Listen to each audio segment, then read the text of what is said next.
Check.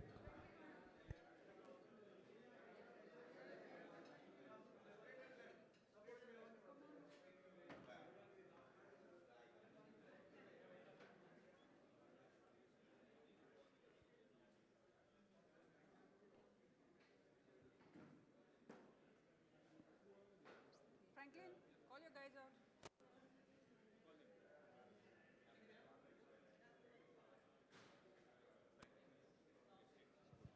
What? They're coming.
Coaches and our guests, please be seated. We shall commence immediately.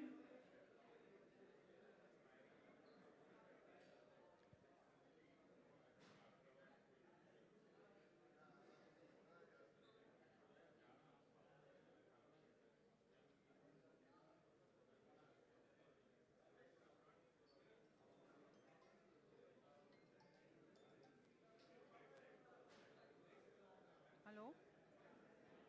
Yes, Baba.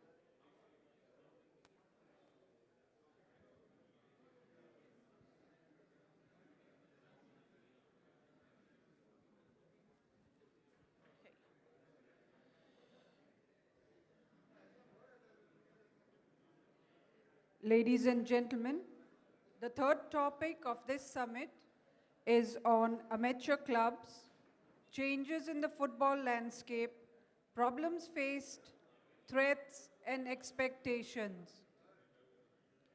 The moderator for this topic is Shri Alberto Colasso, former General Secretary of the All India Football Federation.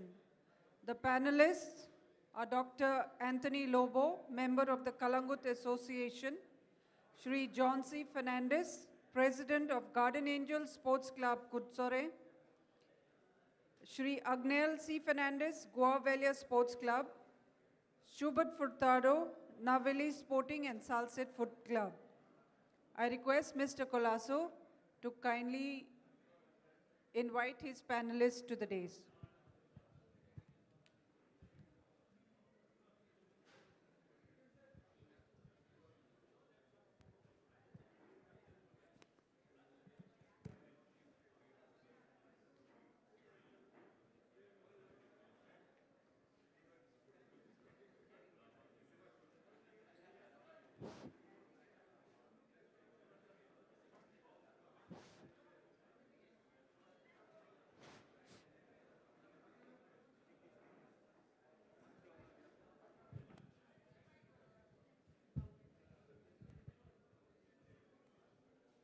Hello, hello.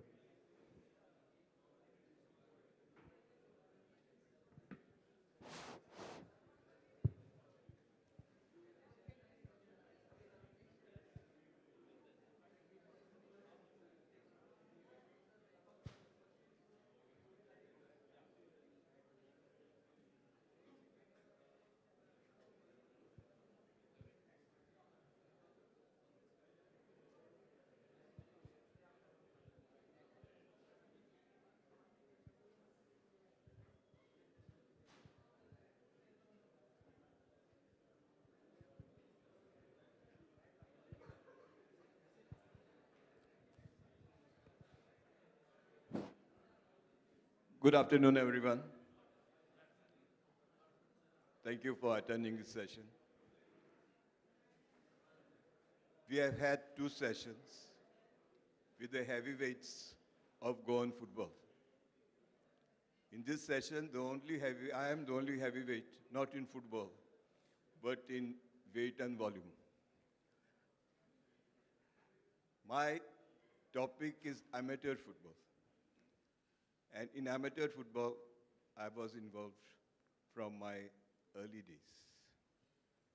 Everyone focuses on the Premier League, the big leagues in the world, the national teams. But right at the bottom of the football pyramid is school football and amateur club football.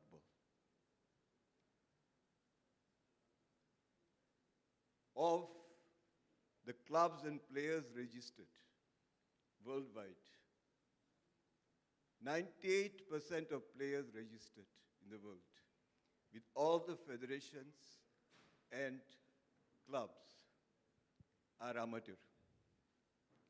More than 95% of clubs itself are amateur. Take the example of Goa. We have 200 clubs, more than 200 clubs registered with the Goa Football Association. The professional league in Goa has 14 clubs. Of this, not even 5 are fully professional. I remember many years back, a very good friend of mine who was a very good footballer, coach and administrator, Mr. Enrique Brito, told me that players in Goa come up by accident, not by any system. I told him that this was wrong. The players come up because of the efforts of the amateur clubs, the village clubs, the schools who provide them training and a platform to be seen by the major clubs and to develop as players. In the last sessions we have had, especially the coaching session, there was development versus winning. Development was what our clubs used to do. Very rudimentary grounds, very poor facilities, but every day after one football, there would be 40 children running. Facilities have improved. Availability of equipment has improved. But sometimes you see a ground with 20 footballs and only 5 people playing. The role of amateur football has been many times not appreciated by either the powers that be or given the due recognition by everyone. Now, even in the second session, we had a mention about attendances. Compare the attendances for league matches with the attendance for village matches. Why? In village matches, there is a connect between the promoters, the players, and the villages. There is a connect which is missing at the higher level. But I am not here to discuss this. I am here to find out what are difficulties that the clubs, that the amateur clubs face. Today, All India Football Federation and GFA have got something called licensing policies. I run a small club. I know how difficult it is to fulfill the licensing criteria. It is really difficult because most of the people are amateur. Many of them cannot handle a computer. They say, you're registered in CRS. I don't have a computer. Most of the clubs in the village don't have a computer. How are they going to register CRS where you have to fill up 50, take out 50 scans? This is putting pressure and a burden, not only in administration, but also finances. In our panel today, I have Agnel G. Fernandes, with whom I have been associated in football for the last 60 years, 50 years or 60 years. Agnel has been a player, a referee, a coach at both the club and village level. I'm sure his insights will be very precious to us. Then I have Schubert, whom I have known also for a long time. A very influential member of GFA, involved with two of his village clubs, Navili and Euphormus, a vice president with the same club which I am, Southside Football Club. He also has experienced football at various levels. Dr. Anthony Loeb is the only person whom I do not know. He has come from Kalangut Association. He's got a brilliant academic record. He's a doctor in physical education, was a headmaster at St. Joseph's School, and is very much now involved in his village club, Kalangut Association. Then I have John C. Fernandes from Guardian Angel Sports Club.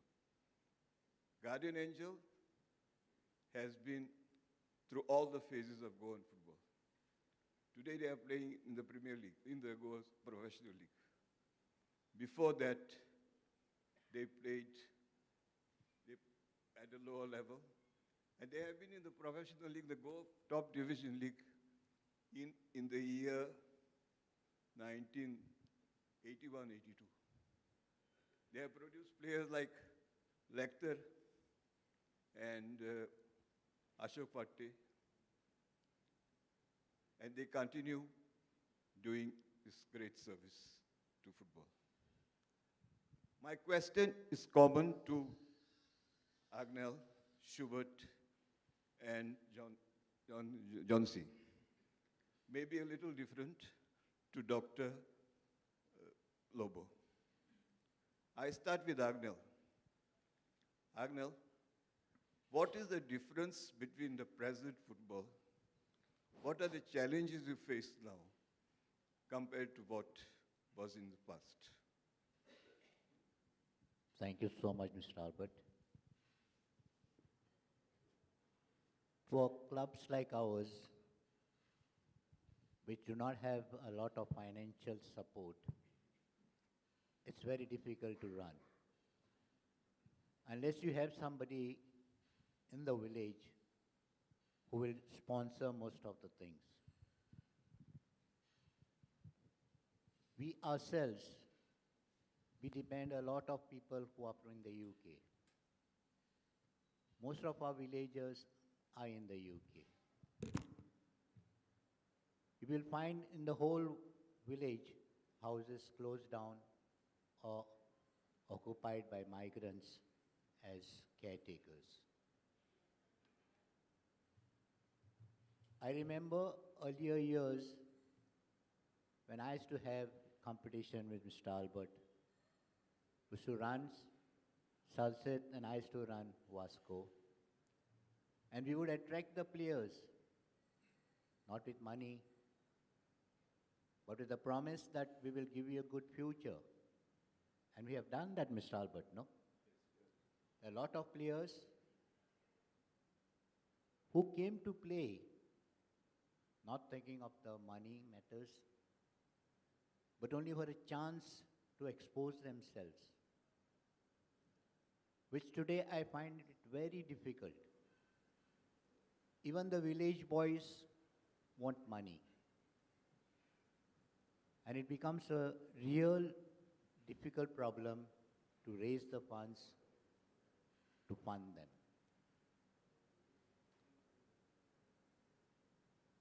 There are some clubs who are sponsored by generous people. We thank them, and we hope in the future also that for amateur clubs like ours to run successfully, we will need sponsors. And it's mostly from the villages ourselves, from our own villages. Thank you. Arnal, just one additional question. In your village, you have got a typical situation. You don't have a ground. Your ground is 6 months paddy field, 6 months football ground. What can be done in overcoming this? I beg your pardon, please. Your football ground. Football ground. You don't have a football ground in. It's a very sad story. Many, many years back, I myself,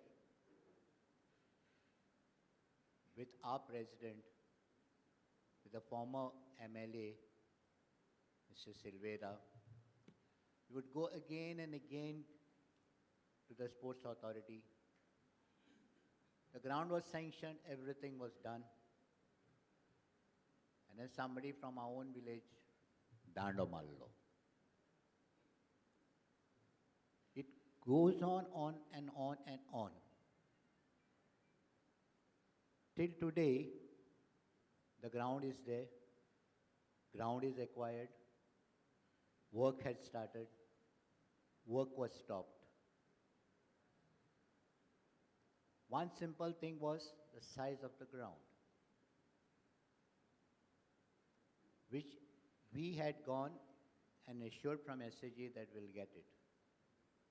But there were other people who were ready for anything. But the problem is, today I think, with politics, I don't know whether you need money or what. But when it is their will, they will do it. If it's not their will, they will not do it. That is how Guavela ground is left there. Thank you, Arnal. Next question for John C. John C. is the president of Guardian Angel Sports Club. His club in the last few years has been playing in the Goa Pro League. Before that, they have played at all levels. They had a fruitful association, and I think they still continues, with their school, the Guardian Angel School.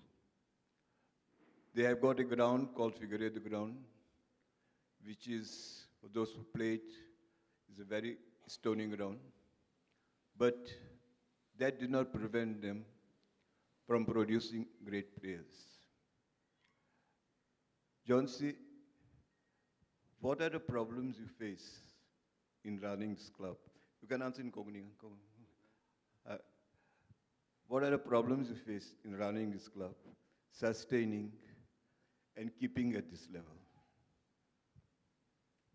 Good afternoon, everyone. So I am facing the problem because of our mining project.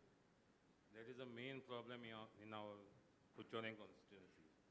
So lacks of funds to be raised to develop a club or to keep sustaining the professional. It is very difficult now because of the mining closure. And government should provide something for the clubs, like village clubs, professional clubs. They are not supporting GFA and the infrastructure which is there in South Goa. The grounds are not maintained properly by the government. So government should maintain that ground properly. And I request government to provide two artificial turf ground in our South Goa so we can practice in the rainy season.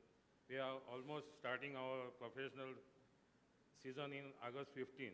So it is very difficult for us to train our players in a mud. So I request the government also to provide two artificial grounds in South Goa. The main problem is infrastructure. And the other problem is now inter-village football tournaments are growing and our professional leagues counts are going down. So we need a proper ground in South Goa so we can bring our fans to, we cannot travel, bring our fans to Dulher. That is the main issue. So our home matches should be in South Goa. So we need a proper ground so we can bring our fans to our South Goa. Thank you, Jyoti. Shubhat. Shubhat has developed the ground, so ground problem is not there. Navili also was very famous for producing a lot of footballers. Shubhat, what are the, I'm not talking about infirms, especially Navili in sporting and Salsit. What are the problems faced and how we can overcome them? Thanks, Albert. As far as the grounds are concerned, Navili is blessed by many grounds. That is with good turf and all, everything. But the difference between that football and now is a vast difference. First, Salset was a cradle of footballers, where we used to develop players, Salset, to develop players, and we used to send the players to the topmost teams, like Dampo, Salankar, Seza. I remember at a time, even 10, 12 players of our first 11 have gone for the first 8 to the top teams. That was the beauty at that level. Coming to the village, as far as Navali Sporting is concerned, and the village football, that time, in the previous panel, many people spoke about the crowd. I just want to mention a few things. That time, the love of the player was there where the village was concerned. Say at that time, when from Navili only, there were 19 to 22 players who were playing in the senior division team in that particular year, that season. And the crowd from Navili used to come to the grounds because that boy was from that ward. His family, his friends. That way, when you look at the stadium, you could see all the crowd from Navili, Chinchini, Sanzia, Diarel. These are the village where the players used to come up. And the crowd also used to follow them. That you hardly see now. And the development of players also has stopped a lot, like far as Navili is concerned, Chinchini is concerned, Sansa Diarel is concerned. The reason is they are no more interested in football, as most of the youth, as soon as they finish their college and all, they migrate to London or somewhere. And football is just kept aside. In the age group and all, they will play and come up. But finally, when they have to step to the professional club, they no longer are seen there. And that's the end of their football career. Although GFA is promoting everything, they are going with all the age group tournaments, having all the tournaments every year. We see the players just coming till at the age group of 18. Then after that, the players not seen. Fewer come up. I can give you one example of how one player, Liston, he came up playing for Davol until the age. Then he went for Salongar. Today he is with the India team. He's one of the few stars that have risen up. And if we The clubs also have to take some interest. The biggest problem is like coaching level. If your local club goes in far as coaching is concerned, if you don't have a village coach, or say a coach from your own ward, getting a coach from outside costs you something. Now, we have a ground. But when we call some players, like when we announce like we are having a selection, and we hardly see any players. Most of the migrant players are seen on the ground than our own players. I don't know what is the reason. Where our players, and one biggest headache is the mobile. Mobile has destroyed the football career. And I wish these players should grow up like in future, and someday they will see the professional and the top layer of football. Thank you, Shubert. This leads me to Dr. Anthony. That's why I left him as the last. He has been a headmaster in school. He is a doctor in physical education. He has been involved in Kalangut football and now is a member of the committee of Kalangut Association. Dr. Lobo, what is the reason that boys today do not continue their football careers? Well, football lovers, I'm representing Kalangut Association as a manager, and recently have joined, and I've got some few insights to share. First of all, our club promotes football in a very big way. The Kalangut Association was born out of love for football. Utrapelia and Kalangut Gymkhana merged, and 1974 Kalangut Association was born. And from that time, there was no turning back. Bruno Coutinho is an example, icon. Alirio Lobo, who would have been in the panel, who could not come. That's why I had to make it. Alex Miranda, Yolanda, Susanna, all these are products of Kalangut. Come from amateur or non-professional background. They put in the efforts, their parents put in the efforts, the supporters helped them, and they played for Kalangut and for different clubs and for the country also. Now, if we face a number of real problems.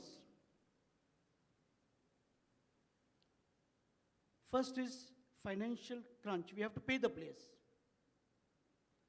Now, when we started with inter-village tournaments and senior league, now we're in the professional pro league. Plus, we are participating under 13, under 15 also, and women's also, we have confirmed our participation. But when it comes to the financial part, it's very difficult to sustain. The AGM will say, no, this budget is enough. Last year budget was so much, 50%, it is cut down to half. So we have to survive. You have to pay the players. And to add it to that, we have in the Pro League 5 to 6 players coming from other states. Where are our players? There was a time, Kalangut had plenty of players, but with the tourism boom, easy money, as Sir said, mobile, internet, and other distractions, players are not coming to the field. They are not attracted. Somehow we'll have to find some creative solutions to attract them. Secondly, school-going children. I was from St. Joseph Kalangut, worked for 36 years. We had good coaches, Agustin, Sebastian. As a teacher, I used to be involved in the coaching program on the ground with them. That was a plus point. You can't leave the coaches and just be aside. No. Your coaching program cannot succeed. All stakeholders have to play a role. The parents played their role, the management played their role, I played my role, coaches played their role, and we had results. Twice our team went to, Kalangut boys went to Suproto Cup, under 15, under 17. So that's the way how it is. But now there is pressure of studies, tuitions, menace, Kalangut drug menace. So we see less number of boys coming. Parents and teachers are putting pressure on the child.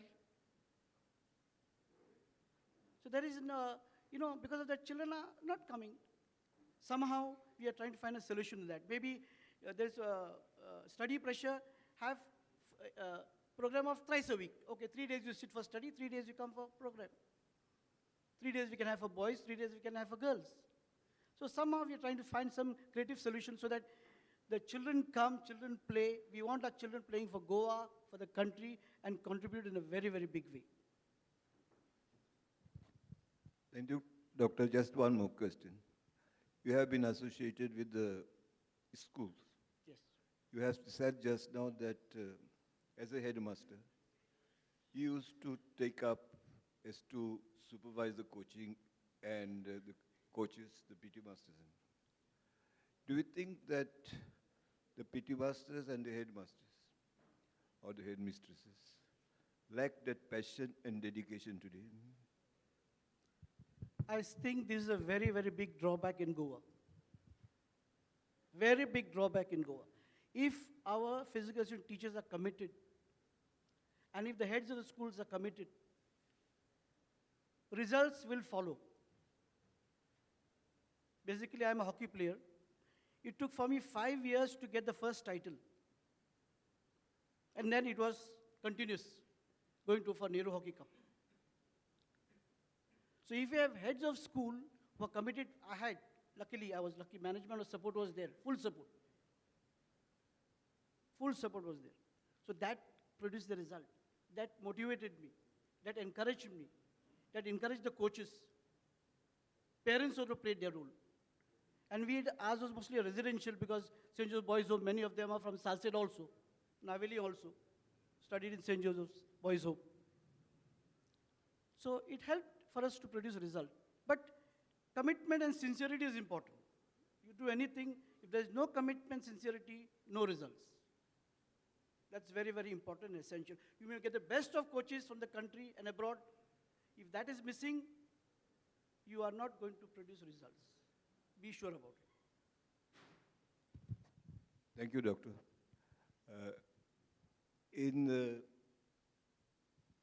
Maybe in the 70s, 80s, when I had started my club and all, the boys, young boys, used to come on their own for practice. Some by cycle, some walking. No parents. Today, if you go sometime to Sinketing ground, there is a practice of Exugo, what's called the young goers. And you see about 40 cars parked and 40 players inside. Parents are taking their children to the ground. Before it was not, parents were not taking the children. Children were left on their own horse to Hadapak. But now, with so much parental support, you see the best quality football boots, best kit. But when these children reach the 10th standard, they start dropping out of schools. What is your take on this, Doctor?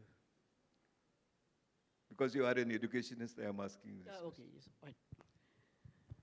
Even parents who are in sports, they also are not willing to send their children when it comes to SSC. So once there is SSC, no football. So we should convince them, tell them. And the child is passionate.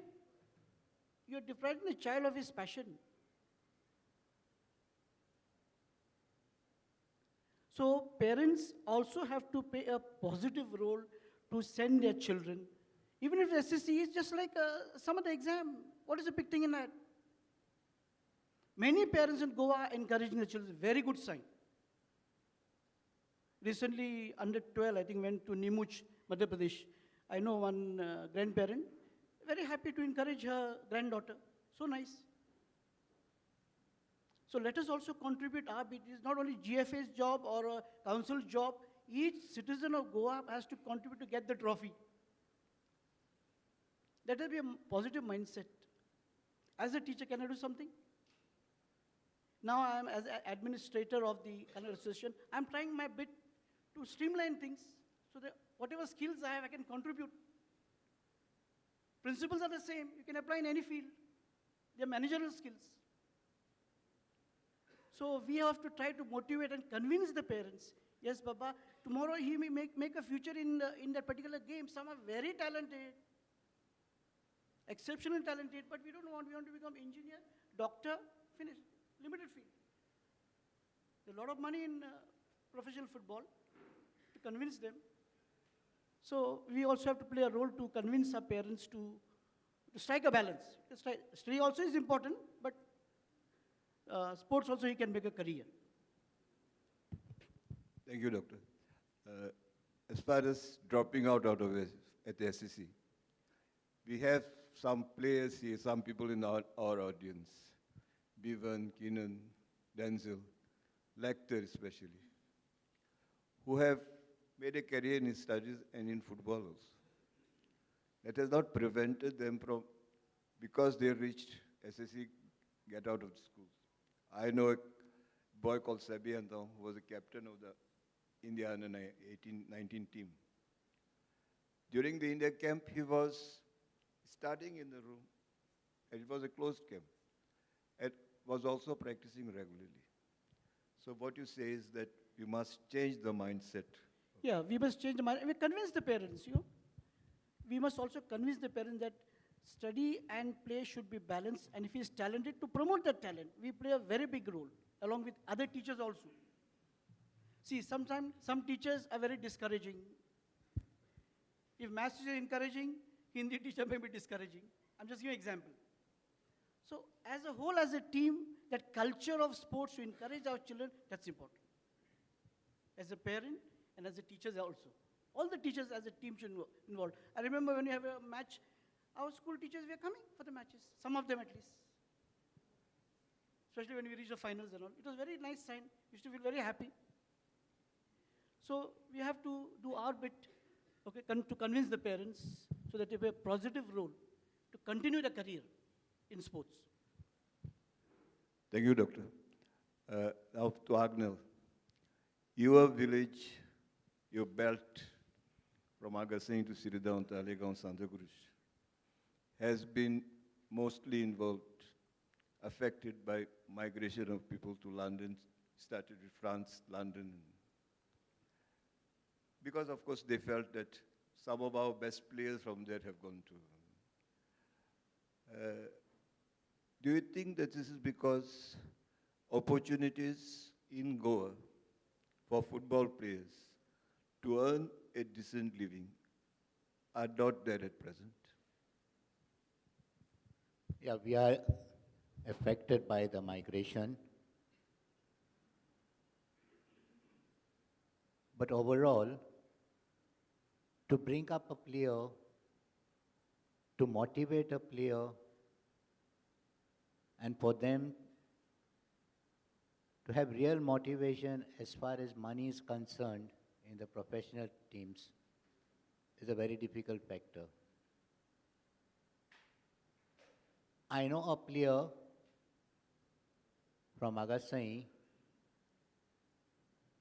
who was playing for one of the ISL teams.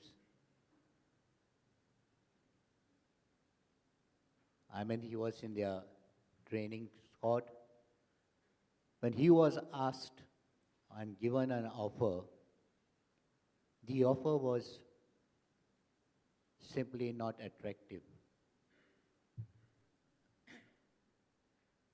Nowadays, to offer somebody a salary of 10,000, 15,000 per month is really discouraging. When you can make money in different ways, it's really hard for people to devote themselves to football only. It is not encouraging. Migration, yes. Everybody wants to go. I mean, we have seen people who had nothing, and today they come back from the UK or the other parts of the country, what work they do, you can expect. But the money they get there, they are paid by the hours for the labor. Most of the quality people, the people who are qualified, our own qualifications do not hold value in Europe. If you want to have a good job in Europe, you have to get their own qualifications, for which you have to pay a bomb, which I myself personally experienced.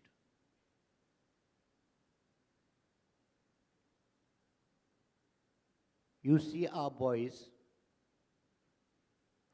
there are a lot of them who are attracted to bullfights. Remember, I was once asked, why do you take players from Nouvelle, Saint-Real, Kurtori? These are the players I used to take from the villages to play for the professional clubs. And mind you, I told them, "Tenka book lag liya." I remember the panelists before us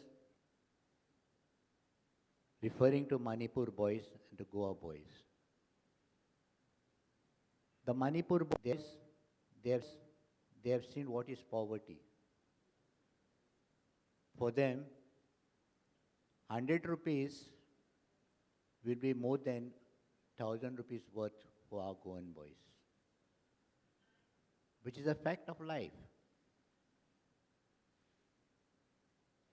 Unless you feel hungry, unless you want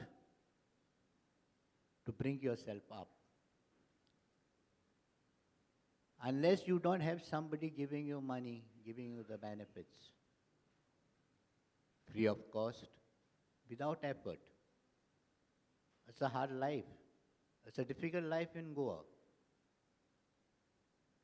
When most of our children expect a lot of things from the parents without effort. Let me just get out of the point. You heard of about land grabbing.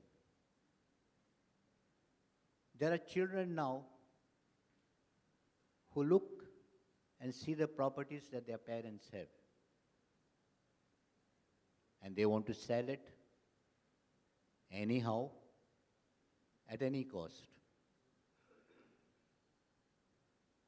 Money matters. And if our Goan boys are to be attracted to football, I think there has to be better offers for them, better encouragement for them. I'll remember something long time back in 1971, when I was doing first year science, and Mr. Brahmanand Sankolkar was my classmate. Boli is known as popularly among us. We used to have practicals, and he would go and ask all of us, "Aaj practice kiya hai re? Ya mare practice siku." On Kampal ground, we used to practice. But the motivation was Brahmanand. How many of us can say today that we have a Brahmanand in our own village? How many of us can say that we have got our own village coach who will bring up your own boys, who will look into the field, get them on the field, coach them? Maybe he might not be able to give them something.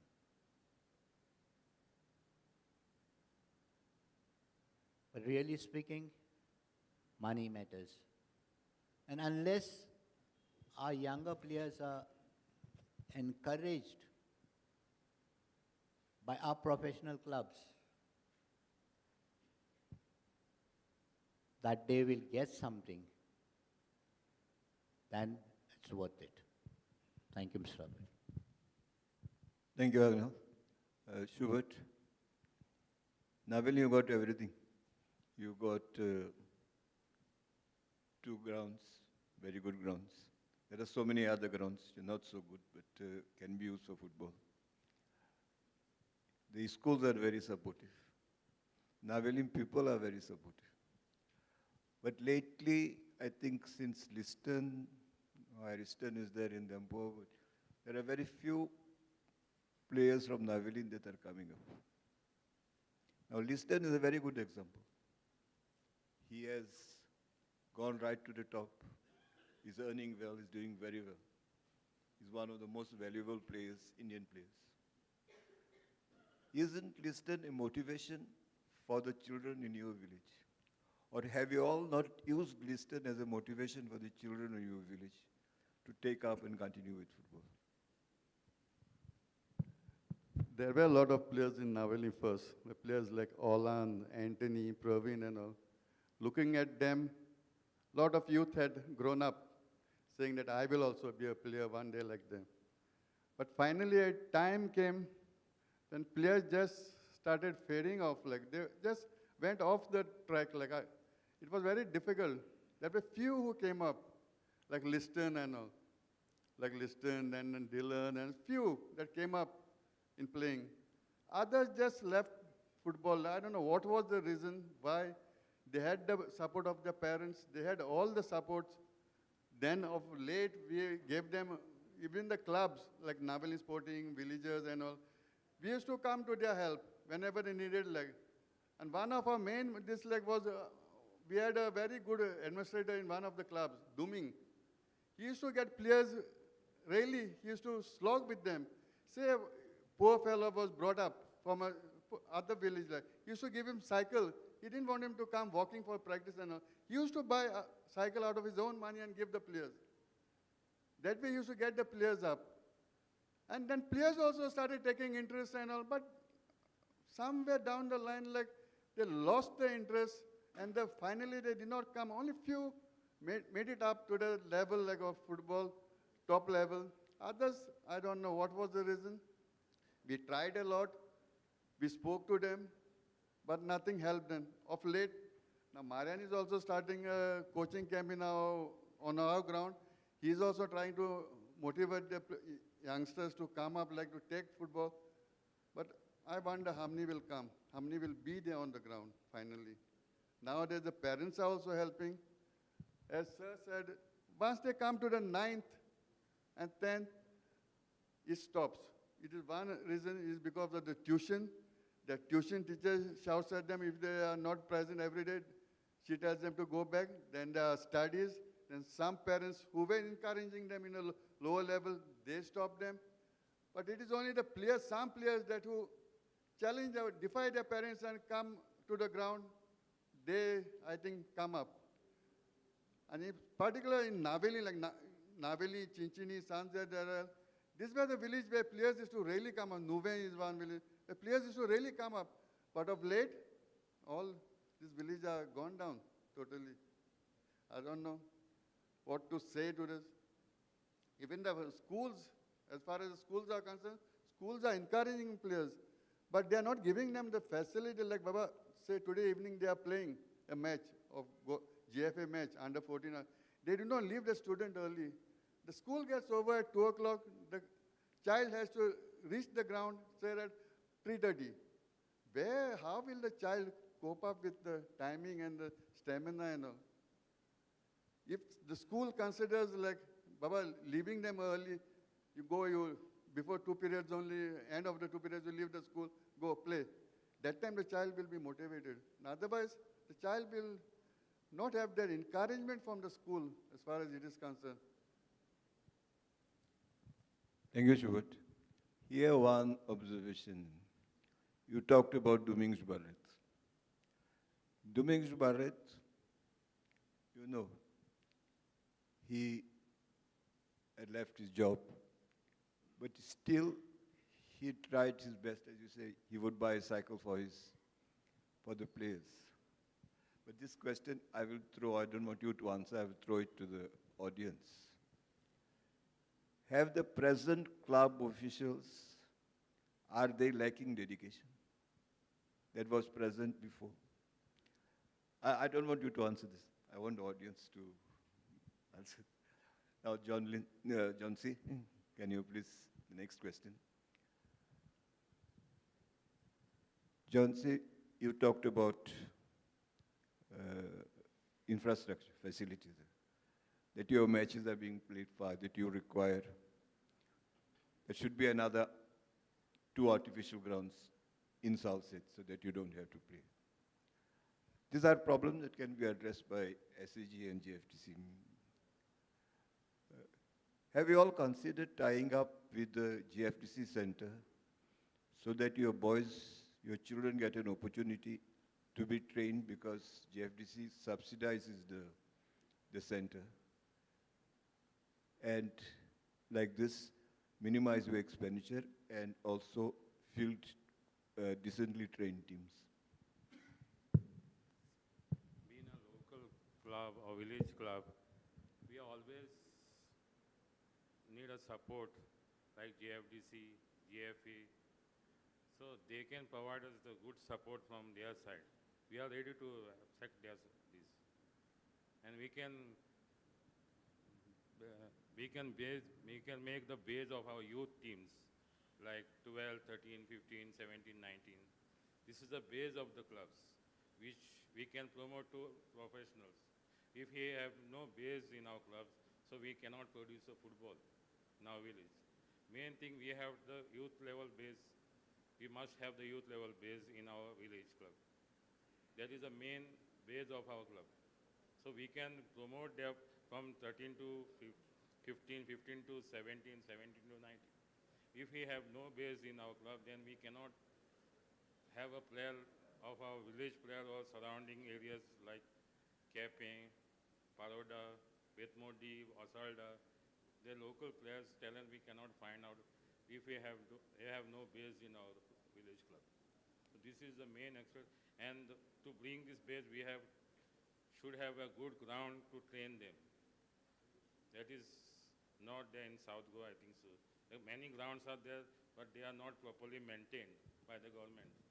Because of the high fees of the government ground, the village club cannot afford that fees.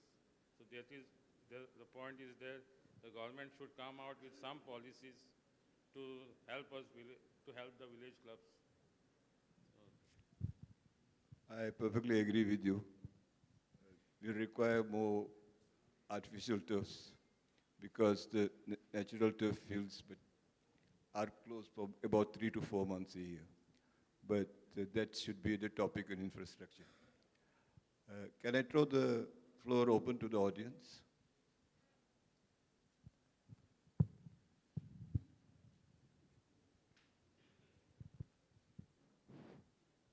Anup.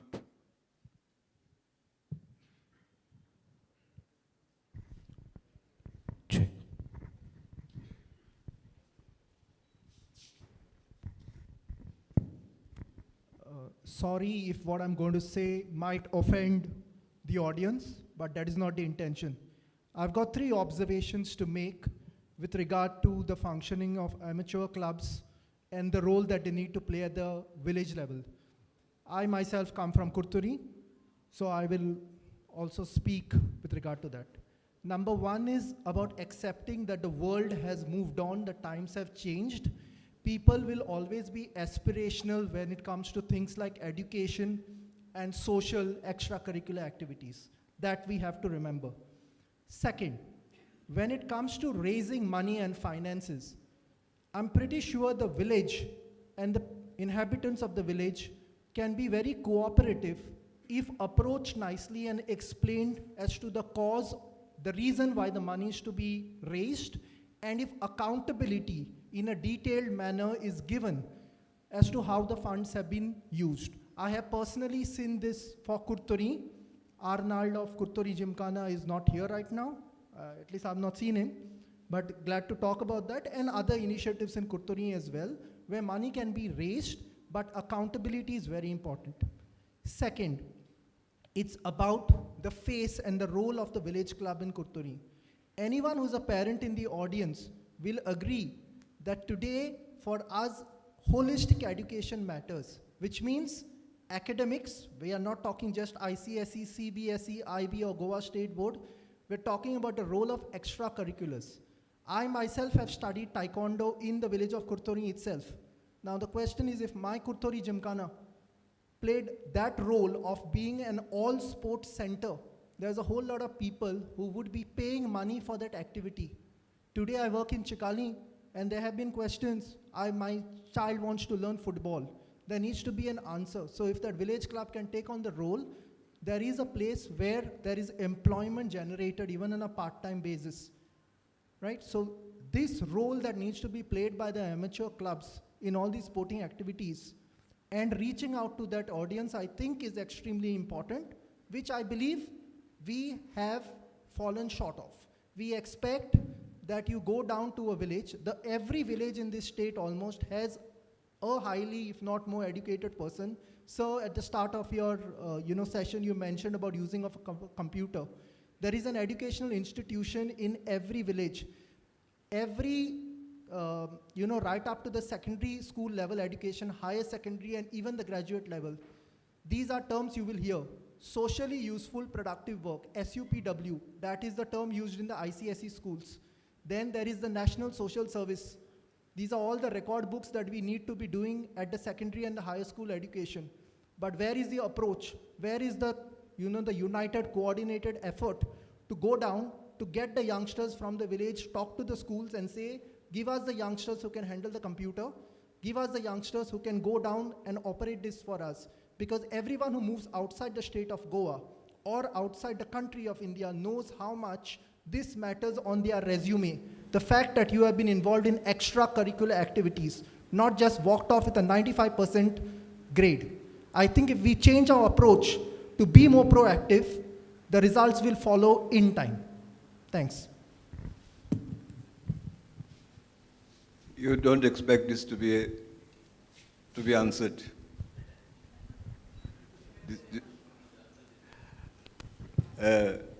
Whilst I agree with your points, Anup,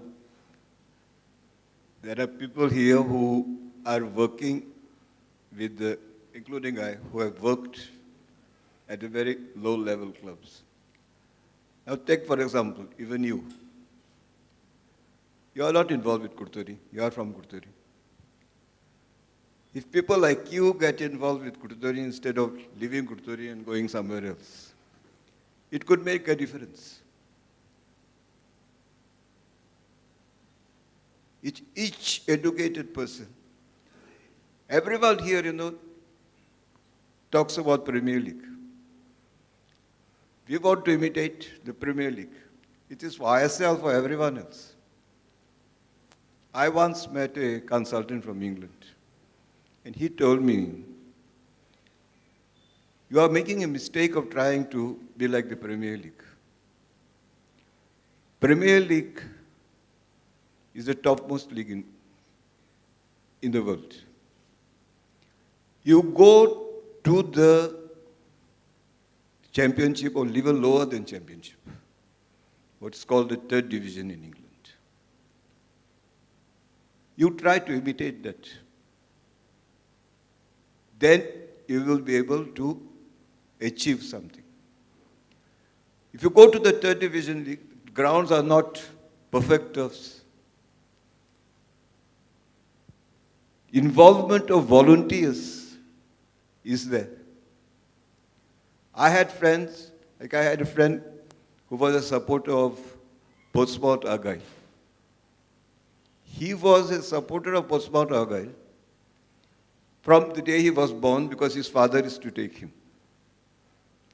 When he used to go back to England, he used to travel 2.5 hours back and forth to watch a match of Portsmouth Argyle. And on the way back, he would stop at a sanatorium where his father was admitted because he was suffering of Alzheimer's. And he said, I would describe the whole match to him. I don't know if he would understand. But I would do that because it would give me satisfaction, because when I was young, he would take me for a match and describe the match to him. I learned football from him and became a professional, and he was a very high-level TV professional. See, I know the difficulties of the amateur clubs, the village clubs, because I have been deeply involved in them. I have been involved with all the topmost professional clubs in India, and I am still involved also. But the roles are completely different. In a village club, you have to sacrifice your work. Now take John Lynn. To come here, he had to go to his factory, he had to close his factory, and he is doing that to go for every match of Guardian Angel, whether Guardian Angel at pro level, youth level, or women's. These are the sacrifices that amateur clubs, you can't minimize, you can't just tell, you should do this, you should go and see someone with a computer. Today you have helped my club in getting CRS registration. Last year I had to ask Aggie. It is very difficult for us to do that. I know computers, I'm good in computers, but I can't stay 3 hours or 4 hours a day doing CRS registration. So it is easy to say to these people, of course, there can be, times have changed, expectations have changed. But just saying someone, you go and you should do this, you should do this, I think we could next time have someone who would give us an example of this. And I hope you will be able to do that. Thank you. Any other question? I'm Gregory D'Souza, Center Head of Gfdc Sholim. My question to the panelists, I mean, they were referring to the problems of financial every time, and just now he spoke about, accountability.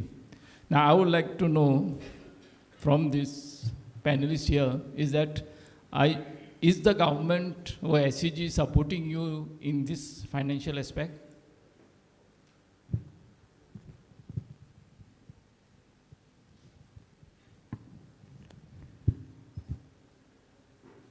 Now, Columbus Association raises its own resources. We are governed by the AGM rules also. So now, this season, we are facing a crunch. So what we have done is, we have prepared appeal letters so that we go, there's a lot of people who can afford to give us. Only thing, we have to approach them in a proper manner, as one of the speakers said, Anup said, and convince them that the team is good.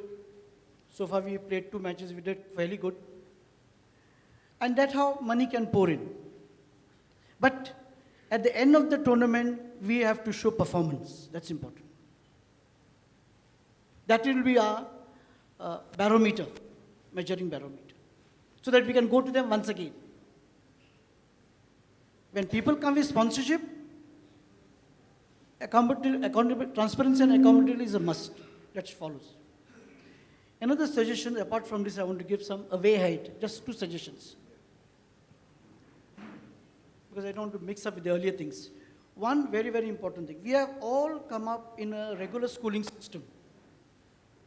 We started with primary school, correct? Did we have a physical education teacher in the primary school? I was just attentively listening to the previous panels, jobs. Everybody's talking about jobs.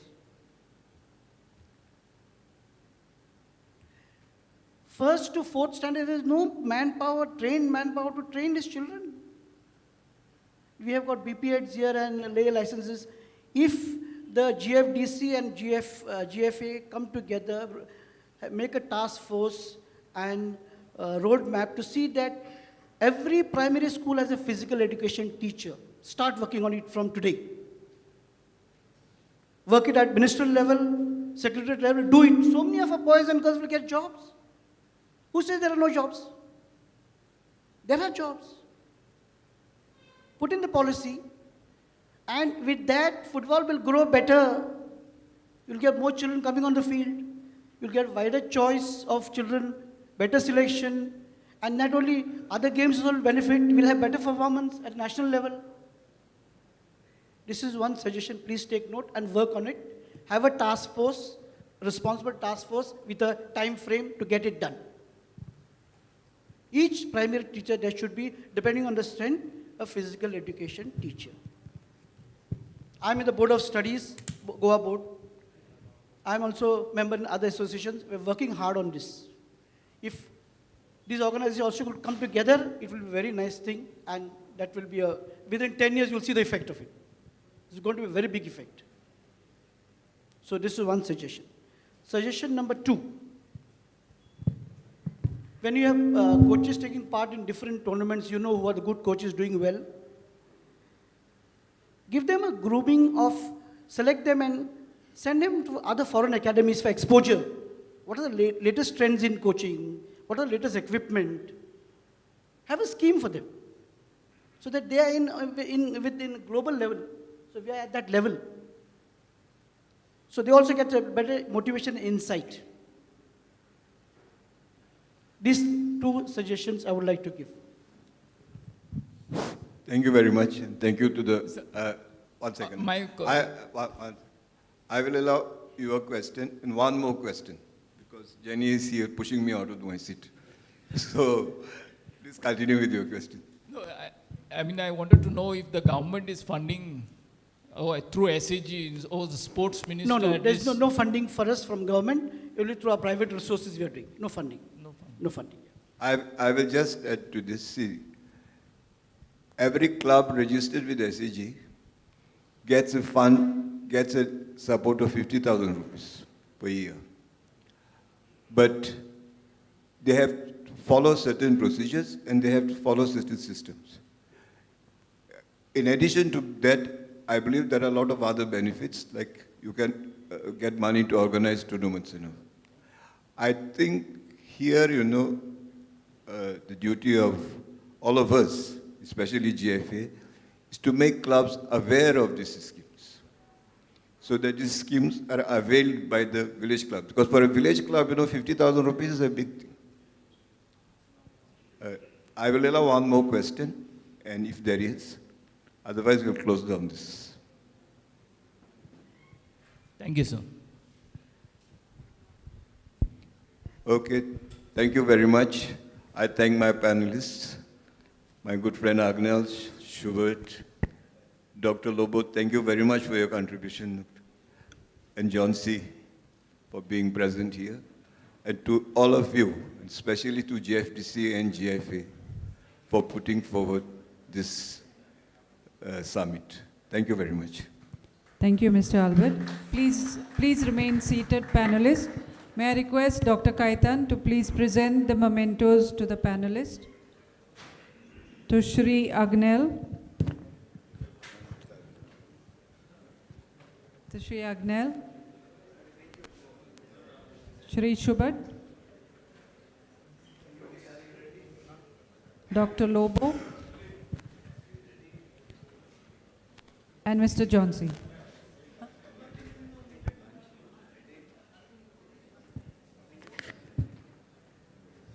And our moderator, Mr. Colasso.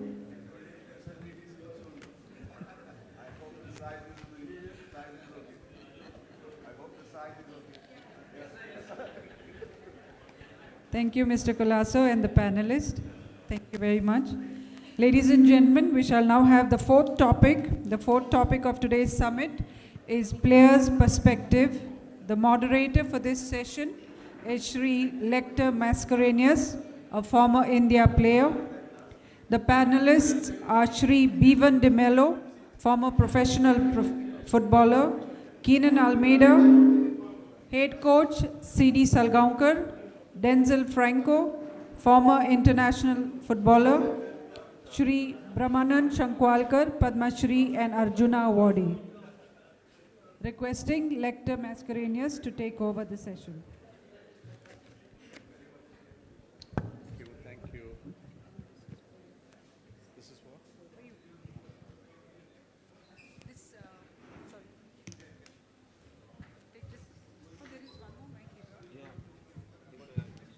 Check.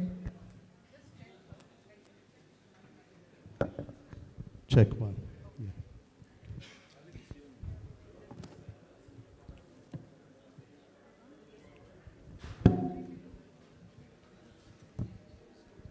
Yeah. Good afternoon, ladies and gentlemen. Very warm welcome to this session of the Gfdc Football Summit. We have a very interesting topic for discussion, and we call it the player's perspective. So what do we mean by player's perspective? It's just that what the football players aspire and expect from this game of football in Goa. If you want to be a professional footballer, then what it takes to be one. Players' perspective is a vast subject, but we want to restrict ourselves to players playing in the Goa Professional League. We have seen over the years there has been a definite decline of football in Goa, in the professional league. We have also seen players living football and going abroad for greener pastures. We want to find out whether there's any future or security in the game of Goa for these players. If yes, what needs to be done? Let me give you a quick pick of the composition of the Goa Professional League. There are 14 teams participating in the GPL, out of which 6 clubs are corporate clubs, 1 family-based club, 1 institutional club, 6 village or city clubs. I think this is a very healthy mix that we have for the sustainability of Goan football. These 14 clubs have 484 players registered with JFA, out of which 244 players are professionals and another 240 players have the amateur status. To discuss this, about this player's perspective, we have amongst us 4 vastly experienced former footballers to express their views and share their experience with us. Mr. Brahmanand Shankwalkar needs no introduction for sure. He's a Padma Shri, got the 4th highest civilian award from the Republic of India. He's the first Goan football Arjuna awardee, former India captain, a true legend of Goan football. He has vast experience as a player, a qualified coach, as an administrator with Cesar Football Academy and also with GFDC. We have Denzel Franco, international footballer, represented India in 2009, 12, and 19, played for top clubs such as Cesar Football Academy, Salgaonkar Football Club, Sporting Club de Goa, Churchill Brothers, and Mahindra United Mumbai. He also played in the ISL for Atletico de Kolkata and FC Goa. Next is Bhivan De Mello, international footballer, played for India in 2006. Played for Salgaonkar, Sporting Club de Goa, Dempo Sports Club, Vasco Sports Club, and presently working as a service manager for a company called Pine Labs Private Limited. We have Keenan Almeida, international football player, Played again for top clubs Churchill Brothers, FC, Salgonkar FC, Sporting Club de Goa. Played for ISL for several clubs, Pune City FC, Hyderabad FC, Chennai FC, FC Goa. He is now presently the head coach of Club de Salgonkar in the GPL. Mind you, we are not here to discuss players across the age groups, or we are not here to discuss about what can be done by the clubs or by the Goa Football Association or by the coaches. Different sessions have been held and are to be held. We are only talking about what could be done by these players, what the players can do for the clubs, for the state, for the country. Is there an effective pathway playing this GPL for them to achieve higher goals?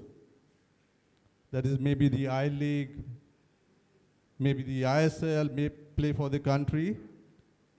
And what should the players do to enhance their ability and quality of football?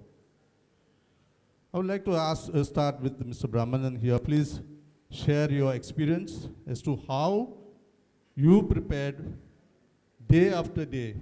And it's not only competitive matches, training, everything, on the field, off the field.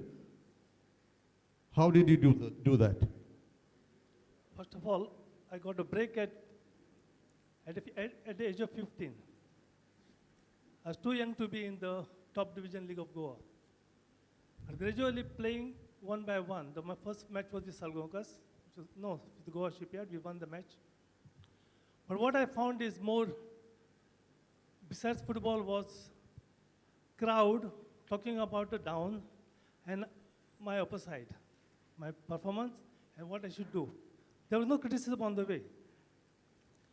Gradually, I went on playing the next year with Panvel. The third year, I started receiving offers a bit. Yet, there's something called first step to a success is willingness to listen. And I had good people around me to tell me, Brahmanan, this is not the time to go. Stay one more year in Panvel. Fourth year, of course, there was success and offers started pouring in me. But I got lucky enough to say that offers came in and I grabbed the offer and I was very happy with the club. I gave more importance to the lows because there was guidance how to improve myself. And about competitions of the better things was a secondary to it, not so much important to me. But I sincerely worked very, very hard with humility. Of course, with the support of my teammates, both during competitions, also during the practice matches. My coaches, who guided me all the way, some of the colleagues are here from Salgonkars, who would blast on me when I'm wrong or right, other way, sportingly. That is called encouragement. And that's what I did. And over the years, I found that my dreams, I've set a goal in the beginning itself that I will play one of the top clubs in Goa. Next was to play for the state jersey. And hopefully, if everything goes well, I'll be playing for the country. This all happened, I agree. But most important is, I did not give up in life, even when I had a great dream to play for the Asian Games. In 1978, I suffered a severe jaundice. I couldn't even go for the camp. Then I have to wait for 1982 Delhi Asian Games, 4 years more to go, 4 years more hard work. I waited, but 81, 21st of May, I broke my arm, and I was operated with a plate and screws in Calcutta. My coaches asked me, there is a commitment I'm talking about earlier, somebody has spoke about commitment. Coach asked me, P.K. Banerjee, Arun Ghosh, Mr. Basha, and Mr. Kittu entered my hospital room and said, on the third day, Mr. Brahmanan, are you going to come back to the Indian team? I said, I'll try. Mr. Kittu immediately said, I asked you my question, yes or no? I said, yes, I'll come back. And that commitment, I gave my extra workout. Of course, after recovering, Shabir Ali will know more better. After coming up a very hard work from the Indian team, morning and evening also, I would quietly go back and do about 500 skippings and come back to the room. You must have seen me. Similarly, I would take help of my colleagues in Salgonka, especially, of course, with the help of Shanmugam. Training was over, boys were leaving, I would do my extra 30 minutes or more. So I'm grateful to all of them in this. But what is important, my message is that to the upcoming players, whatever it is, that keep a target, don't give up until you achieve it. That's what I feel. We didn't look at the money. 4 years in Panvel, Okay. I was not paid 1 rupee also. But my dream was that I would be somebody tomorrow. That was my intentions. Okay. We have all heard what Mr. Brahmanan had to say. I think the important thing here is for all the players who are currently playing in the league, across the age groups also, the point is what he's trying to say is he has worked hard and hard every day of his life, kept on correcting his failures, mistakes, analyzed what he had to do. That is how I think he has achieved all this. That is how one can improve the quality of football. I would like Denzel to share his experience. Definitely you have gone through all these lower levels, ups and downs. So what did you do differently to reach these levels? Thank you, sir. Good afternoon, everyone. First of all, I think getting to the stage and platform where I concluded my football career, I think there has been a lot of hard work. The passion is what I think got me to the level that I reached at.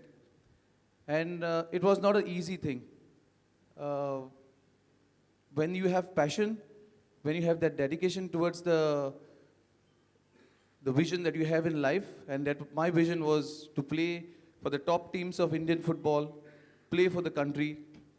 And when you have this vision, I think the most important thing is your dedication and, of course, the support from your family. That is what the previous panel also spoke, that parents play a big role. So the very first important thing in my life was my father, of course my siblings and my mother, but my father played a big role in my career. And without his support, I don't think I would have been where I went on to be. So the support from the family is more important. Secondly, of course, I mean, there has been a lot of ups and downs. Money was never in my mind. I can be very honest about this.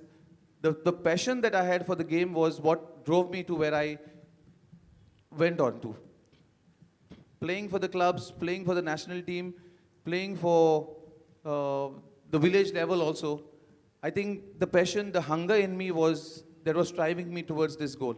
I think that is what important is. That is what is important to have in this younger generation today, to get it instilled in them that you need to have that passion.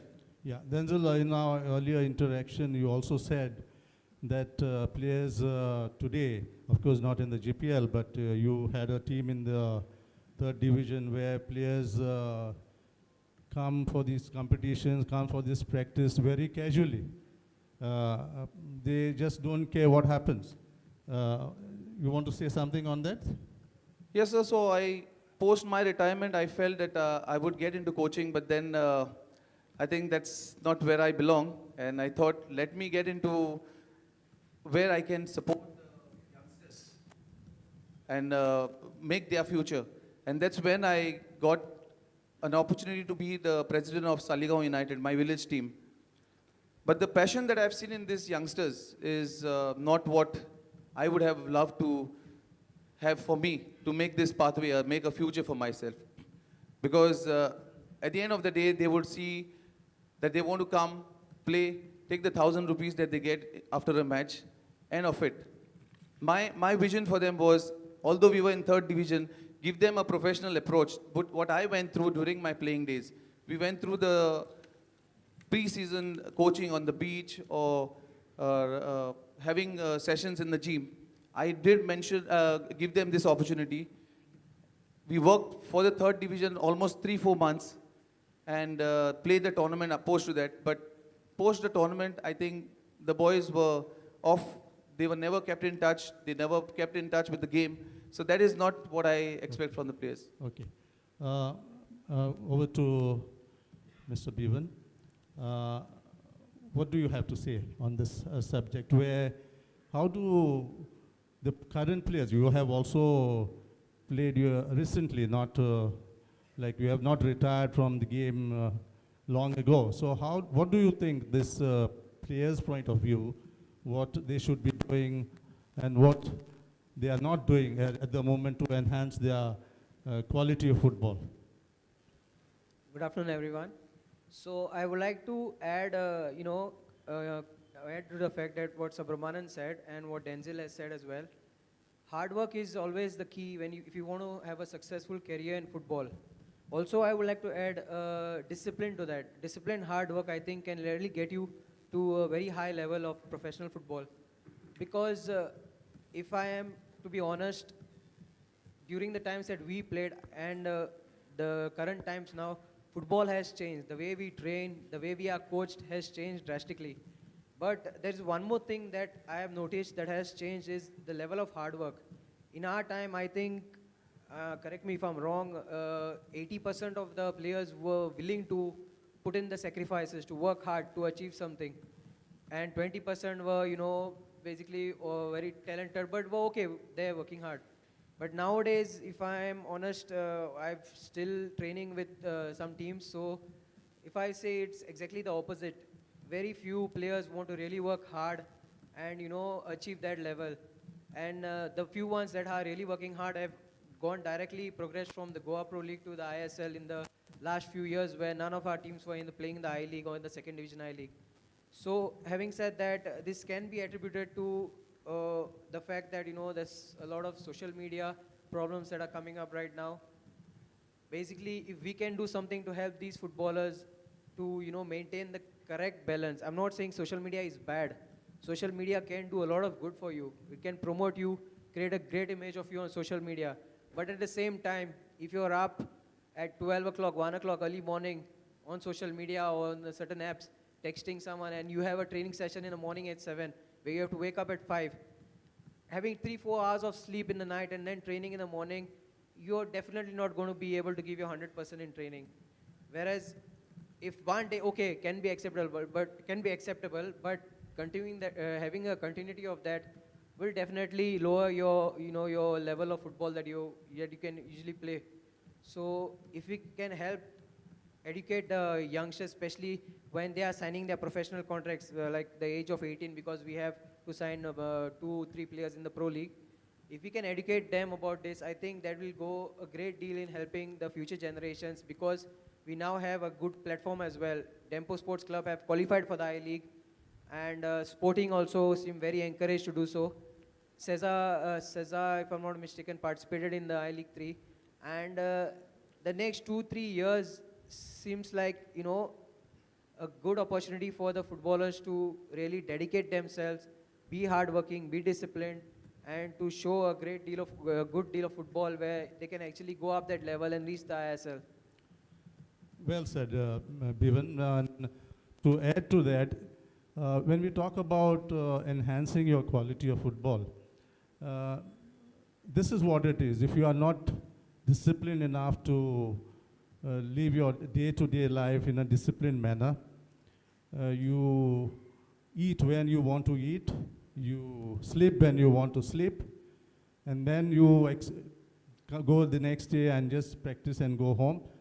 And this is how you cannot really afford to be there as a player if you have taken this to be a professional. This is where our current players, I feel they have to pull up their socks and put everything in, as what this former players who have achieved a lot have to say. Going to Kenan. Kenan is in a better position to talk about our current players because he is with the players. He is a head coach of Club de Salgonkar. Kenan, what would you like to say? Good afternoon, everyone. With all due respect, I would like to disagree with my fellow colleagues to an extent. To an extent, why? Because I'm coaching a team, and you ask me about passion, discipline, hard work, if it is still there. Definitely it is there. I see it every morning when I go on the ground. The ratio, if I have 20 players, 15 can be the ones that are disciplined, hungry, passionate. Maybe 5 are a bit casual. But are we going to talk about the 5? Are we going to highlight that? Or are we going to focus about the 15 who are on the positive side of it? That is what I feel is important. And as the topic is about the current footballing ecosystem that exists in Goa, is it a proper pathway for the players to move up the ranks? If you asked me this 4-5 years ago, my answer would be different, and right now my answer is different. 4-5 years ago, we had just 2 clubs from Goa playing at the top level. That is FC Goa and ISL, and Churchill Brothers in I-League. So the opportunities are less. And when the opportunities are less to make it to the higher level, automatically, maybe the motivation drops. Right now, if you ask me, things are changing. Tempo coming back into the I-League is a big plus for Goan football, big plus for Goan footballers. Sporting Club de Goa are effectively and passionately pushing to get back into the I-League. So things are getting back prior to the decade, prior to 2014, when there would be always 4 to 5 teams in the I-League. So back then when we were playing, it was many opportunities, a broad pathway. Automatically, the motivation creeps in. Automatically, we can push ourselves more. So I'm hoping that with Dempos coming in, Sporting pushing, now the number goes back to 4 at the top level. The players will have the broader pathway, and things will change for the better of football in Goa. Okay. I agree with you, Kenan. But also, what I would like to say is that I think just practicing with the players, practicing with their respective clubs is not enough. You, as a player, as individually, you will have to do a lot of other things which the coaching time you may not be able to. For example, I would just recall how Brahmanan, I've been his roommate many a times, and how he would think about football all the time, how to improve his quality of football. In his room, he would take up a small ball, a ping pong size of a ping pong ball, and he would throw it on the wall, and then he would catch it to improve his reflexes. Personally, if I'm also one person who would do a lot of skill work myself, trying to improve my skill. Is it there with these present players? Are they doing all this?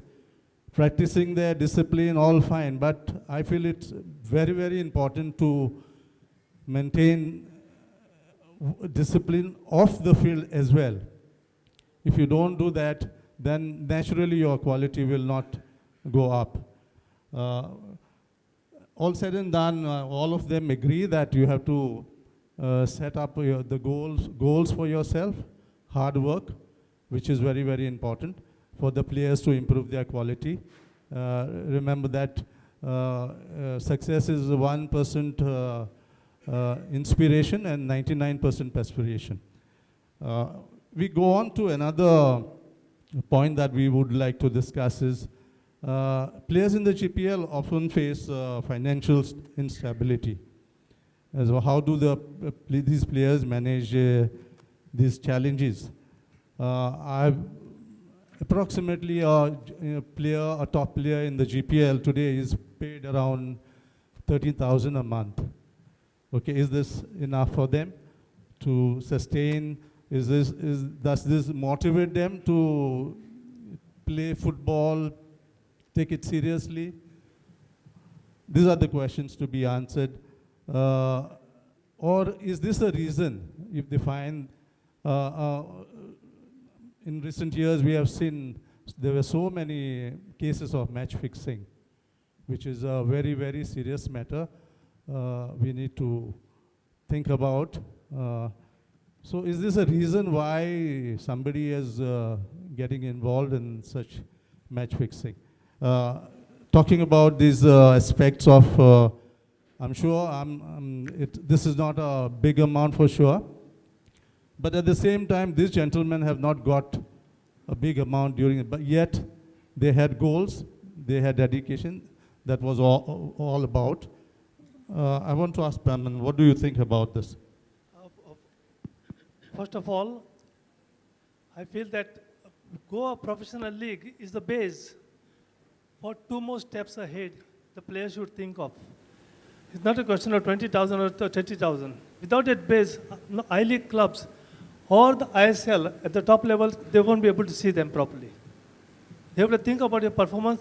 Thanks, Goa Professional League and the clubs who have given them the platforms for that. That is the base where they can be seen.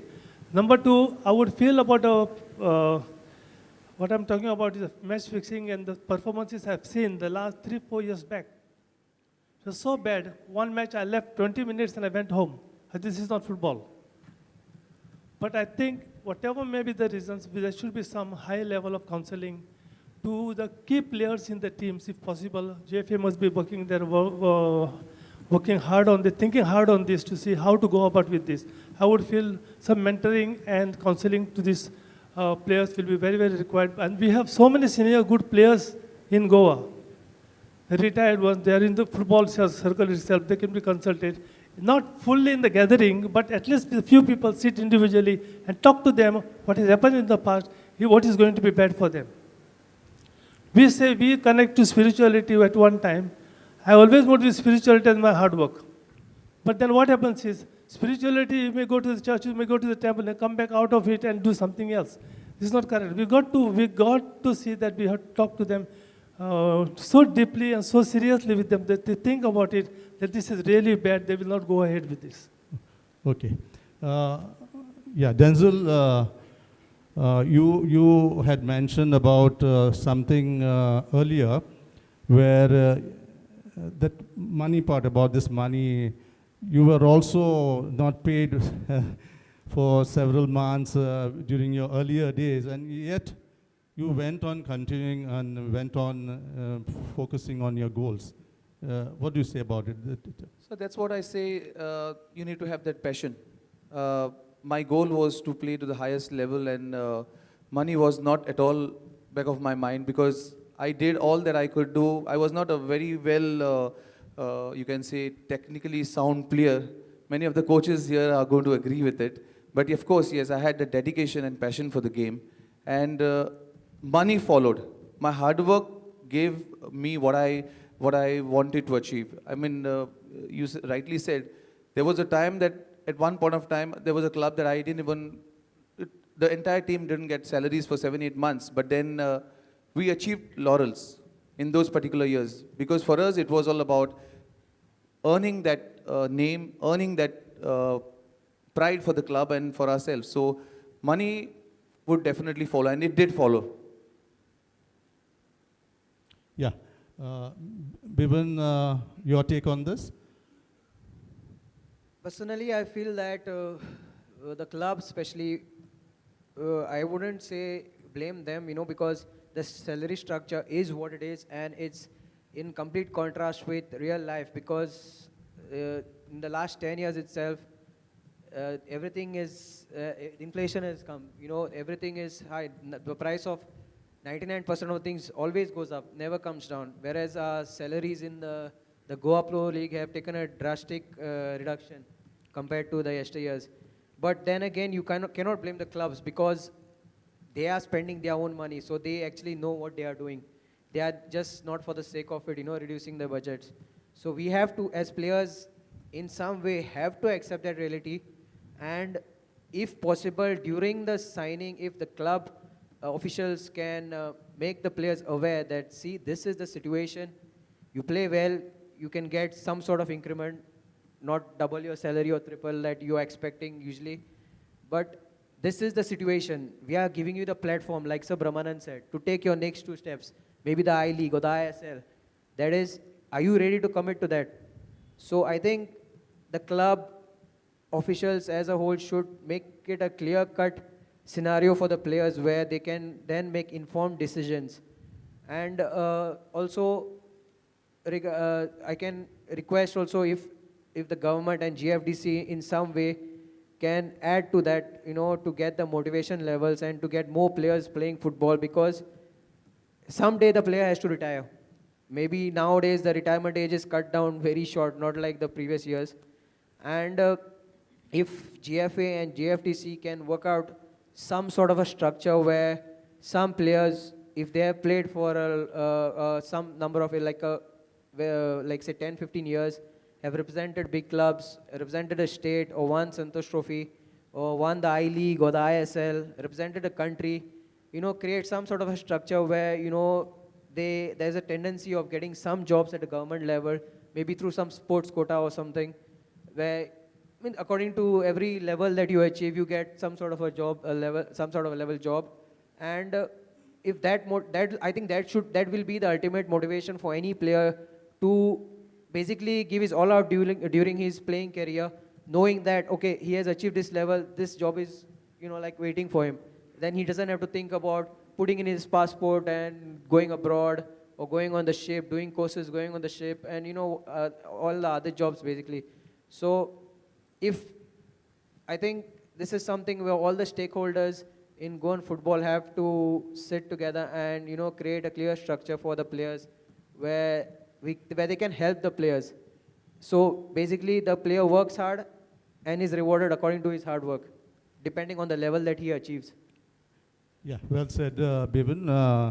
I just want to say, when you talk about sports quota, let me tell the audience also that I joined the central government customs department through the sports quota. And I've retired from there as an assistant commissioner of customs and CGST. I'm telling you this because a lot depends on the player himself. If you want to secure your future, a lot depends on the player. Like Sir Alberto said sometime in the earlier session, you can study, you can do both. Players today take things very casually. You just are stuck with one thing. Okay, you are playing football, you are playing. But it's very important to know, where are you heading after that? What do you do? These are the questions players should ask much, much earlier, even when you are studying. And it's not difficult. Everybody is capable of studying. Everybody is capable of, if not the studies, then do some skill work, like, carpenter, everything, anything can be done, be a musician, but have additional skills to sustain you if this doesn't work. This is very important. I'll come to Kinan. Yes, we are talking about salaries being paid, and you are directly now, a lot of players, how much you are giving them. Brahmanan said this is a stepping stone only for them to go higher. Don't look at the salaries now, which is also right. What would you say about it? Yeah, firstly, I would strongly agree with what Brahmanan sir has said. At the Goa Pro League level, the players should take it as a platform to showcase their talent and move higher up the ranks.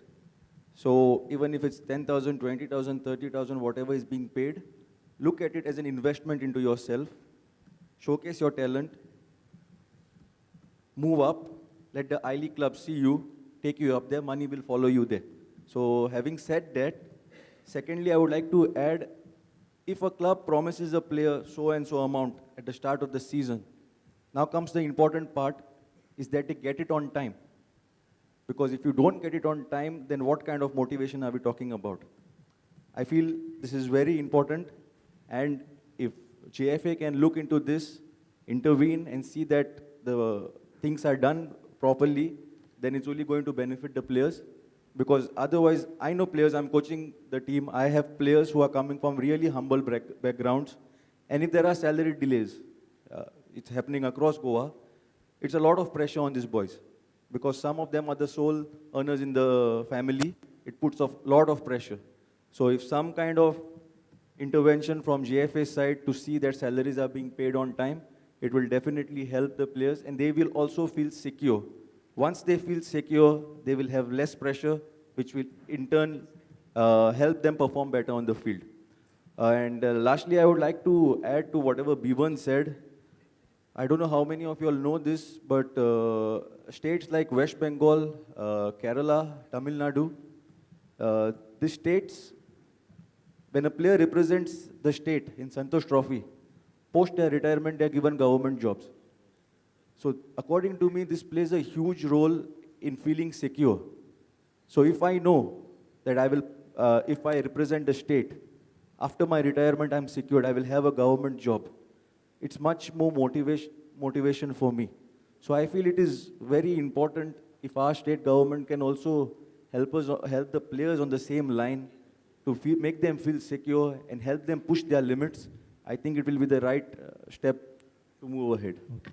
Very well said, Kinnan. And one more thing I would like to add to that, this is very important for all players to be educated on non-payment of salary. If you are not paid, don't keep quiet. 1 month you keep quiet, 2 months. Write a letter, approach GFA, say that this is what it is, I have not been paid, unless you have a contract. Without a contract, I don't think the GFA can take any action. But then players keeping quiet, players not knowing what are their rights is not good. So in all this, I would sum up by saying that when Brahmanand also said, it's a platform for you, and Kinnan also said, it's a platform for you, no matter how much you are paid now. In the same situations like the current players, there's a fine example of Liston Kulaso and others also, other players also. He has also, I don't think he has been paid when he was playing in Goa a huge amount, no. He had his goals in front of him, and he pursued them with hard work, sincerity, and that's see how he has reached. And if he has done that, I think our current players can also do that. Just regarding as far as match fixing is concerned, I just want to tell all the players that it is very important to preserve the sanctity, the integrity of the football game. You can be, criminal charges can be filed against you, you can be arrested, you can be in prison, and you can also face lengthy bans. So it's important to stay away from all that. Just one more question I would like to ask the panel here before I go and take up questions from the audience. Is there inadequate guidance and counseling, or should there be counseling sort of a cell where players can be guided as to what are their rights, especially when it comes to contracts? I've been told, it's news that also sometimes players sign for one club, and a few days he signs for another. There are reports also saying that the clubs are playing also they play dirty sometimes. They take signatures on the blank papers. I don't know how far this is true, but should there be some sort of guidance and counseling for these players? What do you say, Brian? I think it's better. I think we have got to start somewhere to change the thoughts of the players. But players to stand on his strong feet to say, if somebody approaches him, he should inform the authorities immediately, so-and-so has approached me for this match of fixing or something. Then he'll be a great man in life. Not just footballers we are developing. We got even Mr. Mukherjee to say in Sazagoa, make a good man out of these players. So besides football, the other education has to come in now. And the player has to stand up and tell the authorities, this has happened. And counseling is up to GFA. I'll be free enough to express myself, available to the concerned players. If any time they require, I'm there. We have so many players in Goa today, they can help out. We got to have this change. Okay. Uh, Denzel, do players require such counseling? Because sometimes they may not be aware of what are their rights. I think it's very important, and I second Sir Brahmanan as well in this, that when we have this thought imbibed in the young kids at grassroots level also, I think that is what they are going to take it along with them in the long way. So it's very, very important to teach them at a young age, so that by the age of 25, 26, you cannot change their mind. So it's better to have it at the grassroots. Yeah, Keenan made a point when we were interacting. He said also, if you talk about discipline at this age where they are already there, it's not going to help much. Keenan, would you like to say something about inculcating this discipline things in earlier stage?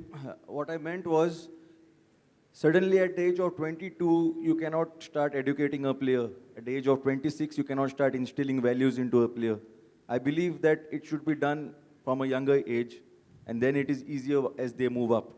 Even discipline or punctuality, if we allow those things not to happen during the grassroots or the under 13s, under 15s, and then we start demanding it at the senior team, then it's not easy for them to adapt.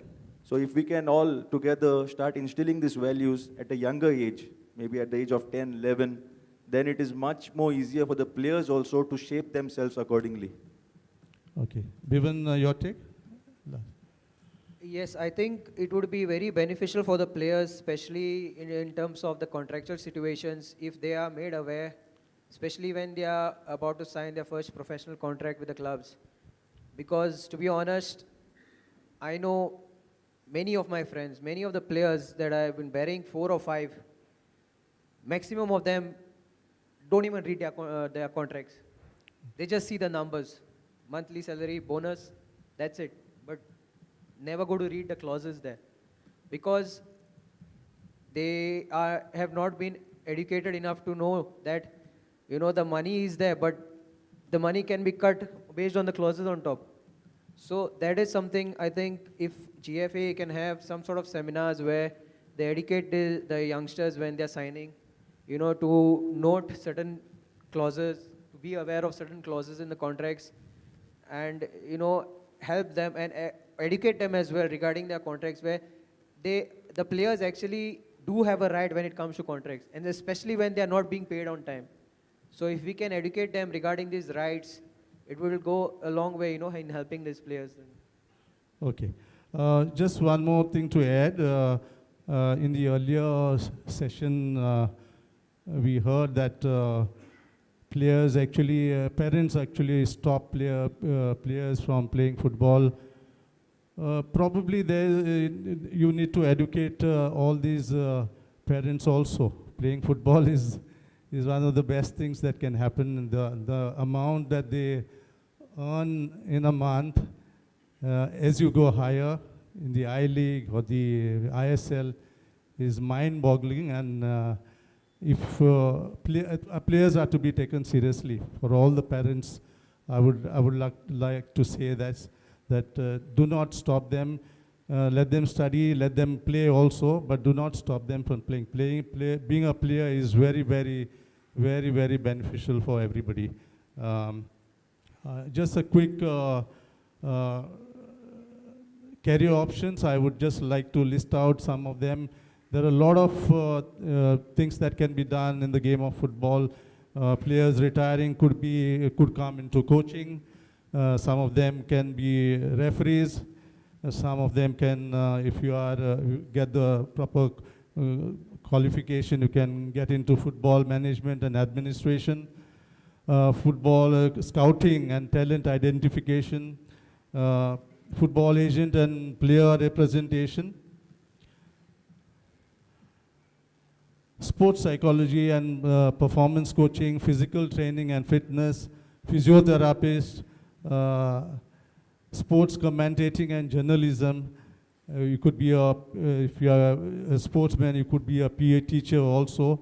And of course, through sports quota, you could join any government institution also. I think that's from our side. From the audience, would you like to say, to ask any questions to this panelist?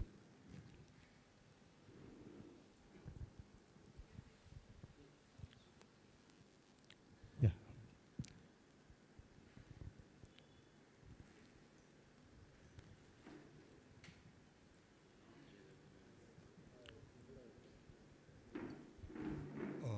Hello everyone. My question is mainly for Keenan. Why are retired players not getting back to the game once they stop playing?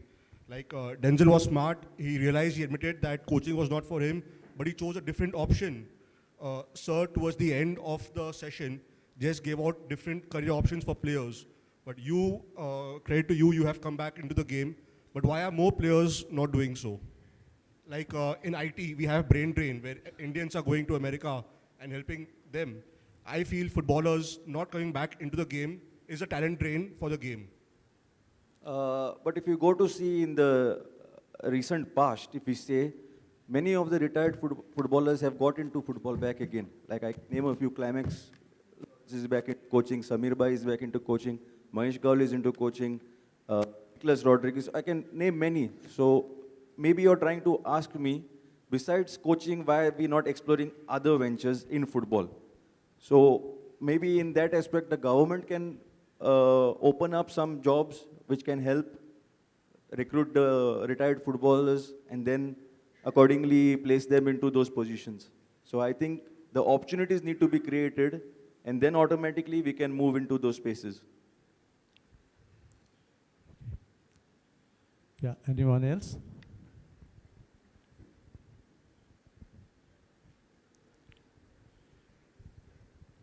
Yeah, just Sir. could be a question Yeah, to bye. all four of you. You've all had good careers in Indian football, but most of your careers were in Goa and had little success outside of Goa. And that continues now as well. So why do you think that is? I mean, some of you are actively involved in coaching, some of you got academies. And why is it that Goan players struggle to play outside of Goa or succeed outside? Yeah. Anyone? Okay, I can break it down into two parts basically. Before 2014, there were 5 teams into the National Football League, I-League, whatever you can call it. So that time we didn't have to move out because we had a lot of opportunities here. After that, there were just 2 teams playing in the top league. And I think players have moved out, like not as much as we would like to see.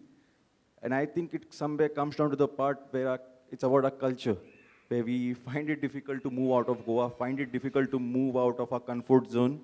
And I hope it changes. Because if you really want to do something in football and the better opportunity exists outside Goa, you have to take it. You cannot be comfortable, as we say, Susagad Goenkars. We cannot be Susagad staying in our own bubble of comfort. We have to step out. And that is, I think, largely it plays down to how strong you are here. So hopefully we start seeing the mentality shift and more players plying their trade outside Goa also. Yeah, Sir Albert. This is more of a suggestion than for this summit to put forward for the government. Based on what Keenan has said. See, previously, first players were employed with the companies. After being employed with the companies, they continued working till their retirement. That was stopped because players found that contracts were more attractive. And also the companies did not want that burden. This is one. Second one is that the compensation today, especially for Pro League players and other players, even national team players, may not be sufficient to sustain them to the rest of the life. Lifespan itself has increased. So it may not be sufficient.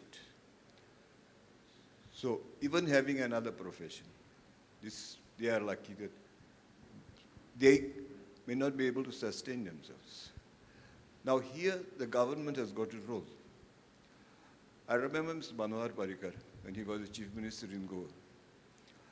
During the Dilip Sardesai award, when Clifford was awarded, he had made a proposal that any international player, after retirement, would be given a job by the government. I think we have to pursue this, because this will encourage players to become internationals. Today, you know that motivation is not there. Player he earns money, maybe playing even unrecognized tournaments. See, many of the professional players, even I-League players, even ISL players, play in unrecognized tournaments, and because of getting some money for that particular match. If there is and then, you know, they don't want to go higher. This is one. You have got a job from the sports quota. The sports quota today has been completely reduced, if not wiped out from most of them. We have to politically motivate, not only for football players, for all sports persons, to motivate them to restore the sports quota. Because once, see, you with customs, you worked up to 60 years, retired, you got a pension. How many of our players have got benefit of it? So these are two things, you know, which politically we have to influence our government. See, Brahmanand and Bruno were successful, were given a job. Brahmanand, thanks to Churchill, when Churchill was the chief minister and sports minister. Bruno later on, because that model was created. So they continued working for a government for a long time. I think we must stress that at least international players, even you said about Santosh Trophy players, whatever you may say, you know, whether ISL, I-League, till today Santosh Trophy is the most popular tournament in Goa. In Goa and most of the India except Bengal. So we must stress to the government to try to, one of the conclusions of this summit can be that jobs should be given at the government level for players after retirement. Because if, now Kenan and I know how much Salongar players have got. And I know how much Dempa players get also. That can sustain them at present. But the day they retire, they got nothing. Yes, very well said, sir. And as far as sports quota is concerned, I just want to say one more thing. What Mr. Prajum said also, why are players not going outside the state or whatever for better in academies also, I feel they should move out and do that, because sports quota from the Customs and Central Excise Department, they were announced in Pune, and of course it comes in the newspapers also, recruitment of sports, and I had taken Mr. Brahmanan and Francis D'Souza for the selection of for the officer's job as well as lower jobs, TA jobs. And it was so surprising that only 2 Goans turned up for those trials. For this, Goans especially don't want to come out of their comfort zone. They want everything here. It's not that they didn't know, but they were less interested, because joining also, there's a lot of hard work to be done. There were around 8 players all the way from West Bengal they came to Pune, from Delhi, Punjab and all over. And Goa is so close by, yet there were very few, just 2 of them had come. So we need to come out of our comfort zone also. Sir's suggestion about these giving jobs and approaching the government is an excellent idea. As Keenan has also said, the other states are doing that. I think with this we wind up this session. Thank you. Okay. Yeah. I fully agree with Mr. Albert Colasso what he said. Yeah, of course, I am not from here, but very much here, as well as in Bengal, Hyderabad and all. That is the first and foremost thing. Wherever I go, I tell this thing only. Because there is no security of the players. And surprising, all the governments, except 1 or 2 states, they are giving the job. So that the government has to do something.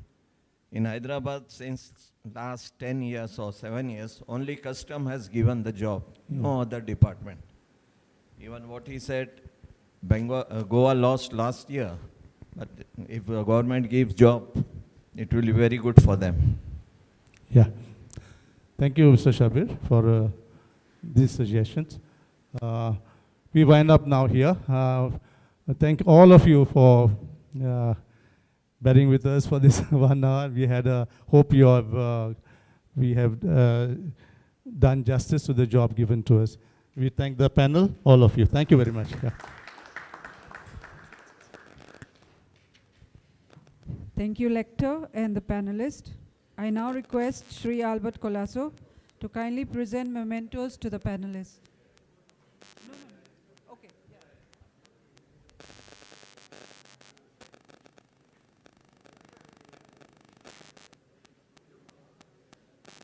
To Sri B1.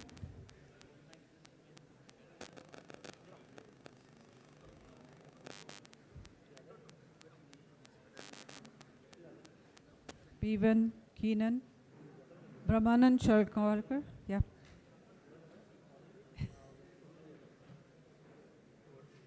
To Mr. Denzel. And to our moderator, Sri Lector. Ladies and gentlemen, we shall now take a break for lunch and we shall be back in half an hour. Thank you.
Check.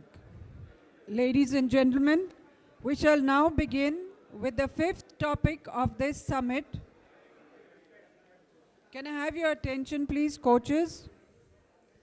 The fifth topic of this summit is inter-village football tournaments, their role in keeping football passion alive at the grassroots level.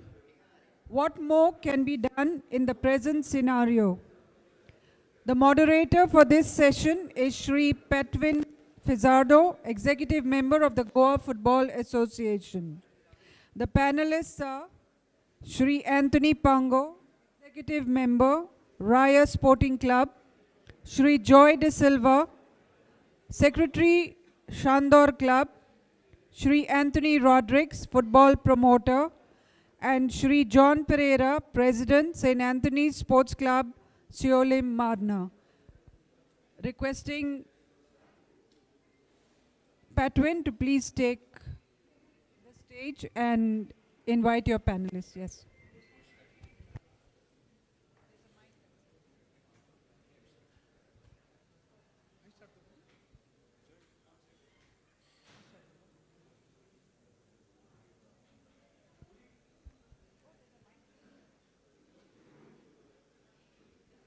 Check.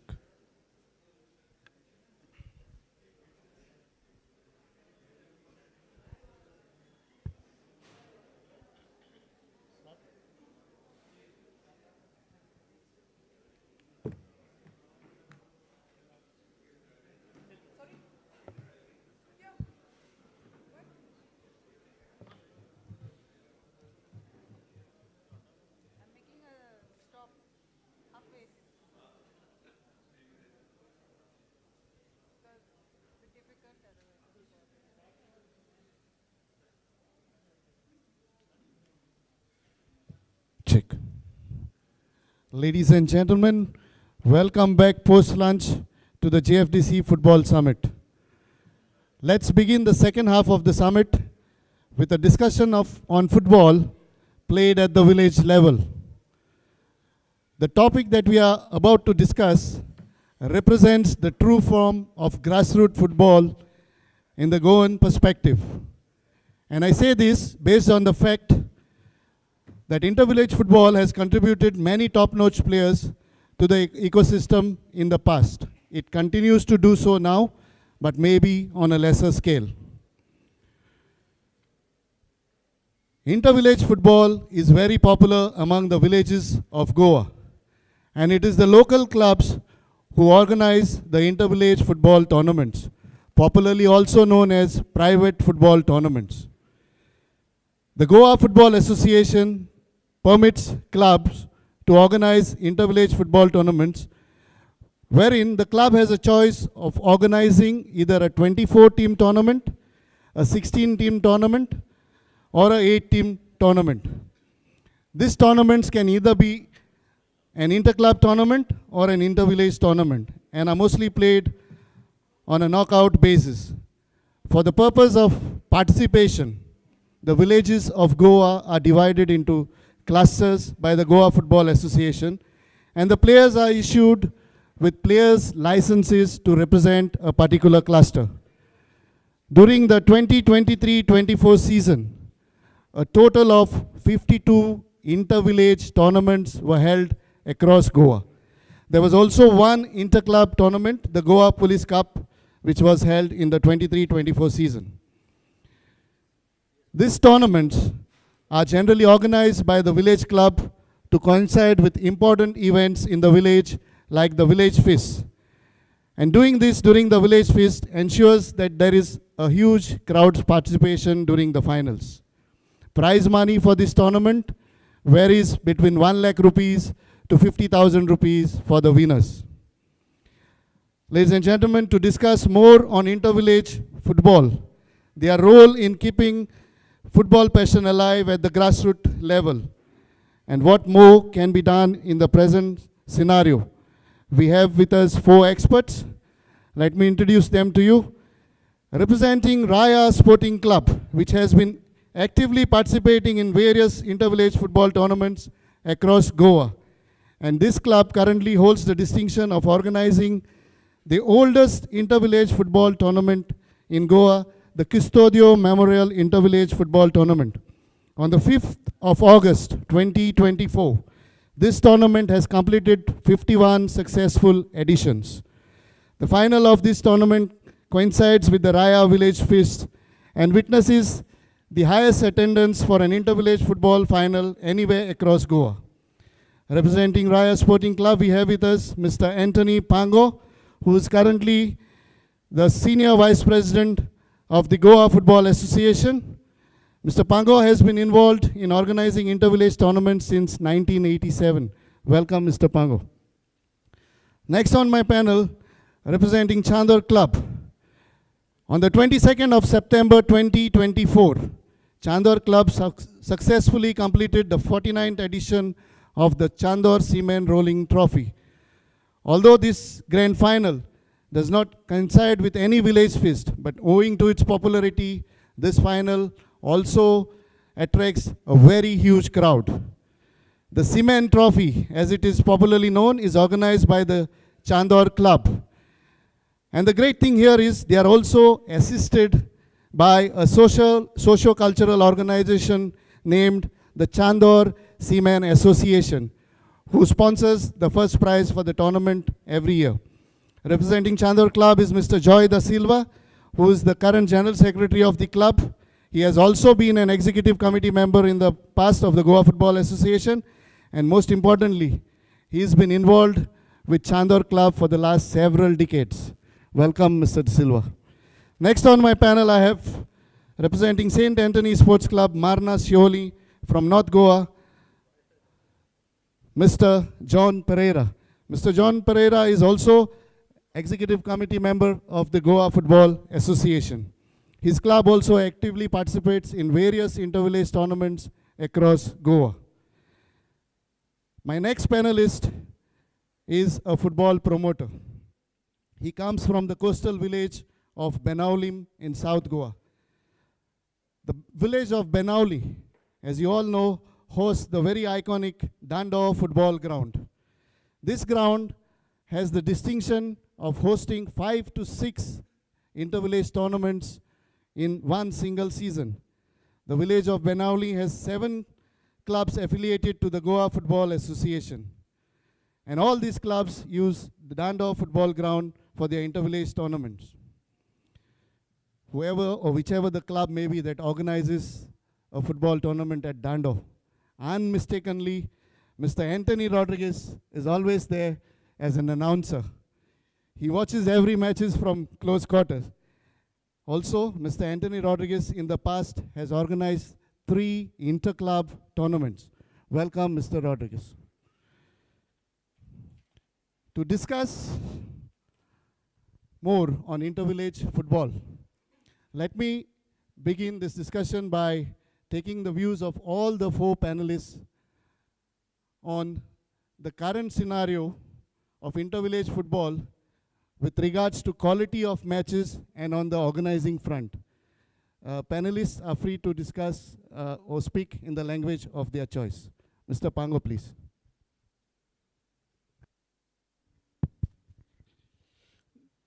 Good afternoon, football lovers. Inter-village football tournament आदी आणि आता जायते फरक आसा. पहिले inter-village जाताले तेन्ना व्हडले प्रोफेशनल टीम्स आसा ते सगळे सिलेक्ट करपाक म्हाका उगडास आसा.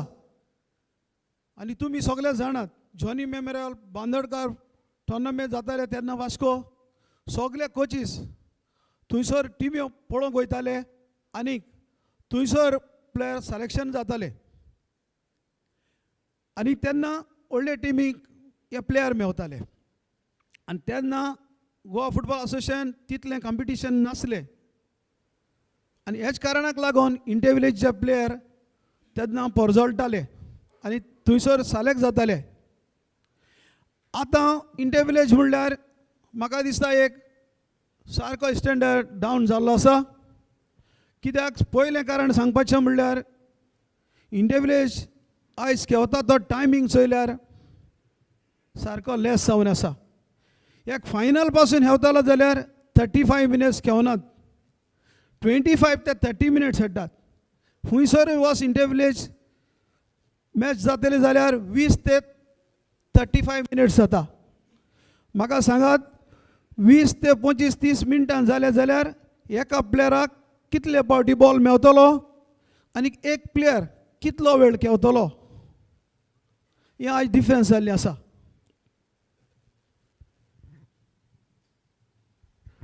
Thank you, Mr. Pango. Mr. Joy De Silva, your views on the quality of matches and on the organizing front, please. Moderator and friends, intervillage, which is unique to Goa, is a blessing to football, at least in Goa. It has been and it is still a cradle where the senior clubs choose their players by watching the inter-village matches. I am very happy that Goa Football Association has come into inter-village football. At one time, Mr. Botello, the former secretary of the Football Association, was saying that they made a mistake by interfering in the inter-village tournaments. I think it was not a mistake. There have been good about it and bad points also, but the good is that at least there is discipline today. Although Anthony Pango has said that the timing is very less, I tend to blame the referees and the players.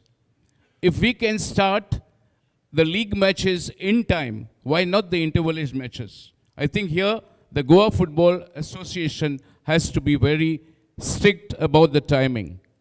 I have noticed that many a times the teams come late, many a times the referees, all the three referees are not there on time. If we have to start the match at 5, they should start checking the players' cards at 4:45, because it takes around 10 to 15 minutes to check both the teams' cards. And if we do this, we can start the tournament right on time at 5 p.m. And the 35-minute each half will be attained. Why we are not able to keep the timing of 35 minutes each half is because people come late. If the GFA has will, it can impose the strictness about the timing for an inter-village match. And I think the GFA should do this. As regards to inter-village, another part of it, now we have what is called as the open tournaments. And here the inter-village clubs suffer, because these open tournaments tend to offer something between 2,000 to 4,000 to each player to play for them. And that is how the players go to an open tournament rather than come to the club which is fielding the inter-village team. This has to stop. There are enough laws in place of the GFA that registered players and registered referees will not participate in the open tournaments. But this has failed to deter them. They still, the registered players go there and play. The registered referees also sometimes do their refereeing, which has to be stopped by the GFA if inter-village has the quality has to improve. For the future, we need, at least at the village level, we need to have coaching clinics or academies. Football is a sport of Goa, as declared by the government. The Gfdc should actively encourage clubs on a sharing basis to start football academies. And let this happen from the age of 8. Because a medical practitioner told me, if the pulse rate is below 70 and below, the stamina is high. A player should have a stamina of around, for around 120 minutes, which can be developed only as a child, not when you grow older. So this has to start from school level, from the age of 8. Now, if GFDC can step in and help the clubs to establish academies in each of the villages where the school and the club together work, there is a big future for our children in football. I know that people are not very interested in football because they say there is no much scope in football in terms of their dependence on football for future. But then, if we start training people from very young age, that interest in them will develop, the stamina will develop, and naturally the clubs will have to also pay more and provide them a job. We have to reach this level, and if this level has to be reached, let us, with the help of the Goa GFDC, establish coaching camps, the academies in each of the villages in collaboration with the club where the expenditure could be shared 40 to 60. This is my suggestion. Thank you. Thank you, Mr. Joy. Mr. John, your views on the quality of matches and on the organizing front, please. I would like to thank GFDC, GFA, and thank you, Padvid, for inviting me here. I'm from St. Anthony's Sports Club, Manna Sholim. I've been running this club for a couple of years. I have started with age groups, then 3rd division, 2nd division, now we are in 1st division.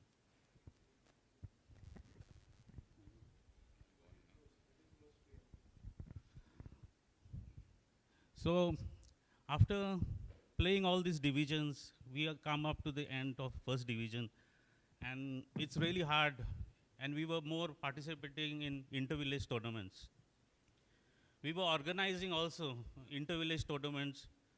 2 years we couldn't afford to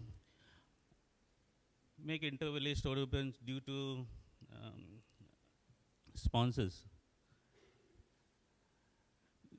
I'm from north side. I saw a lot of inter-village tournaments. It's not happening now at present, because some days you get sponsors, some day you don't get sponsors. Like if you are politically involved, you get sponsors.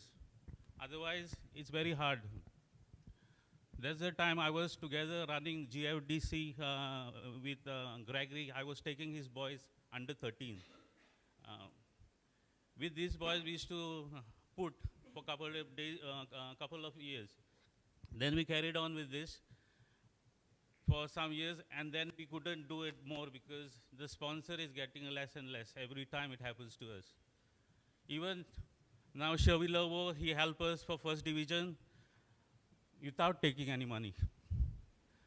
We are really struggling for 1st division because the system had come, CRS system. CRS system have really made us more difficult because we were not paying any money for our players because those boys were playing from 13 to 3rd division to 2nd division to 1st division. We were not paying so much, any money to them. But now the boys got an option after CRS that they can get some money. So they started playing from 3rd division to 2nd division, and then I get less players.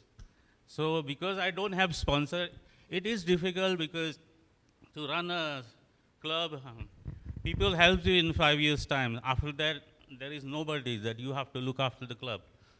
So inter-village really help us. But nowadays, what happens is, there is open tournaments also because, and when there is open tournaments, it's very hard to bring the inter-village player to open tournament because they don't like to come because it is more difficult for everybody, I think. Because open tournaments makes them more attractive, more money, and it's finished in one day. But inter-village tournament, it has format of restrictions, putting referees, and there is a lot of cost, even in when we do interward also. But nowadays, we used to have 36 teams in interward. But nowadays, nobody is interested to do one tournament in one season because there is a lack of sponsors. and nobody is interested to do because due to open tournaments. I think there should be some changes because it's getting difficult for the small clubs like who's running first divisions, then they don't get players. But we have to work something about it. Thank you. Thank you, Johnny. Mr. Anthony, your views on the quality of matches and on the organizing front of inter-village tournaments, please. Good afternoon and good evening. Pelsate Debar Kormota, Gfdc, Goa Football Association, Albert Sir, Patwin. एक opportunity दिल्या पहिली party लायफा इसोली example उलोवपाची inter-village म्हणटा तें आमगेलें passion फुटबॉलाचें गोंयकारां जें football passion आहा इंटर-विलेजीचें सो येता कोणालो चेडो फुटबॉल खेळटा तेगे पाय चोवपा येता तेगे माय चोवपा येता सो एक फॅमिली कशी ते इंटर-विलेजी पावता ते भायर शेजऱ्या कोण खेळटा जाल्यार सगळे शेजारी येताय शेजऱ्यागे चेडो खेळटा जाल्यार एक वाड पासून येता आमगे वाड्याचे मुगले वाड्याचे तीग जाण खेळटा जाल्यार आमगे वाडो वयतालो चोवपा मुगे भाव खेळटा जाल्यार आमगे माय पासून वयताली चोवपा चलोन दांडो ग्रावंडार म्हणटरीच ही आमगे पॅशन म्हाका दिसता ही पॅशन तर आमी सांबाळना इंटर-विलेजीची मुखार आम फुटबॉल प्लेयर मेळपा न्हय आनी इंटर-विलेजी थोडे थोडे मातशें इम्प्रूवमेंटूय जालां जेन्ना GFA मुखार आसली तेन्ना तेजो इम्प्रूवमेंट जाला आनीक डिसिप्लीन वाडलो आहा पयलें हें मातशें कंट्रोला भायर आसतालें आतां तें कंट्रोलाचें आहा जेन्ना क्लब आहा कितें डिस्प्यूट जाता ऑर्गनायज करता तेन्ना क्लब डेफिनेटली डिस्प्यूटा लागून GFA सपोर्ट घेताय जेन्ना ऑर्गनायज कोताय ऑर्गनायजींग पार्ट आसता तेन्ना GFA गे तेंगे सगळी परमिशन मेळटा ते कॉमेस कोताय आमगे दांड्यार 5-6-7 टोर्नामेंट तरी जाताय आनी ते पावसान जाताय म्हणटरीच आमकां एक स्टार्ट जालो म्हणटरीच तो सारको एक कॉम्पॅक्ट टोर्नामेंट करपा पडटा अदरवायज एकल्यान तरी कितें जालें मिस्टेक जाली जाल्यार फाटल्यान आख्खें चुकता शेड्यूल चुकता so we have to do it in a very compact manner मुगेलें एकूच आतां जायतें इंटर-विलेज चोयलें केलें म्हज्या लायफान हांव 1990s सो आहा हितून म्हाका दिसता ही आतां बॅडमिंटन म्हणून टायमींग 5 o'clock स्टार्ट जायना थोडे एक म्हाका एक दिसता तशें GFAन एक रिस्ट्रिक्शन काडो आहा 5 तर प्लेयर पावनाय टिमीचे इंटर-विलेजीचे फाटल्यान तांकां रेजिस्ट्रेशन एक फॉर्म दिताय तेजेर नांव बरोवपा पडटाय आख्खी लायन अप आनी ती लायन अप रेफरी चॅक कोताय before the start of the match जरी तर तुगे प्लेयर ना तूं भायर फाटल्यान पडटलो प्लेयर भायर इंटर-विलेज एक कार्ड केलो आसता GFAन आमगे इंटर-विलेजींत चडशे प्लेयर मोर ऑर काम करपी आसताय थोडे स्टुडंट आसताय ट्युशन आसताय म्हणटरी थोड्यांक 5 शार्प पावनाय थोडे हाटपटाय म्हणटरीच प्लेयरां खबर आसता आपल्यागे प्लेयर कोण पावलो ना तो हांवें कितले जाण ऑब्जर्व केले बेश्टे मॉचीस बांदताय थोडे बेश्टे मुतपा वयताय असो टायम काडटाय म्हणटरी 5, 15, 5, 10 असो टायम जाता जरी तर आमी कितेंय एक उपाय घेवन कोण फाटल्यान पडटा प्लेयर जरी तर ताका लायनअपाचें तेगे नांव आहा तो प्लेयर इलिगल जावपा जायना कित्याक जेन्ना कार्ड आहा तेजें नांव बरोवपा जाता लायनअपाचें फाटल्यान प्लेयर पडाय जाल्यार तांकां घेवपा म्हाका दिसता तशें नाजाल्यार हो टायम 5 केन्ना जावपा ना प्लेयर बेश्टे एशी तेशी रावन जावं टीम मातशें फाटी शेताय कित्याक कोण येयलो ना जाल्यार मातशें डिले कोताय कित्याक इम्पोर्टंट थोडे प्लेयर आसताय थोडे 5, 15, 5, 10 पावताय जरी तर तेच प्लेयरांची नांवां सबस्टिट्यूट लिस्टान तर घालीत आनी ते फाटल्यान तर एंट्री दीत कांय व्हड डिफरन्स जायना हें पयलीं चलतालें पूण आतां थोडेशे रूल मातशें एमेंड केले आनी हेका लागून मातशें फाटपटाय आनी इंटर-विलेज दुसरें म्हणल्यार इंटर-विलेजी एक डिफरंट इमेज आसता तितून पॅशन आसता तितून गांवचो लोक इनवॉल्व आसता म्हणटरी तेज बरोबर एक तर प्लेयर ना आख्खो गांवचो लोकूच डिसअपॉयंट जाता चड पाट गांवकरांक खबर आसता आपल्या प्लेयर खंय काम वयता लेट पावता हांव म्हणा त्या प्लेयरा लागून गेम लेट कोचीस पूण एक ऑपॉर्च्युनिटी दिची जरी तो प्लेयर रेजिस्टर्ड आहा ताका लायनापाचें घाल तेजें नांव तर सारकें आहा तेन्ना खेळावं जीव पावता अशें हें म्हजें इल्लें सजेशन आहा. Thank you, Baba Anthony. Listening to all the 4 panelists' opening comments, Mr. Pango pointed out about coaches being present to spot talent at inter-village tournaments. And he also spoke about the time. To elaborate a little more on the timing, matches generally start past 5 p.m. The duration of the match is sometimes 45 to 50 minutes, the total duration of the match, not each half, the total duration. And if you calculate the ball in and ball out, the actual play time for these matches reduces to about 50%. So in a match which has taken place for 45 or 50 minutes, you are playing only 22 to 25 minutes actually. And this is not fair because this really doesn't give an opportunity to the players to showcase their talents. In such a situation, all the panelists I think have suggested that the GFA should step in and follow the timings strictly. Matches should start at 5 p.m. Mr. Joy spoke about open tournaments. From my experience also, being from a local club, this is a big problem for us. We groom the players throughout the season with a hope that they will make it big.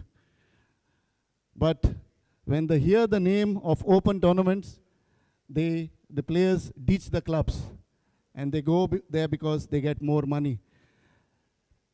The problem with this is we are supposed to play an inter-village match that particular day. We are short of players. There are walkovers. The reputation of the organizers is gone for a toss, and nobody gains in this situation. Johnny, you spoke about financials. We will elaborate a little more, and also on the interward. So my next question to you, Mr. Pango. How important are interward tournaments for spotting talent to replenish the village club supply of players? Interward tournament, जायते जाताले पहिले, अजून जाता, जायना, and how important they are to get a supply, continuous supply of players to the village clubs? इंटरवर्ड हो tournament जावप म्हळ्यार चड गरजेचो. तुजी गांवची टीम एक तयार करपाक मेवता, क्लब टीम करपाक मेवता, आनी तुज्या वाड्यान कितले भुरगे टॅलंट आसा ते तुका विचून काडपाक मेवता. तुजो क्लब म्हणटच त्या क्लबाक खेळोवपाक मेवता आनी इंटरव्हिलेजें चड गरजेचें. पूण आयज पळोवंक गेल्यार तितले इंटरवर्ड टोर्नामेंट दिसनात. कित्याक दिसनात?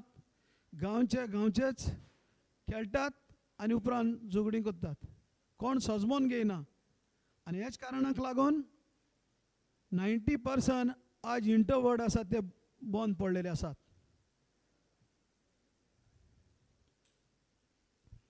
Thank you, Bapango.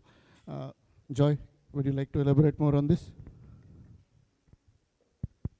I think even before the inter-village tournament started, there were a lot of inter-ward tournaments going on, especially in our village of Chandor.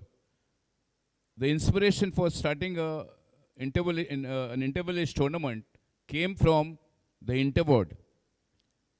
The inter-village started around 1973. Chandor, Raya, and Johnny Memorial were the first 3 inter-village tournaments that started. And thereafter, because after liberation, there were a lot of grounds in different villages. And thereafter, many villages carried on the tradition of inter-village tournaments.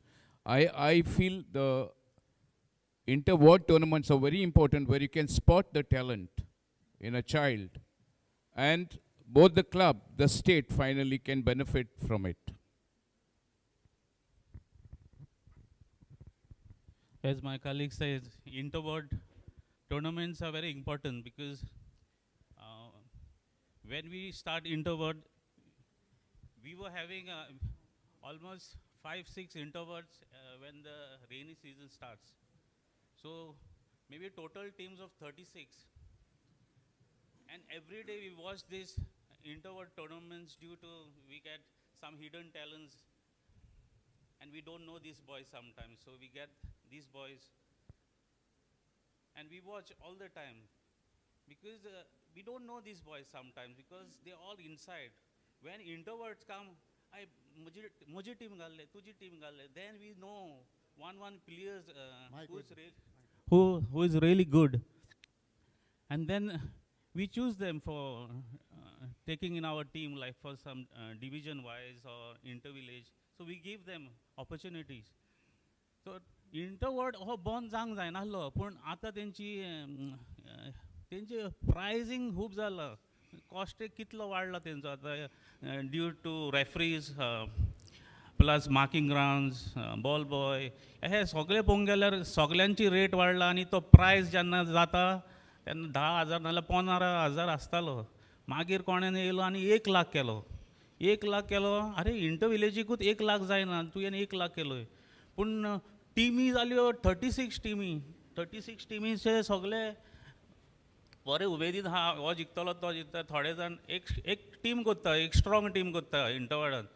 पूण थोडे जाण आहा ते आपणाचे मोचे घालता. पूण it's important for us also we are watching because we will get some players from this basically. So it should happen, but now it's not happening. Now last for 5 years we are having introvert only. This year we didn't have any, maybe Panchayat Cups, but otherwise it's very hard to have introvert. Okay, thank you, Johnny. My question to Anthony. Anthony, like Mr. Pango said, coaches used to come, they spot the players. My question to you is, players are spotted at the inter-village tournament. Tingasan te oir gele, professional club खेवपाक gele. When they go to a professional club, okay, they are at the highest level, right? So should those players be allowed to play in the inter-village tournaments when the Goa Professional League is running? No.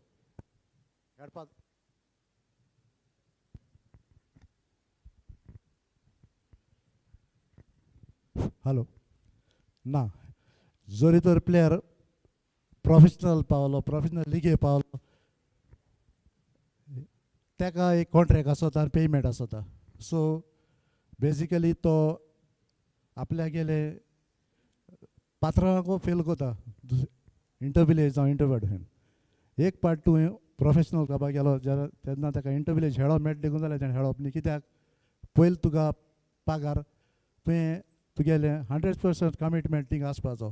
जेन्ना तूं कोण पागार फारीक कोता, salary फारीक कोता, तुगे कामा पासत कोताय, तुवें ताका 100% तुगेले जो ओनर आहा ताका दिवपाचें. म्हाका दिसना तें इंटर विलेज परतून तें खेळपाक. आनी इंटर विलेज खेळपाक टायम आसता ते कॉन्ट्रॅक्ट काबार जाल म्हणटा तुज्यान इंटर विलेज खेळपा जाता. जेन्ना तो प्लेयर तेगेलो कॉन्ट्रॅक्ट काबार जालो जाल्यार when he is not as a professional. आनी पेड बीन बाब हांव एक सांगो तुका, जेन्ना इंटर विलेज तूं म्हणटालो आतां इंटर विलेजी प्ले कोच सिलेक्ट कोताय म्हूण, इंटर विलेजी कोच प्लेयर सिलेक्ट जावन म्हाका एकूच एग्जांपल दिवपाक दिसता. आज एंटनी पेरेरा फ्रॉम नावेली, ताका नावेली हेड आसतना सालसेट फुटबॉल क्लब आमगे cradle of football Salcete football क्लबान कितले बरे प्लेयर केले इंटर विलेजीन तूं सिलेक्ट करून. ही कितलेच आसतले सालसेटीले आनी आमी तांकां वालोर दिवपाचो सालसेट फुटबॉल क्लब. तेसो एंटनी पेरेराचो एक एग्जांपल दिता तुका हांव. From inter-village Naveli to Sunset Football Club to Tempo. So much of talent, Ashkon. Inter-village son Pawle. आनी कितले आहाय हांव एग्जांपल दिता जाल्यार पूण एक सांगेल तुका इंटर-विलेज मुट्टी तसलीच आनी कितले प्लेयर येताय आमगे दांड्या पासून मॅथ्यू क्रॉस आनी आसताच आनी तो थिंगा चोयता आनी केन्ना सजेशन बी घेता आनी थिंगचोन हें कोता. म्हणजे इंटर-विलेज इज तूं सांगता तें सारकें. Thank you, Anthony Bob. तुवें एंटनी पेरेरा म्हणून सांगला तो डेम्पोक गेलो, and he was also named when they completed their 60 years. one of the top 50 footballers from Dempo Football Club. My next question is to Mr. Joy De Silva. Joy, the question is, how do the village clubs sustain financially? And I want you to elaborate a little more on the Hausi or Tambola. What role does it play in getting finances for the club during the inter-village matches? The inter-village tournaments cannot be held if there is no help. A lot of villages come forward and donate generously for the tournament. As regards Hausi, that is a great source of income. I can tell you for my club, on a final day, we at least make around 3 to 4 lakhs. That is our income just on the final day. And the entire tournament will be around more than 5 lakhs. That's because of the enthusiasm of the villagers, first of all. See, the tournament is so much ingrained in the hearts of the villagers because it is one of the oldest tournaments, first 3 tournaments. So people voluntarily come forward and help through their donations, and Hausi is always a hot sale. It is very important, otherwise we cannot sustain this tournament. We have been able to make profits. After having the tournament, we have been able to make profits and put the same money in football again. Thank you, Joy. I think we are running out of time. Yes, Pango, if you would like to add something, please. Inter-village tournament करप आनी ताचेर 2 पैसे जोडप जो inter-village गांवांत जाता म्हाका दिसना financially problem जायना. लोक गांवचो आपूण जावन फुडें सरता हो आपलो टुर्नामेंट म्हूण हो फायनान्स करपाक आनी जायते बरे दुसरे मागपी आसात हो इंटर-विलेज टुर्नामेंट सक्सीड करपाक जायते जाण पयशे येतात. आनी खरेंच म्हणल्यार इंटर-विलेज हांवें पयलें म्हणलें एक तर आदी इंटर-विलेज आनी आतां इंटर-विलेज डिफरन्स जाल्या. म्हाका दिसना पयलो आदली इंटरनॅशनल इतले प्लेयर जाले जाल्यार म्हाका दिसना इंटर-विलेज खेळनासतना कोणूच प्लेयर जावंक ना.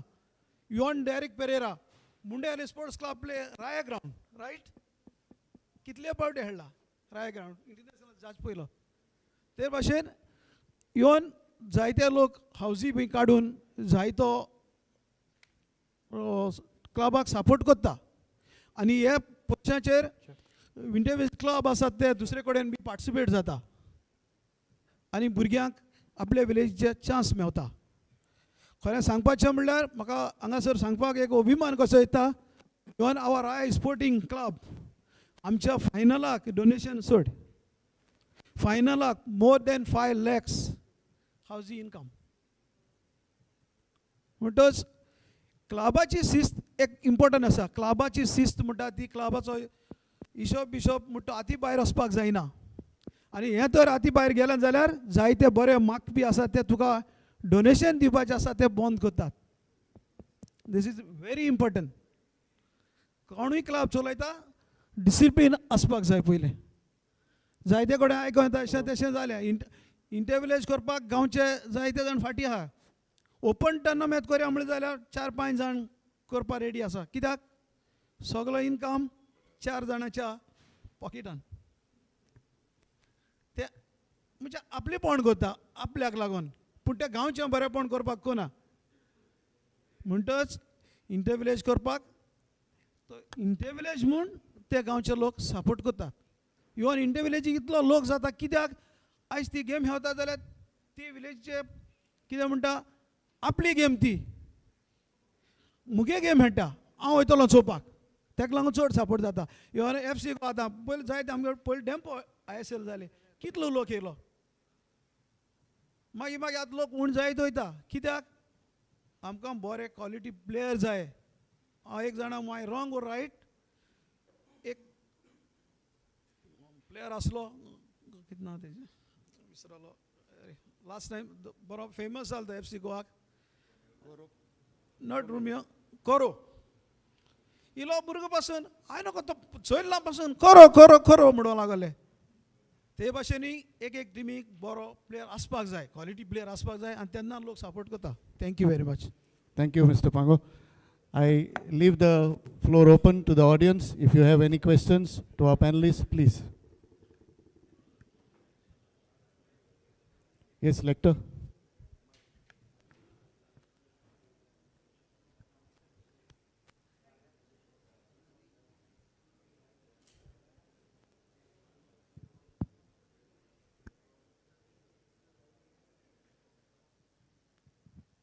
Check. Hello, yeah. This is not a question, but this is a suggestion. We talk about quality of football. In intervillage, if we talk about quality of football, I've played a lot of football, intervillage football. And in our days, we used to practice together, all the village players. And one senior player would just tell us to do this exercise, that exercise. And then we would play and then disperse. But today we are in times where we need to have structured plan for these intervillage teams with proper coaching. This is one area where we were in an earlier session, we heard that coaches need experience, they need more matches. Now, so many intervillage games are being played. Are these intervillage teams, do they have a coach?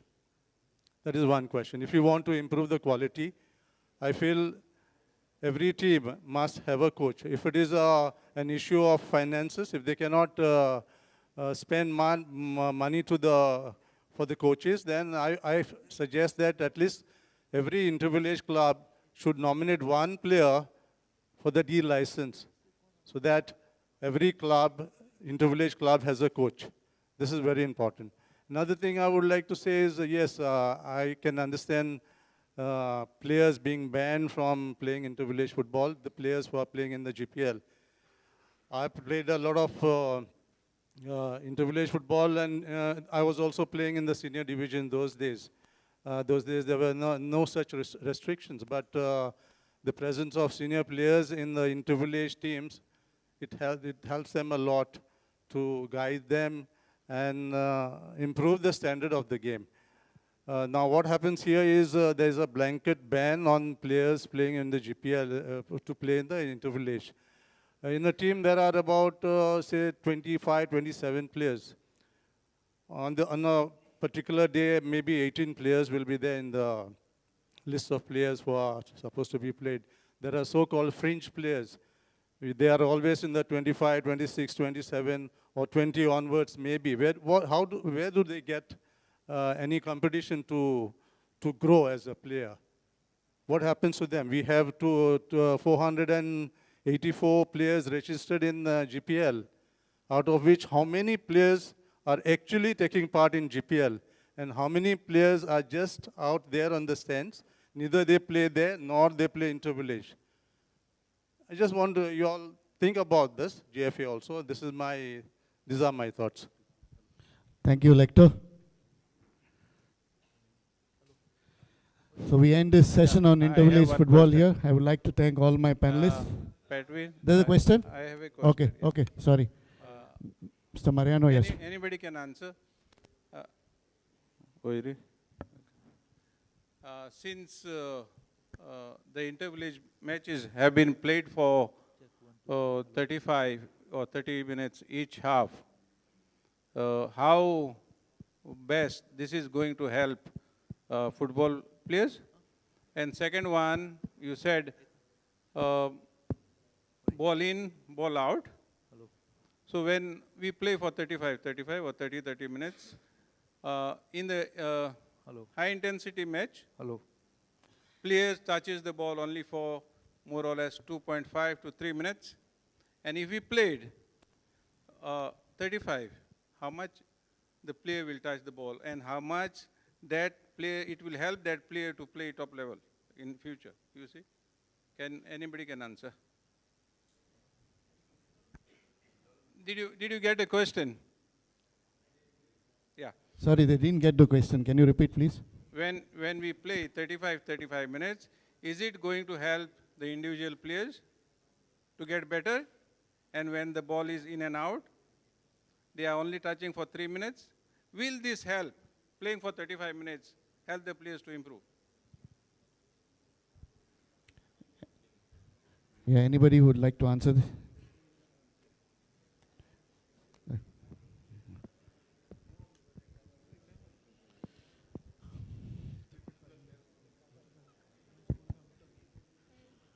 Hello.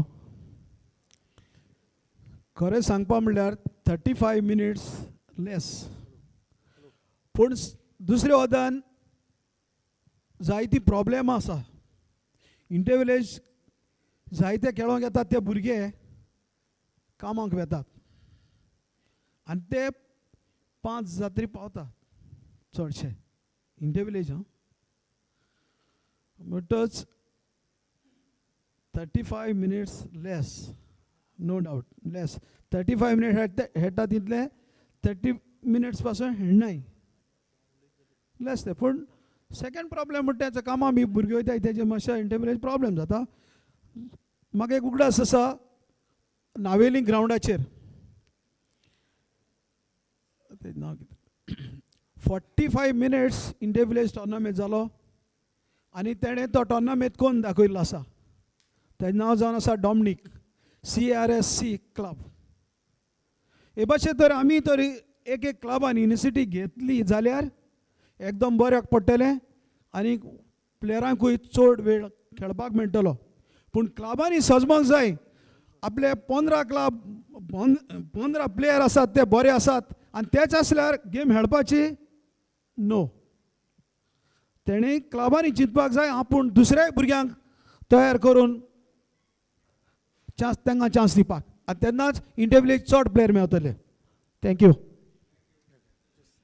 Yeah, I just had a quick question. How many of your clubs have girl or women's teams or have a tournament for female players? The GFA currently organizes the Vedanta Women's League, and for the current season there are 6 teams that are registered. Yeah. And also in the Khelo India, under 15 girls are playing. There are 12 teams playing in that. Okay. So I know we would all like to discuss more, but sadly we have run out of time for this session. More sessions are to follow. So I thank all my panelists for giving their valuable time here. Thank you very much.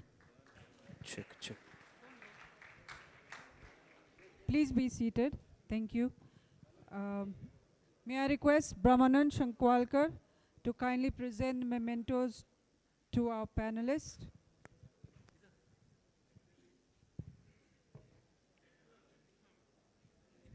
To Mr. Anthony Rodrigues. Yeah. Check.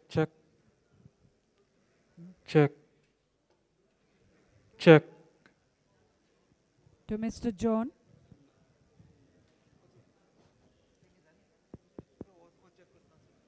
To Mr. Joy De Silva. Da Silva. Mic test. Mic check. To Mr. Anthony Pango and to our moderator. Hello. Patwin Fizado.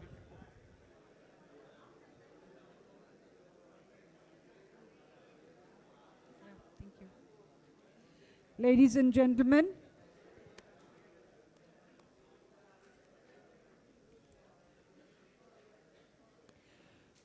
we shall now have or begin the 6th session of the summit, which is on grassroots, youth football and academies.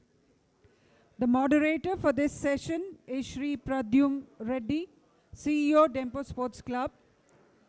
The panelists are Shri Lois Barreto, promoter of football of South Goa United, Shri Melroy Maura, operations manager, Cesar Football Academy, Shri Nathaniel DeCosta, head of grassroots development, Forza Goa Foundation, Shri Bruno Coutinho, Arjuna awardee and director coaching, the Sports Authority of Goa, and Shri Francisco Nunes, the executive member of the Goa Football Association. Requesting him to kindly take over the session.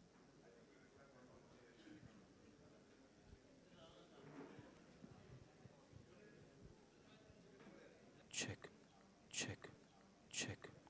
test, check. Check, test.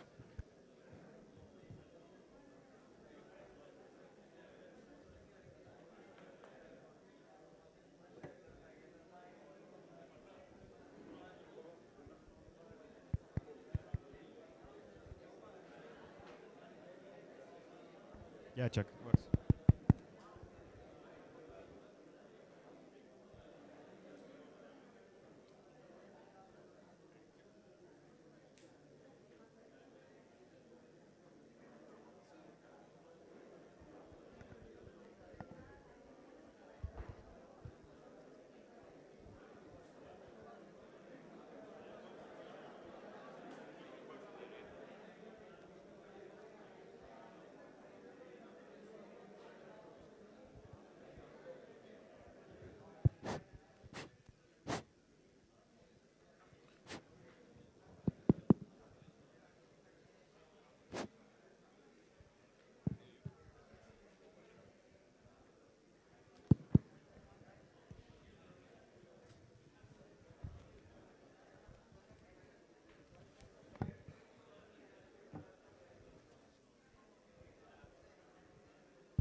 Okay, good afternoon.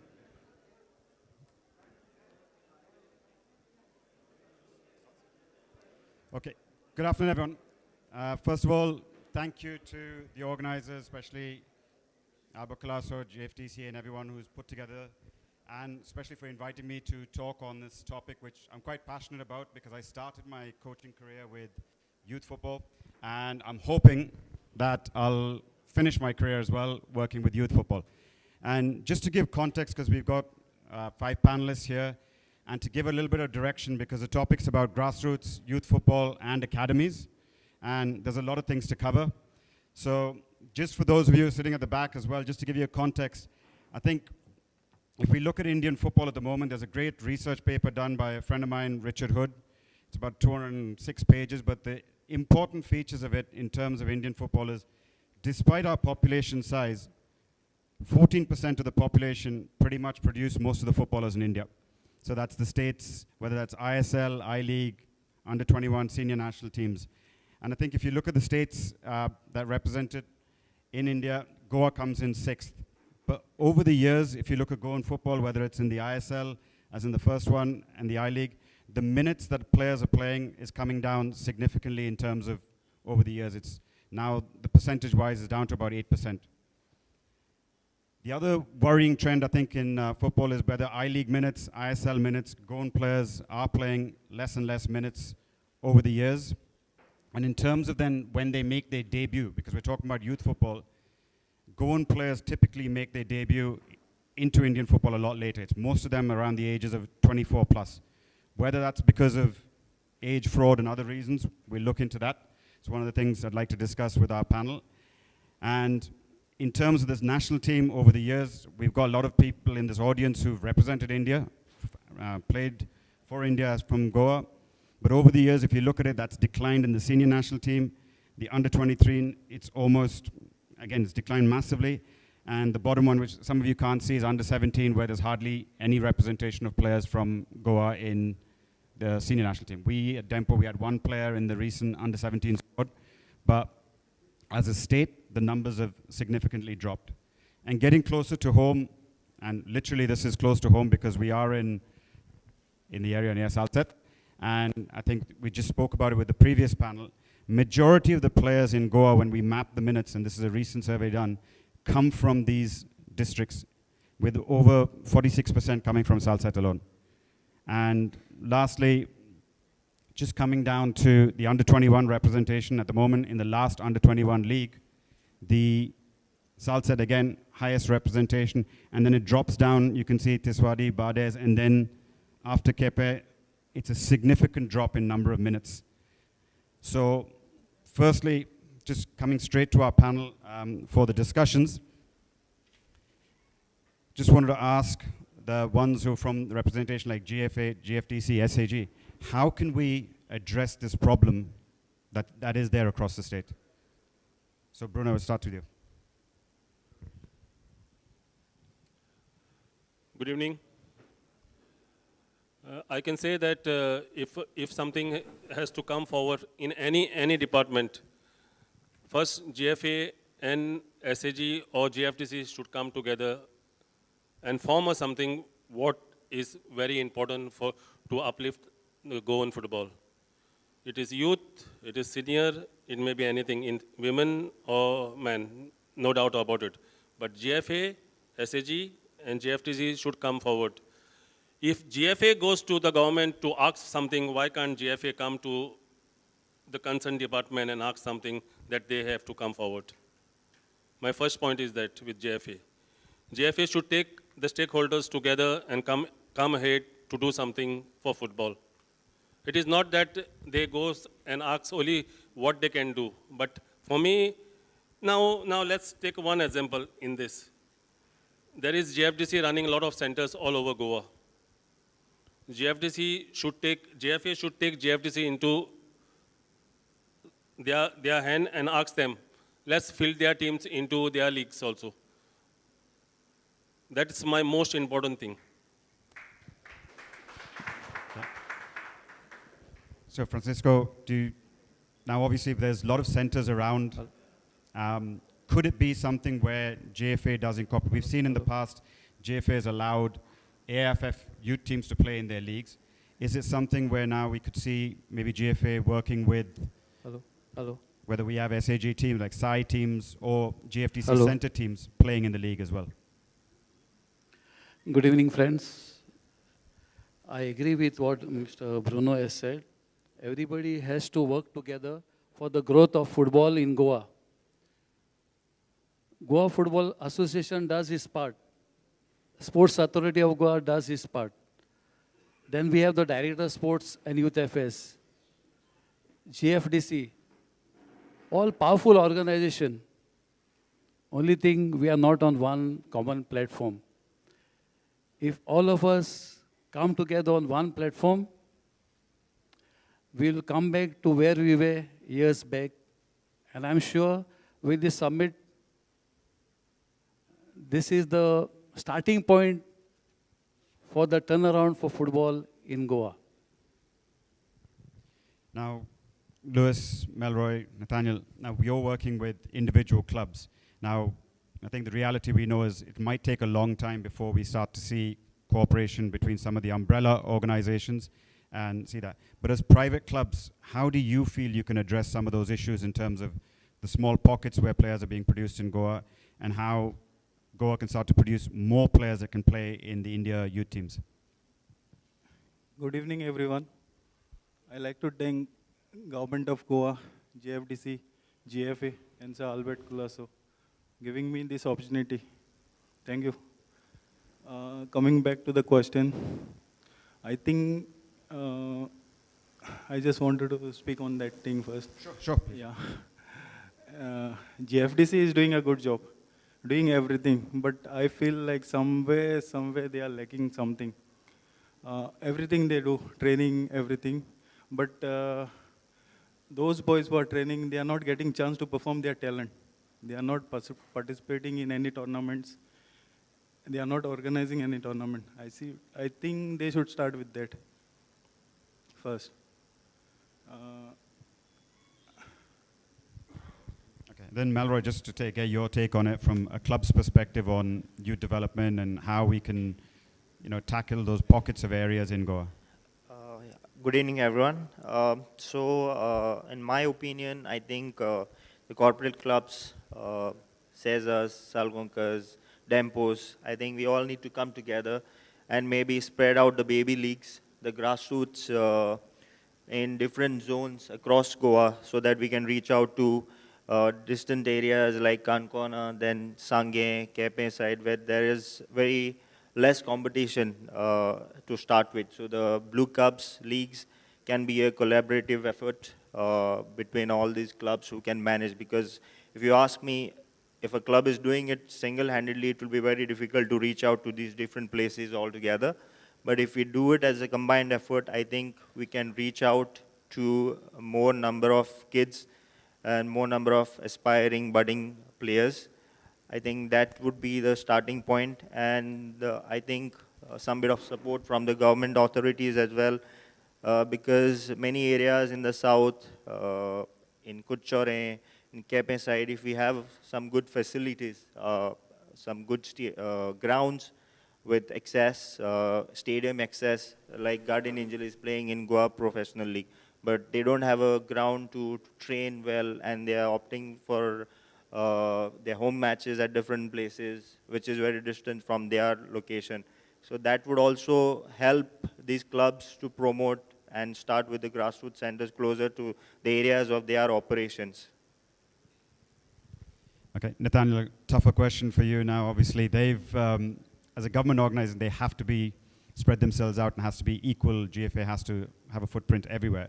Whereas as a private clubs, you look at that data, will you now be more inclined to focus your resources on areas where you feel you can produce? Because obviously you guys are doing a fantastic job with your Little Goals leagues and you have multiple centers now.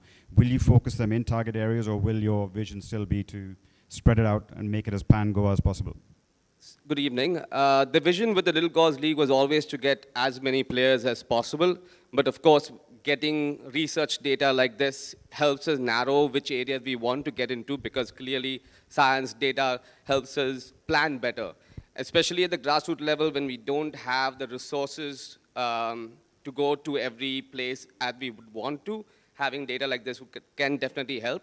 We are actually looking at this data and hoping to open up our next center at Sangay or at Chandor for the Little Goals League.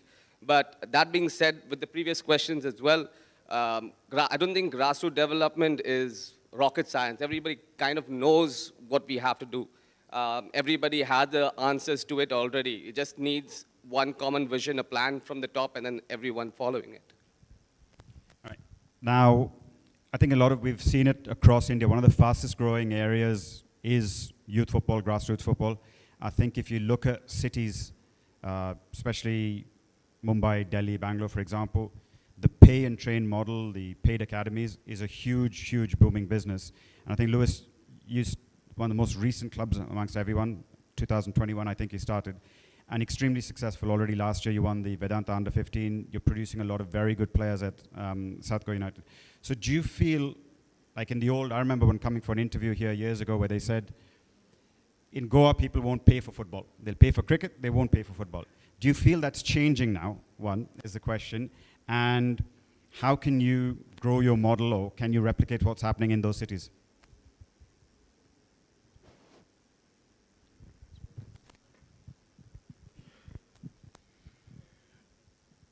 I think idea behind this thing was like, we started our academy saying that we'll be taking some admissions. So finally it was like admission was less and scholarship was more. But I don't totally agree that parents do want to pay, like some parents want to pay. But in my academy right now, like we have around 150 to 60 kids. But just we go behind like and check, only 20 to 25 admission we have. Rest everybody is like a scholarship. So it's not that, but some parents want to pay and come. Like. All right. Now, Melro, I think you say so, Vedanta, you have a couple of football schools as well that were opened a little bit earlier as well. So how successful will that model be in Goa? And is it something that can be replicated, like the soccer schools, like your Baichung Bhutia soccer schools, or if clubs were to open soccer schools, to use that term, in Goa, is it something that would kick off, and is that something that's needed in Goa? Because I think, as Lewis is showing, when parents are paying for something, there's an accountability. When it's something that's provided for free, there may not be that accountability for the coaches. I agree with you, Pradyum. And at this point of time, it's not happening. But gradually, I feel the pay and play model would definitely start thriving, because, as you have rightly said, if you're not paying for anything, there's no accountability. Secondly, we spend a lot on our education, academics, and that is not coming for free. And this is something that we are doing in a specialized way. Not everyone can coach, not everyone can become a player, but if you are wanting to have your kid getting trained under clubs, under different coaches, then definitely there needs to be a starting point. I think it has started now, slowly, but I think it will gradually pick up. I think, Nathaniel, to you as well, we're seeing a few, like I think there's All-Stars and a couple of others where there's that sort of backwards integration of the soccer schools or pay-and-play models where they're now playing in your Little Goals League. So do you feel that's important for your ecosystem as well, or will you need to start them as well yourself? Absolutely. I mean, post the pandemic, we have actually seen a lot more private academies, especially at the grassroots level, sprout up. And it is also being, I mean, they're not cheap, but the kind of audience that they're getting, we are seeing that is not always a local audience. It's a lot of people who have now moved to Goa and see the value in paying that amount for the children to play. That being said, for the Little Goals League, for instance, we charge 500 rupees for a league that runs for 6 months. But a lot of parents cannot pay that. They say, no, why do we have to pay? They don't see that for 500 rupees. So while there is a small section, like Sir was saying, there's a small section of people who are willing to pay, the majority of people still do not see the value of putting money into their child's sporting future. Okay, now, Bruno, turning it back to like the academy setup now, obviously private clubs can have academies. There's merits in whether we say kids should go away from home and be in residential academies, or whether they should stay home, stay local, and just travel to training and back. Now, you've had personal experience as being in a boarding and with the SAG, how it's run now. Do you think there's a need, because of the way the state, the travel is difficult for players from one end to the other? Like personally, even for us, our boys, we have a bus that comes from Margao, another one from Mapsa to the Dempo Academy. But maybe it's better for us if we had regional academies. So in that way, would it be wise for SAG maybe to have centers across Goa? And is that something that maybe they should look at with Gfdc, of having almost regional academies inside the state? Basically, I'll tell something about myself only. I was in St. Indian High School, Mondigiri, as a boarder. I was 10 years in boarding. I know what life it is. No grassroots, nothing. Whatever you have to do it in the boarding. No mother, no father. It's only once in a month. Sometimes they used to come to see. But we used to play barefoot on the grounds and all, because that was the final thing of us. Coming back to the centers, I know GFDC had one nice academy in Holy Spirit Church over to the south, and it was running really well. But I still say to the government that the academy is closed. Instead of one academy, they should have two academies, one in the north and one in the south, where it will be distributed nicely, where they can participate in GFA tournaments, whatever it is there. And they were catered for, a lot of players used to be playing for Churchill's and other clubs also. But when they were trained under good coaches, Matthew was training, Robert was training them, they were trained under good coaches, and there was a good result because the team had gone to Supreme Mukherjee Cup in Delhi also. Apart from that, the corporate house, like the Empos, you all have a nice academy which is running very beautiful. Cesars has a nice academy. Now South Goa has an academy.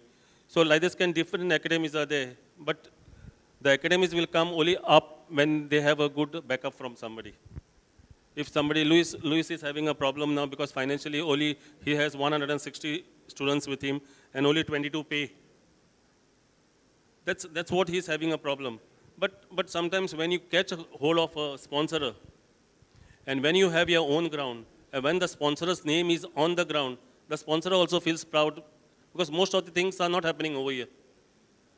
When you have a sponsor and the sponsor's name is on the ground, because I have been to Dubai for a lot of tournaments, and when the sponsor comes on the ground and when he sees his names around the stadium, he feels proud and he says, next year also I am ready to give money.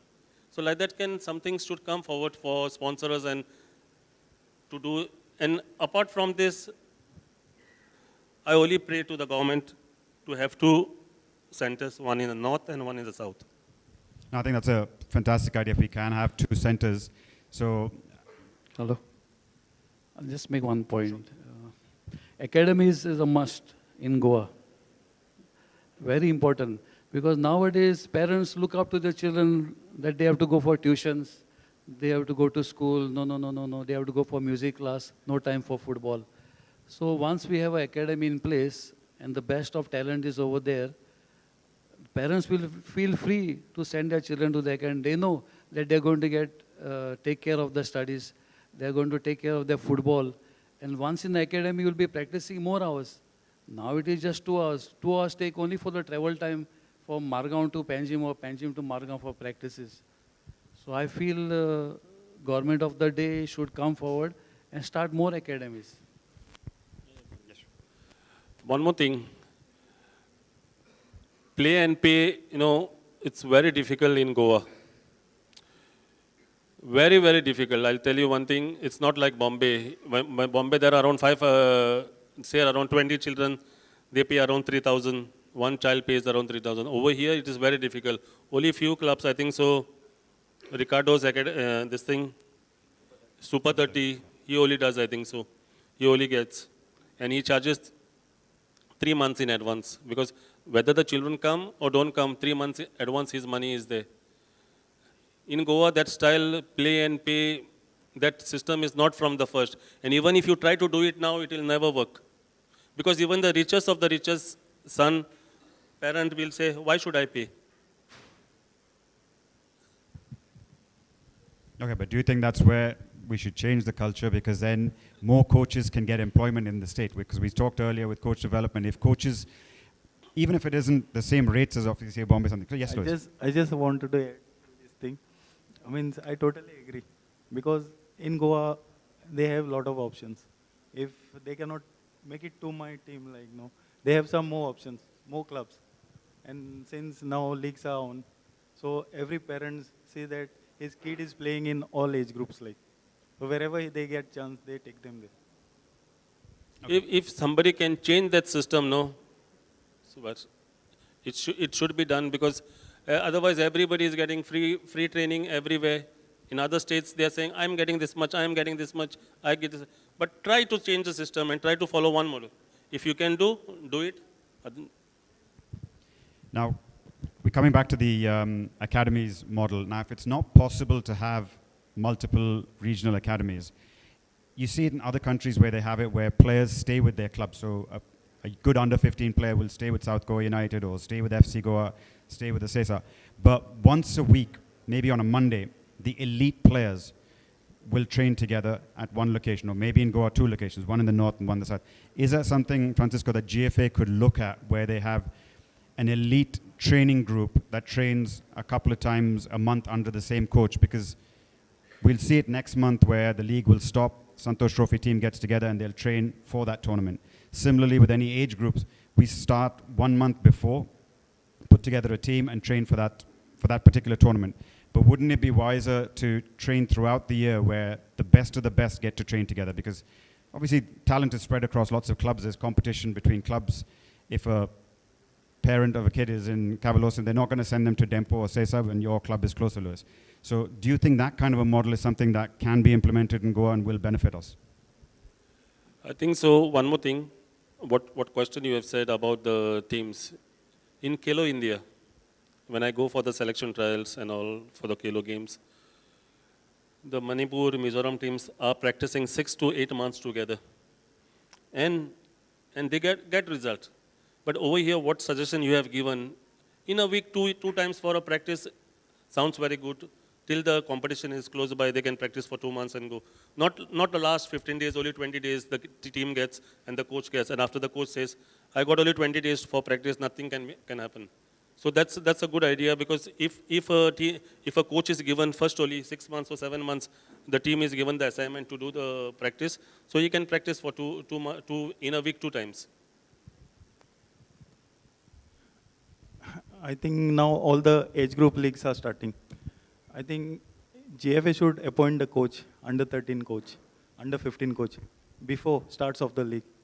Let the coach select his team. After 4-5 rounds, he already know which other players are there. So weekly, twice or 1 or 2 times, they can train. So that's how we can improve. The Goa Football Association, on their part, has already put this in place. Our president, Dr. Caetano, is working on this plan to have it from next season. Now all the nationals are over. So for the time being, the coaches are the same. We have kept the coaches for the national team, the same coaches. Maybe here and there one coach has changed. So the nucleus of the team will be the same for this season and next season, especially in the underage groups.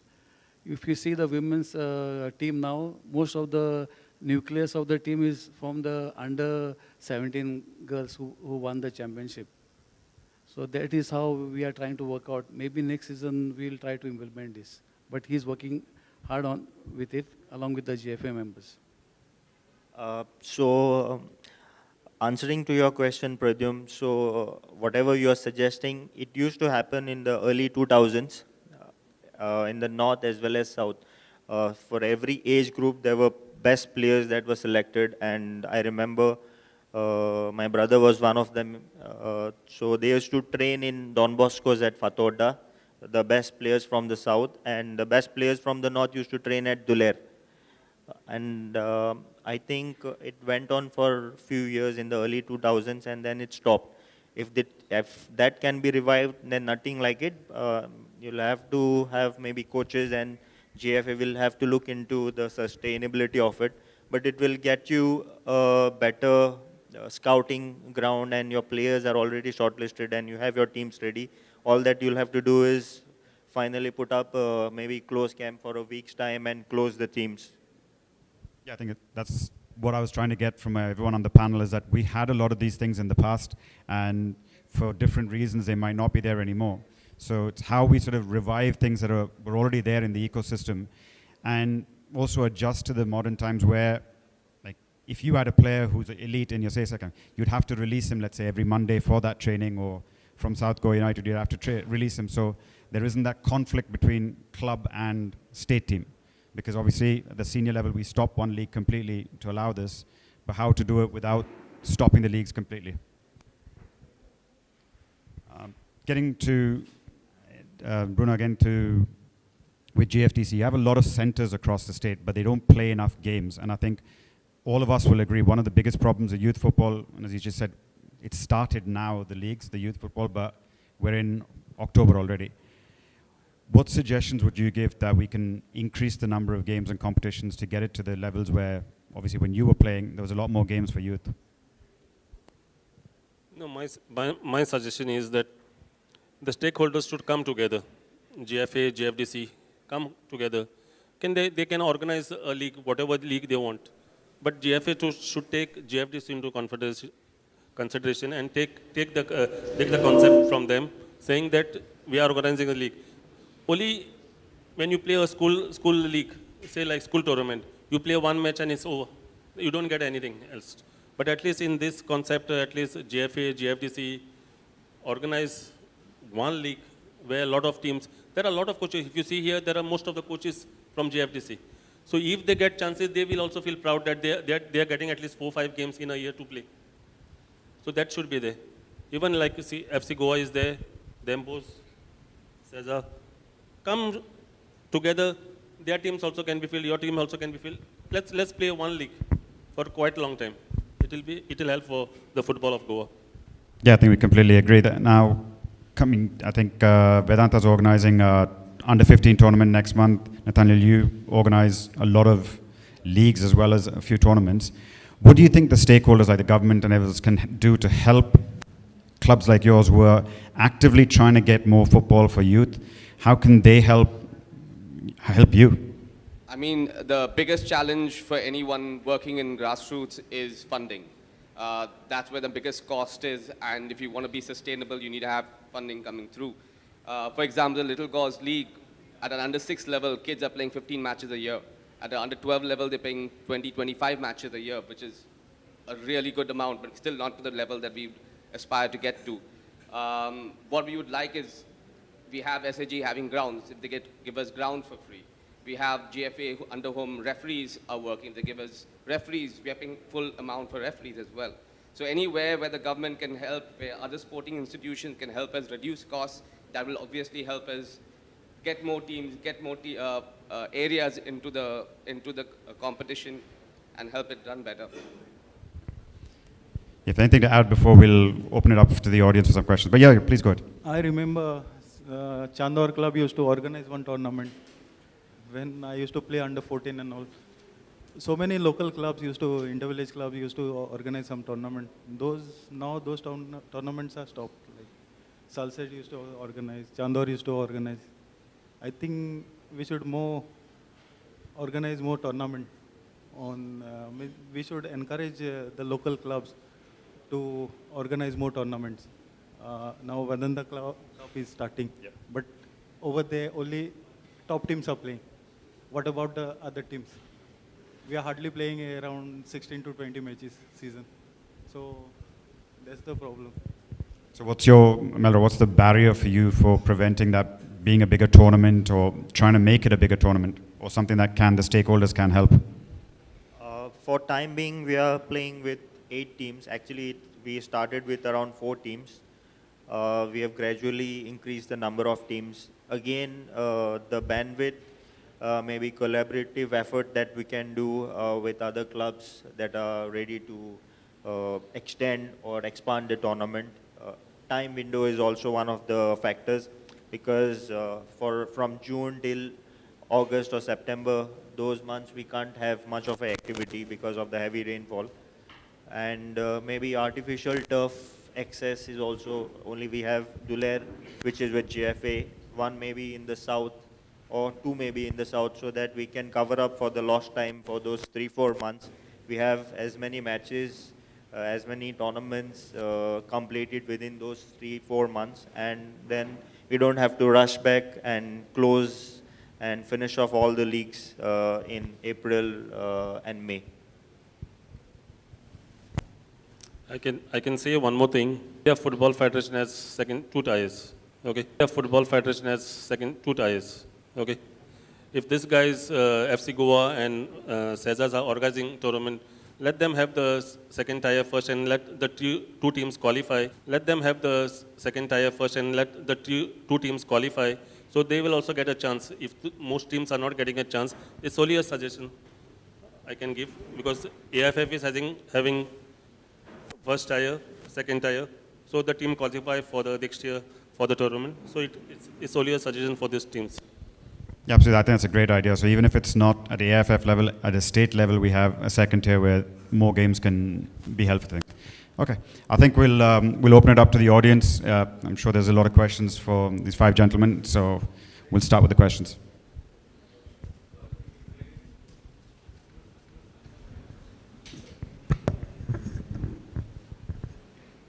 Youth has always been important to me and to my club. First of all, my son, very antiquated, but pay and play is not the way forward. I will give you an example.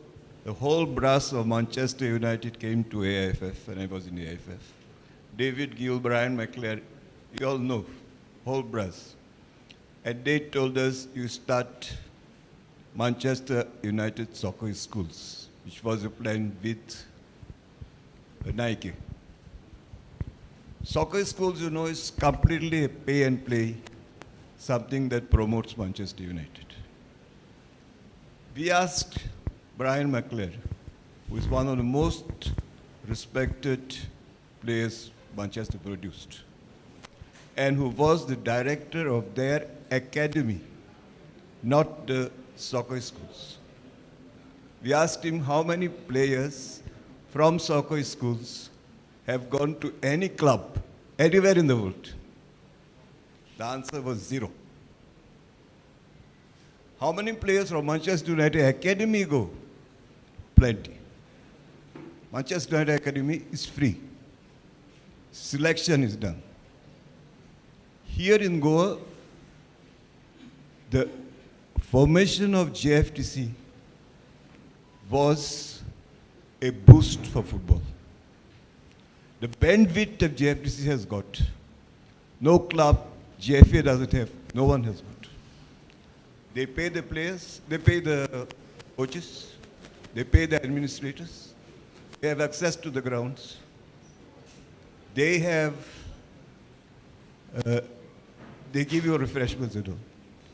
Now GFDC and GFA and the clubs have to work together. I will give you a model in my club which was struggling. We had tied up some years back with Bethany High School. Bethany, 2 years back, became a Gfdc center. Now we are working together. Bethany Government High School, Southside Football Club, and Gfdc. We may not win the league. Last year we won the second division. No, not win the league. Today, 2 players from us have gone to FC Goa. 2 players have gone to Guardian Angel. Everyone's asking for our players. This is a sustainable model. Clubs don't have to spend that much money. We spend money, but not that much money. GFDC players, trainees get a chance to play for the clubs. And it benefits everyone. And when we ask FC Goa, what is the compensation that you're going to pay us? They didn't even reply. They did not prevent the clubs, the players. The compensation because of CRS will come when they become professionals, when we become 23, by the time 8 years have passed. So I think we have to utilize GFDC and the government to the maximum extent possible. Thank you. Yes. For last 2 years, I'm facing the same problem. We are preparing our players, getting them ready, and when the time comes to perform, they just sign for some other clubs.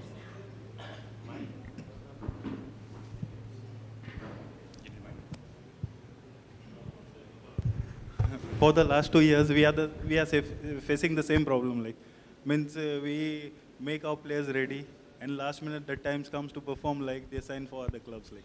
Okay. Now, obviously, this is a problem that clubs everywhere in the world face because of this. Obviously, the parents want their kids to play in a bigger named club rather than play closer to home where the training can be equally good. Now, do you think there's a time now, maybe rules in GFA are amended a little bit to allow, let's say, the bigger clubs, the ones that are in the ISL, the I-League, etc., to adopt a local club, an inter-village club or a local club as almost like a feeder club? Because it happens everywhere in the world.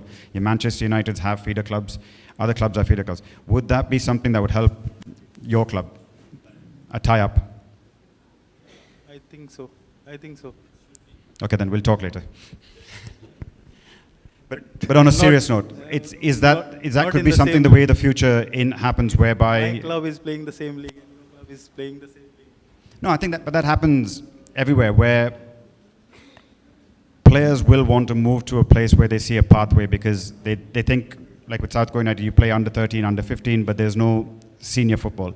And players sometimes only think of it, they don't realize the stepping stones, that the local clubs are the stepping stones. And you need to move at the right time. You don't have to move when you're under 13 and under 15, because the reality is, I think FC Goa will agree with this, Cesar will agree with this, we've all seen it, the players who join our teams at under 13, under 15, very rarely will play in the senior team. It's the ones that join at under 19 and later are the ones that have a better chance. So it's better that they stay local at a younger age. Yeah, I agree with the panelists today, an academy center, but after COVID, everything stopped. And I would like to say that GFDC has almost 37 centers, okay, all over Goa, spread out. And the problem is now that we don't have a technical director. And member secretary is here, and I representing the government as well as part of GFDC, that the panelists can tell the member secretary how important is the technical director for this GFDC. If anyone can share, Bruno, I think will be the best. Don't worry, your problem will be solved. Because we were in the panel last year, so it will be in the line. It's in the pipeline, don't worry. It will be solved. Because I know the technical director's post is very, very important for so many coaches. It will be solved, don't worry. Thank you, Reddy, for putting up the stats, first of all. We never knew who is playing and which percentage. We never knew this. Thank you so much. I think GFA should follow this. And I am with GFDC. 6 months after inception, I have joined GFDC. And till today, I am with GFDC. GFDC was specially set up in the most remote centers all over Goa, so that we clubs. And the clubs registered with GFA, so that the boys trained are given time to play. It is not more about playing. The more you play competition, the better the boy gets. So this is the first thing. And as Sir Bruno has told correctly all the things, as academy was set up, then it was nowhere. That time, the mood of the coaches also went off, saying that we are training the boys. Where are they going? Where are they supposed to go? Just play the leagues. And as you know, GFDC was set up to train 6 to 14 years. After 14, what? Nothing. We don't know where the boys go after 14. And the first thing, the player, when they're joining any club, they will approach the coach, not the parent. They will ask the coach, sir, shall we join here, join there? Yes, the coach encourages them. There was a time in GFDC, when any player was sent to the clubs, it was how you can send a player to the clubs. Why are the clubs set up? For competition. If you don't have competition, it's no use. Even they told me, you are selling the players to the clubs. I have never sold any player to the club. But if I cannot field under 15 teams, so from 13 I have to send him somewhere. I can't spoil the career of a player. So first of all, GFDC should give the hands in the clubs who are playing in GFA leagues. That is the most important point. Thank you.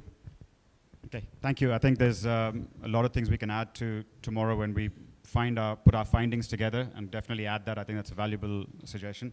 And we're running out of time, so just thank all my panelists, and hopefully we'll get some of these ideas implemented, and we'll present them to the people, so hopefully we can move forward in this direction. So thank you once again, and thank you, Evan.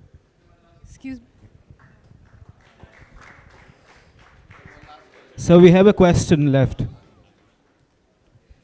Sorry, we have run out of time, but you can... Ma'am, one question.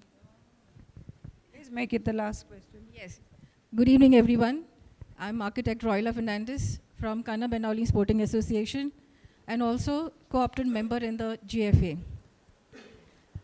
This is a very interesting topic which was taken up today, and something which I'm also associated with. A suggestion after hearing the panelists was about the training hours. I think since Goa government has initiated this summit along with GFDC and GFA, I think the education department and the sports department also need to look into it, where practical training hours are also given. Like how Sir Albert Kulas has mentioned, they have tied up with the Bethany Convent, and they have really performed well. I think just like states which are giving a lot of importance to sports, especially Orissa, we have seen that the timings for sports and the school hours are worked together, so that sportsmen can get proper training hours in the early hours of the day, and then they can get back to academics. This is a suggestion to the director, to the GFDC, where you all can work with the government to put this in place. Besides this, we've also seen at the GFA that when we come to plan our leagues, even in the last women's committee meeting, it was always that exams are say. So the planners which have to be done, encouraging sports, have to be worked together with all associations. I'm not saying only football, but along with the other SCGs here, and the government, especially the Director of Education also, and sports, should have this feedback from the associations which are into sports, so that it is planned together. Something I would like to ask the panelists is, we've been talking about players during their playing age. How does GFDC and the government along with GFA, plan for the future of a player after his playing years? Or have we a mechanism in place so that there is a transition from playing on field and still enjoying football like Sir Bruno and Sir Brahmanand and all of them for the rest of the so many players later in career where they can enjoy football for the rest of their life, and because it's their passion and they can still continue as a profession besides being on field?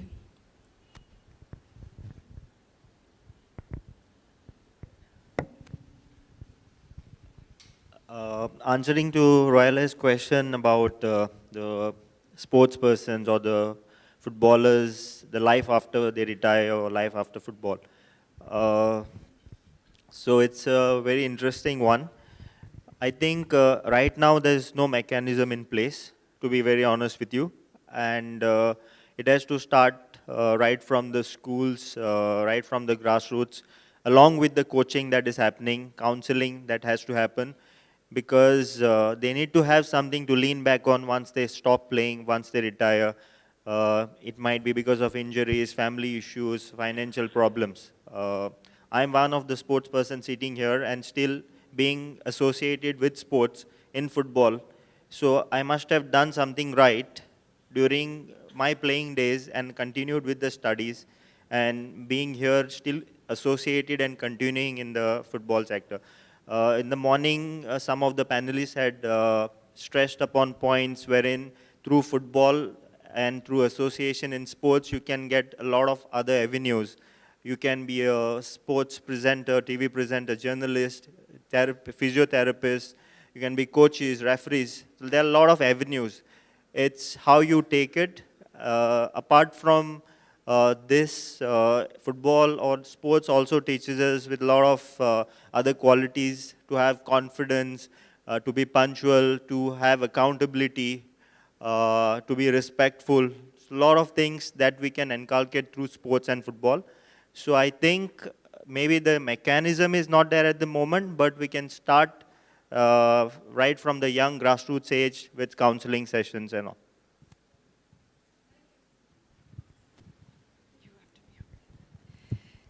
Thank you, Pradyum, and panelists. Requesting Shri Kedar Naik, Director Administration of the Sports Authority of Goa, to kindly present mementos to our panelists. Panelists, Shri Luis Barreto, Shri Francisco Nunes, Shri Melroy Mora, Shri Bruno Coutinho, Shri Nathaniel De Costa, and our moderator, Shri Pradyum Reddy.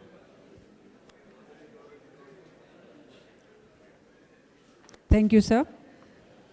Ladies and gentlemen, we shall now take a 10-minute break for tea and light refreshments, requesting you all to be back in exactly 10 minutes.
Structure, development of infrastructure, and how it can best be utilized for football. The moderator for this session, ladies and gentlemen, can I please have your attention? Thank you very much. The moderator for this session is Jonathan D'Souza, the Vice President of the Goa Football Association. Panel members are the representative of the Sports Authority of Goa, Dr. Geeta Nagwekar, the representative of GFA, Dr. Caetano Fernandez, the representative of ISL Club, Shri Ravi Pushkar, and Shri Alberto Colasso, the former General Secretary of the AIFF. Shri Jonathan will now take over.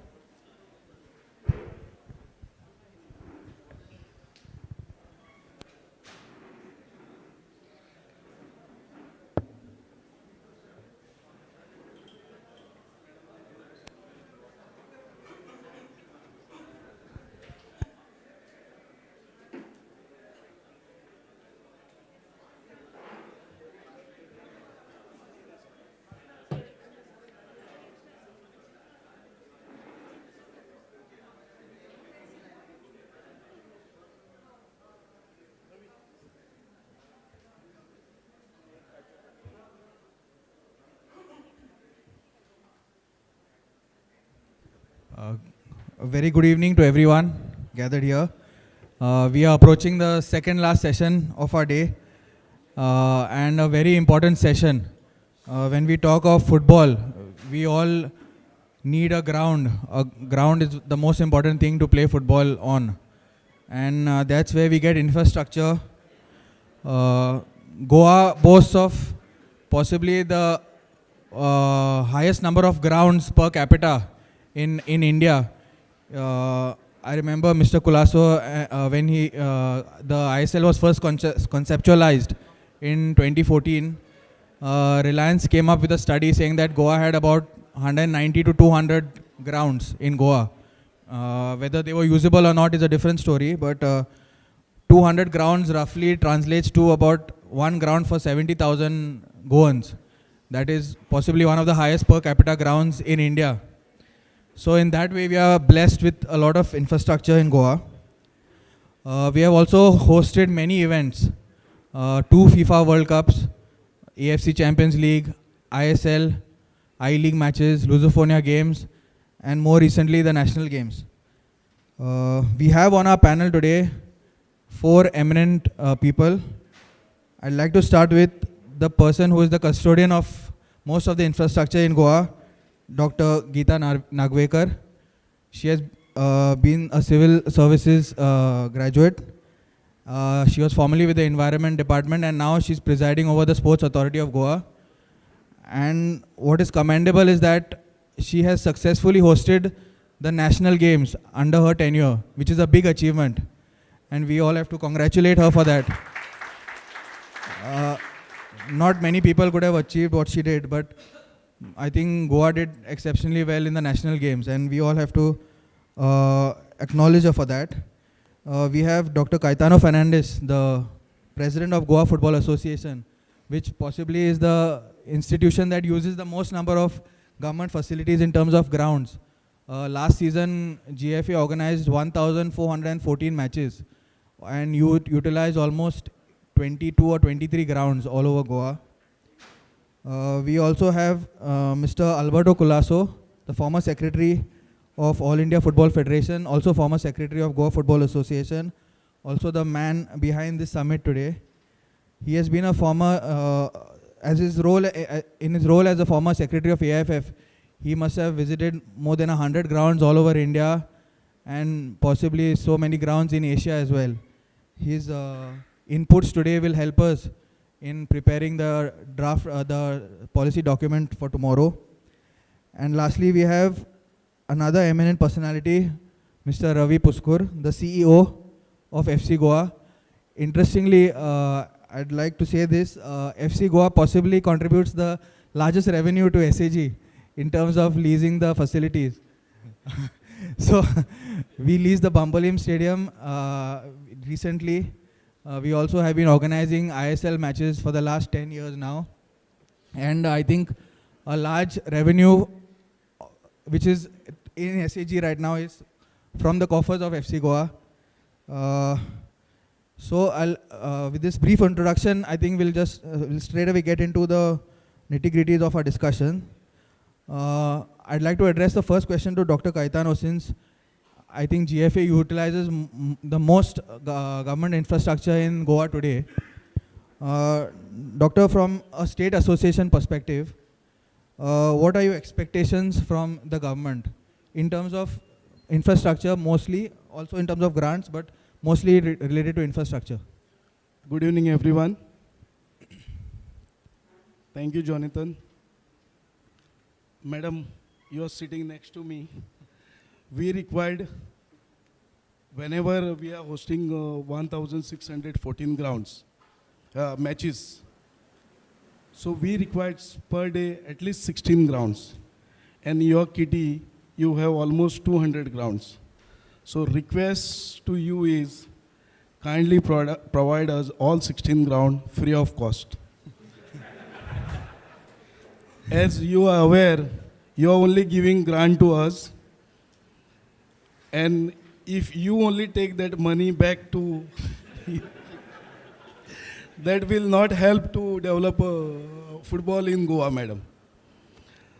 And second thing, whatever your grant is providing to GFA, traveling expense, try to make sure that whenever we submit, release it, madam, because we required a lot of money to provide waters, referees, linemen, infrastructure.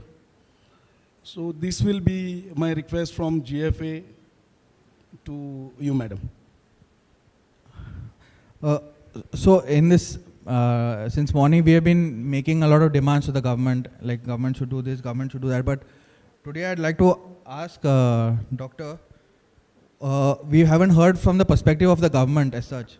So I would like to hear from you, madam, like what are the challenges that you face with regards to maintenance of sports infrastructure? Like, okay, we are all saying we need grounds, but I know your hands also are tied, you also have certain limitations. So what are the challenges that you face from your side? Okay, good evening everyone, and thank you, Jonathan. One of the most significant challenge is to maintain the existing infrastructure what we have, and most of the sports facilities, they are of SAGs and of DSYAs in the state of Goa, and they are also maintaining them. Now, if the infras and the facilities, if they are not maintained regularly, what happens is that it becomes difficult for it becomes unsafe for the athletes and also for the visitors. And maintaining the infrastructures and the sports facility is an uphill task, especially when SAG is as good as non-profit making organization. And if the stadiums are not maintained, it discourages the people to utilize these facilities. And it also impacts the development of sports in the state of Goa. But we at SAG, we see that we give our full attention for the maintenance and upgradation of these facilities. There are several challenges what we face. Like for example, the funding is a major issue for which becomes difficult to maintain this infrastructure. Then there is if the effective accountability and administration, governance, then Goa being a coastal state, it becomes the environmental impact is also there. Then there is a safety through signages. Then we are having supervisors and the staffs which are there should be accountable. Then the compliance to meet the maintenance requirement, the optimal accessibility and the usage by all the stakeholders. So clearly there are more challenges faced by the government on this aspect. I would like to pose my next question to Mr. Colasso. We all know Goa has a rich history in football. We have had so many professional clubs. In the morning, Marcus also had a panel discussion with professional league clubs. I would like to know, sir, from you, is considering professional league clubs have been in existence for the last 50 years, Dempo, Salgaonkar, Sporting for the last 20 years, Churchill also for the last 25, 30 years. And it is mandated as per the AFC club licensing criteria that 10% of your budget should be spent on infrastructure. Do you think that these clubs, I'm talking about the big clubs, we always blame the government sometimes, but do you think that these big clubs have not done enough for infrastructure? I would take, for example, I think Dempo right now have the best infrastructure in Goa. After that, possibly it's Cesar Football Academy, but even these clubs developed their infrastructure in the last 10 to 15 years, whereas they have been in existence for the last 50 years. So what's your take on that?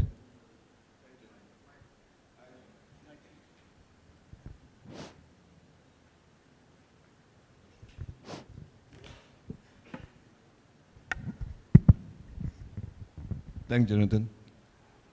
I think what you are saying is very much true.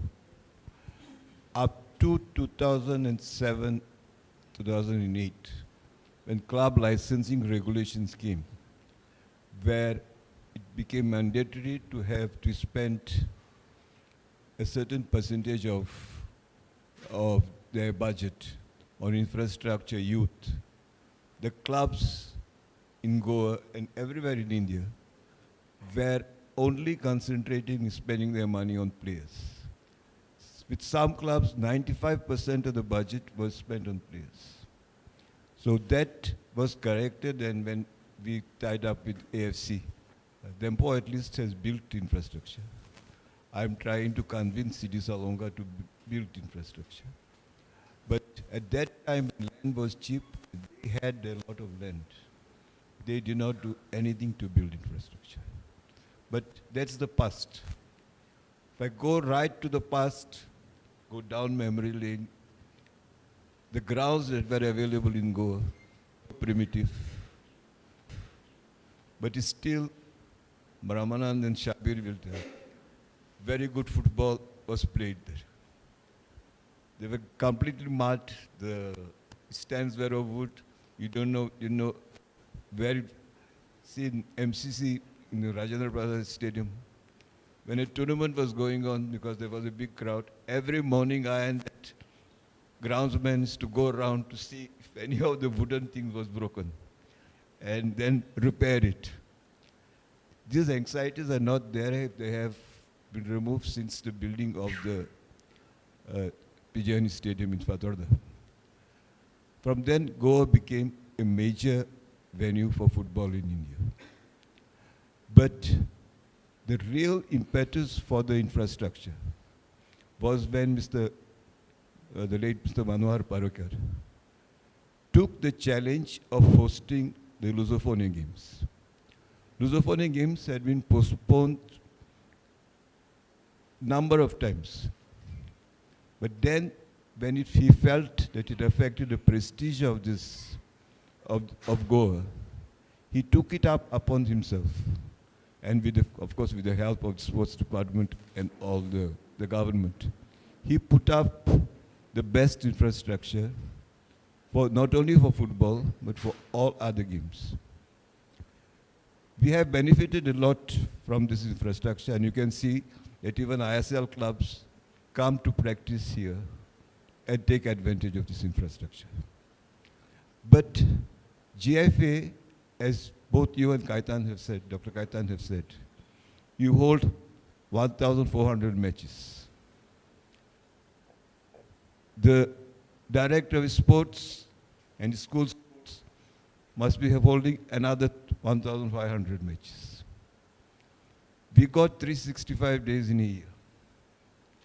We also have 3 or 3.5 months where you cannot play football, proper football, because of the condition of the grounds. The new grounds with beautiful turf, if you play there, the grounds will get damaged. So rightly, the grounds are closed. What we require? In my opinion, we require at least 2 or 3 grounds, artificial turf grounds in the north, or 3 artificial turf grounds in the south. At present, the government has got one good artificial turf ground, which was inaugurated this year at Santa Cruz. The Fatorda ground, the artificial ground, which was given by FIFA through the AIFF and GFA during my tenure as Secretary of AIFF, he's been very poorly maintained. It can be repaired easily, but that repairs are required. We have to see what infrastructure we need. And I think we need, GFA needs more artificial turf grounds to complete their schedule, start the season from July to middle of July. And also to the Director of Sports, see Subroto Cup, sometimes it's played, this year at least was played in this artificial turf and King's School and in Santa Cruz. Otherwise, it's to be played in Manora ground and some other grounds. And it was not even conducted to play football. It was just for namesake that this was being done. So I think most the thing needed in Goa, we need artificial turf grounds. We required a stadium, we got a stadium. Now, you require people to fill up this stadium.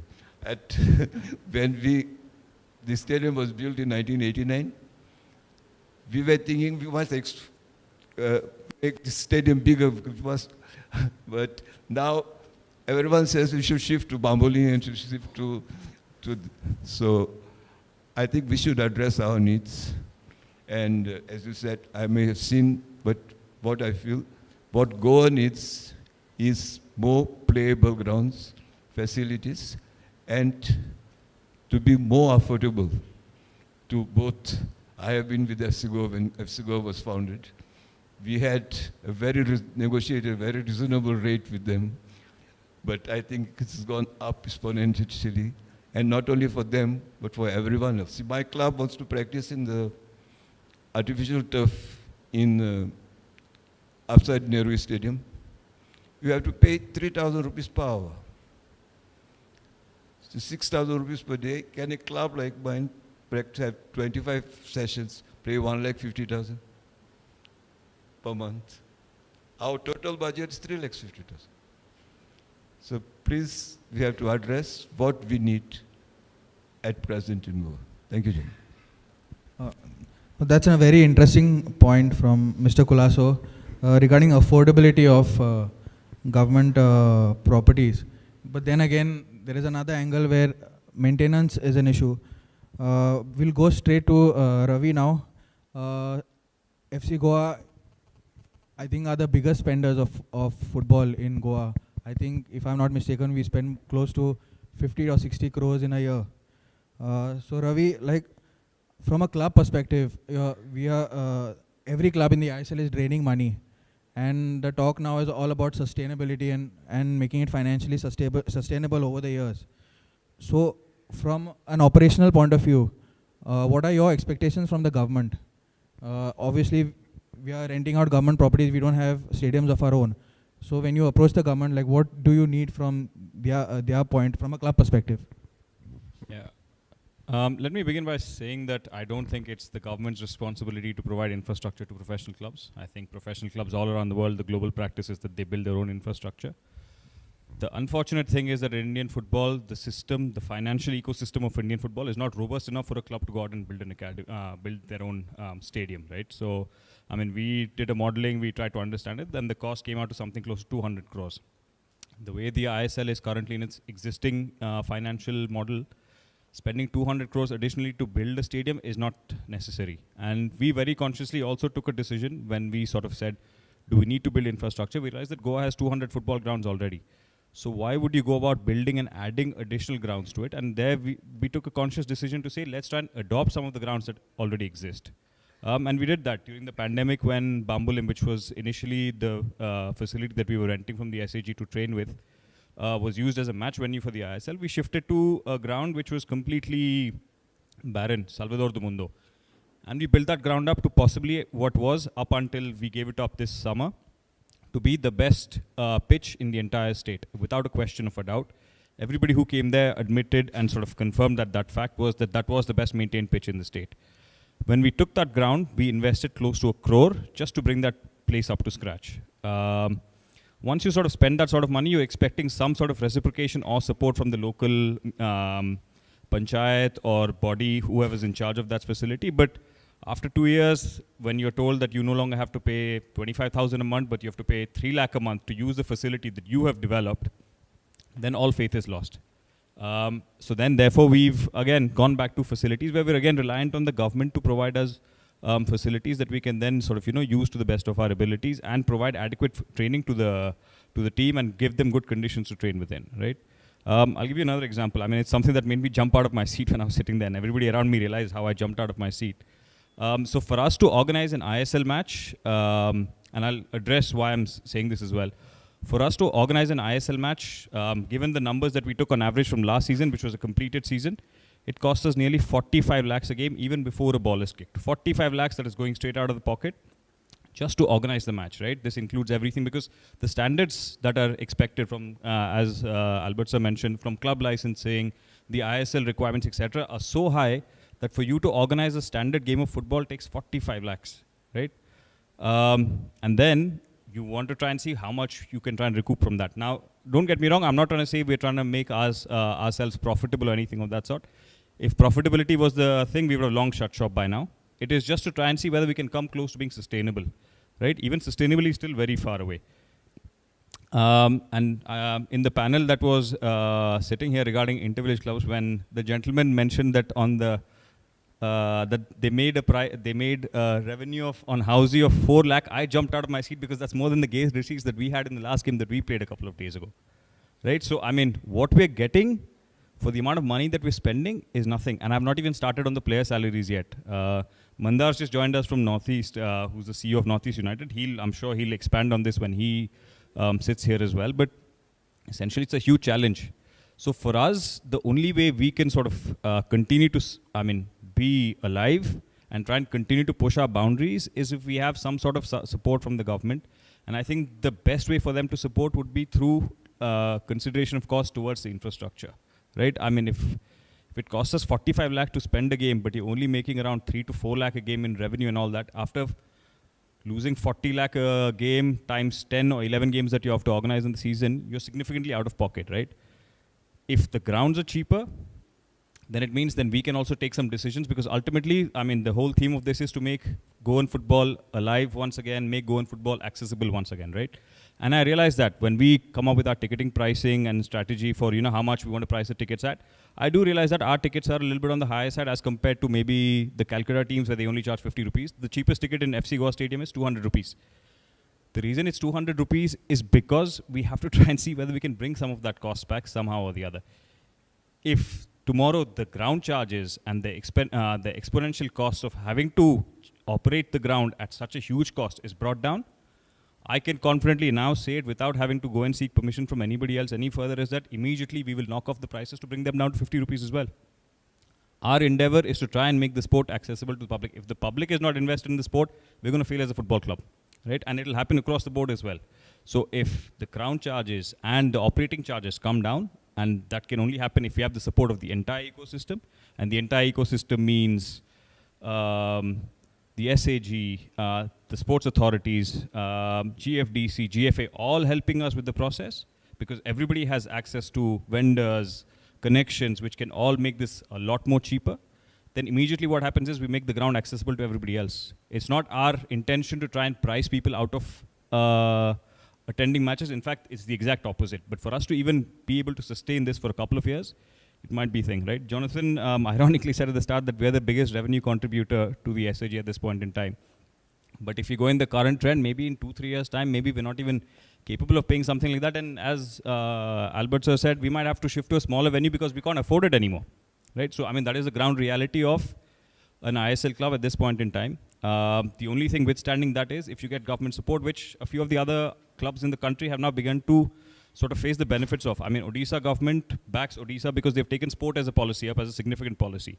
They have huge support. I think Mandar's done a fantastic job ever since he's moved to Northeast and managed that football club, where he's managed to extract a lot of support from the government.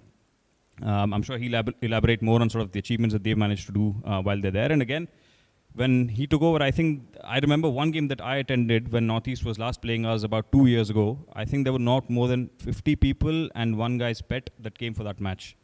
The last time they played, I think, Mandar, you guys had 9,000 odd people in the stadium, right? Exactly. That's more than Goa, by the way, right? So if there is support from the ecosystem behind the sport, I think the sport can then be significantly faster to develop and revive as against having to swim against the tide.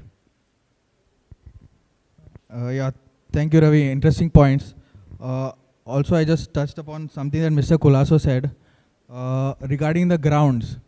I'll just share one interesting story about what happened in the Bandodkar Trophy last month. The team from Argentina, so there were about 2 matches played in a day, and it was raining heavily. The ground was in a terrible condition, and I think Ravi will agree with me. I think that was the worst I've seen Fatorda in the last 3 years.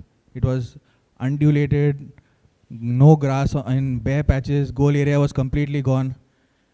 And the Argentina boys, they were under 23 boys, and they came to me and they said, one of the coaches came to me and he said, this is a gold mine for us in Argentina. He said this is one of the best grounds that they have played as a team. And mind you, we're talking about a club from the World Cup champions. So my question to Dr. Caetano, since we organize matches, are we laying too much stress on perfectly manicured, perfectly playable grounds? What Mr. Kulaso also said, in yesteryears, Shabir sir is also there, the grounds that they played on were not even 10% of what the grounds are right now. And honestly, I can tell you that the level of those players were much, much higher than what it is today. I can bet my life on that. So, sir, do you think that we are too much into giving good quality grounds? Infrastructure is there, SAG infrastructure is there all over. Maybe some are not maintained. But do you think like we can use those grounds which are not maintained, especially for the youth competition? Because I don't think if yesteryears could produce players playing on mud grounds, or even if Argentina can produce players playing on mud grounds, I don't see reason why we should not. See, in Goa, till today, whoever best player become, they are from villages. And they are still playing on the mud ground only.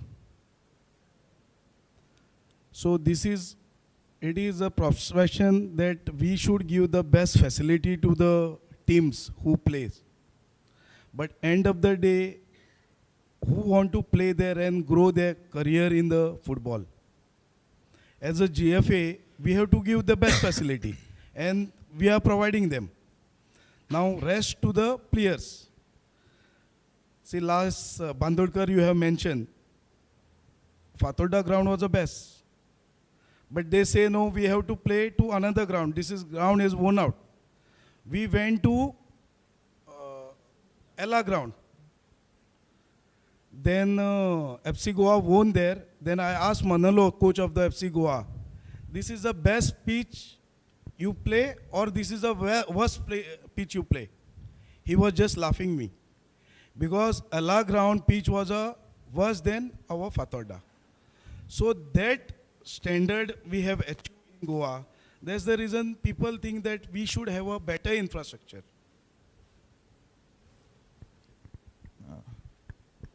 Doctor, you said about maintenance, that the government is finding it difficult to maintain the sporting infrastructure. Do you think privatization of our sports infrastructure will help? Or what are your views on, has the government toyed or thought about privatizing the sports infrastructure that we currently have?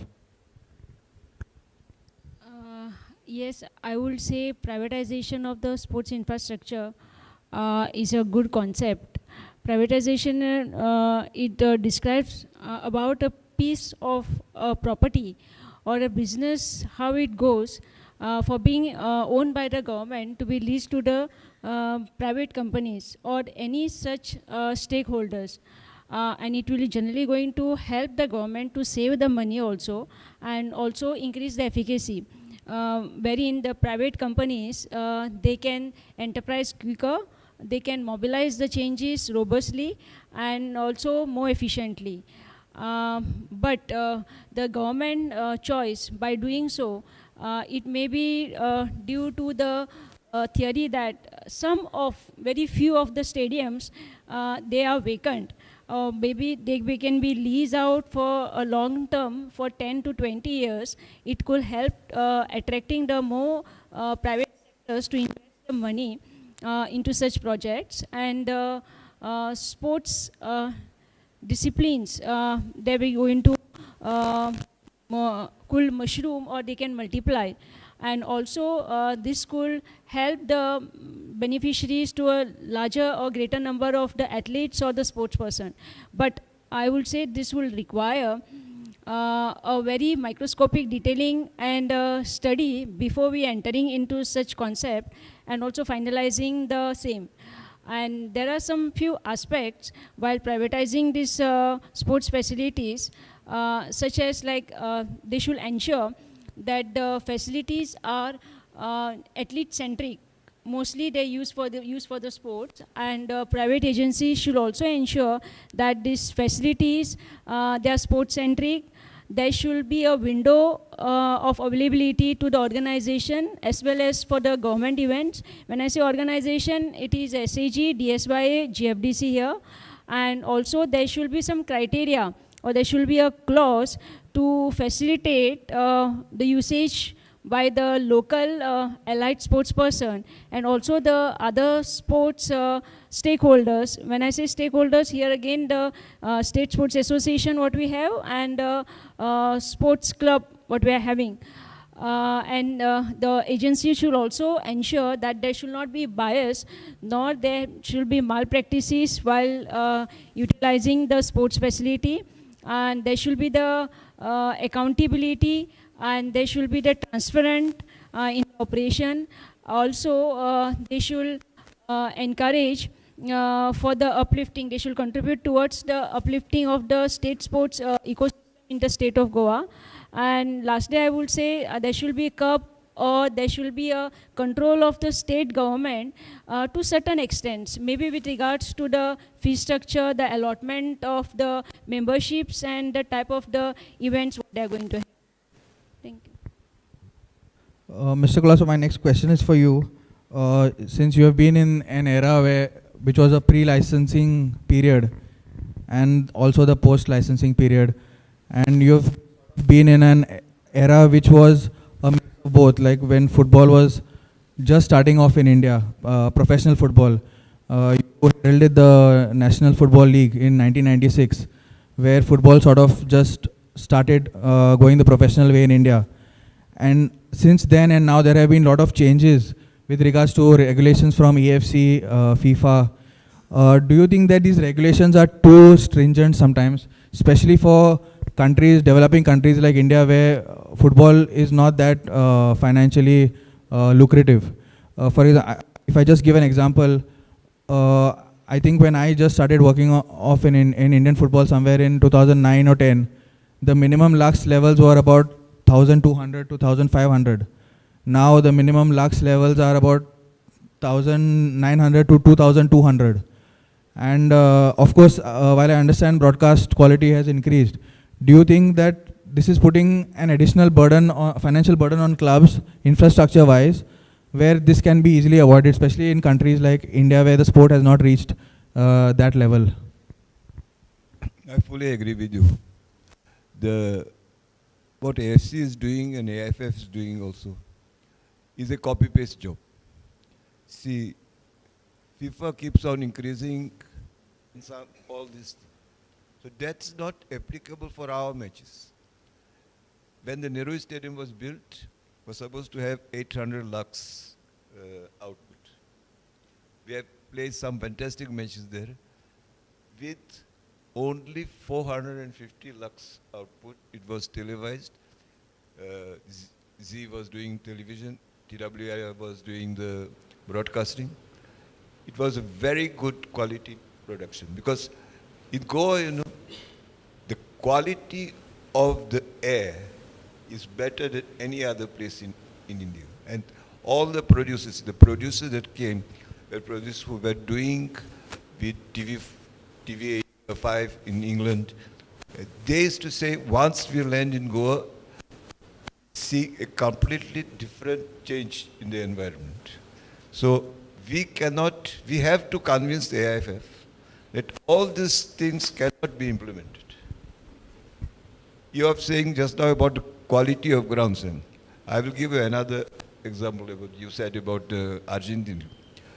The Zambia team came to Goa to play 2 matches prior to the African Cup. They practiced in Raya and played in the Nehru Stadium. It was during monsoon, and quality of the ground was good. After he went back, he wrote a letter thanking them for these facilities. He said, this is not available in Zambia. And Zambia went on to win the African Nations Cup after that. And this coach, is very famous coach, I forget his name, he coached Saudi Arabia, he coached France, he's coaching.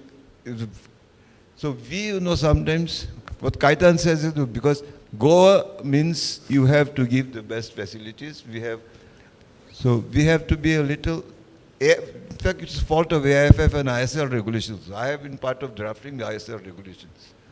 But this was not there before. It has to be more conductive.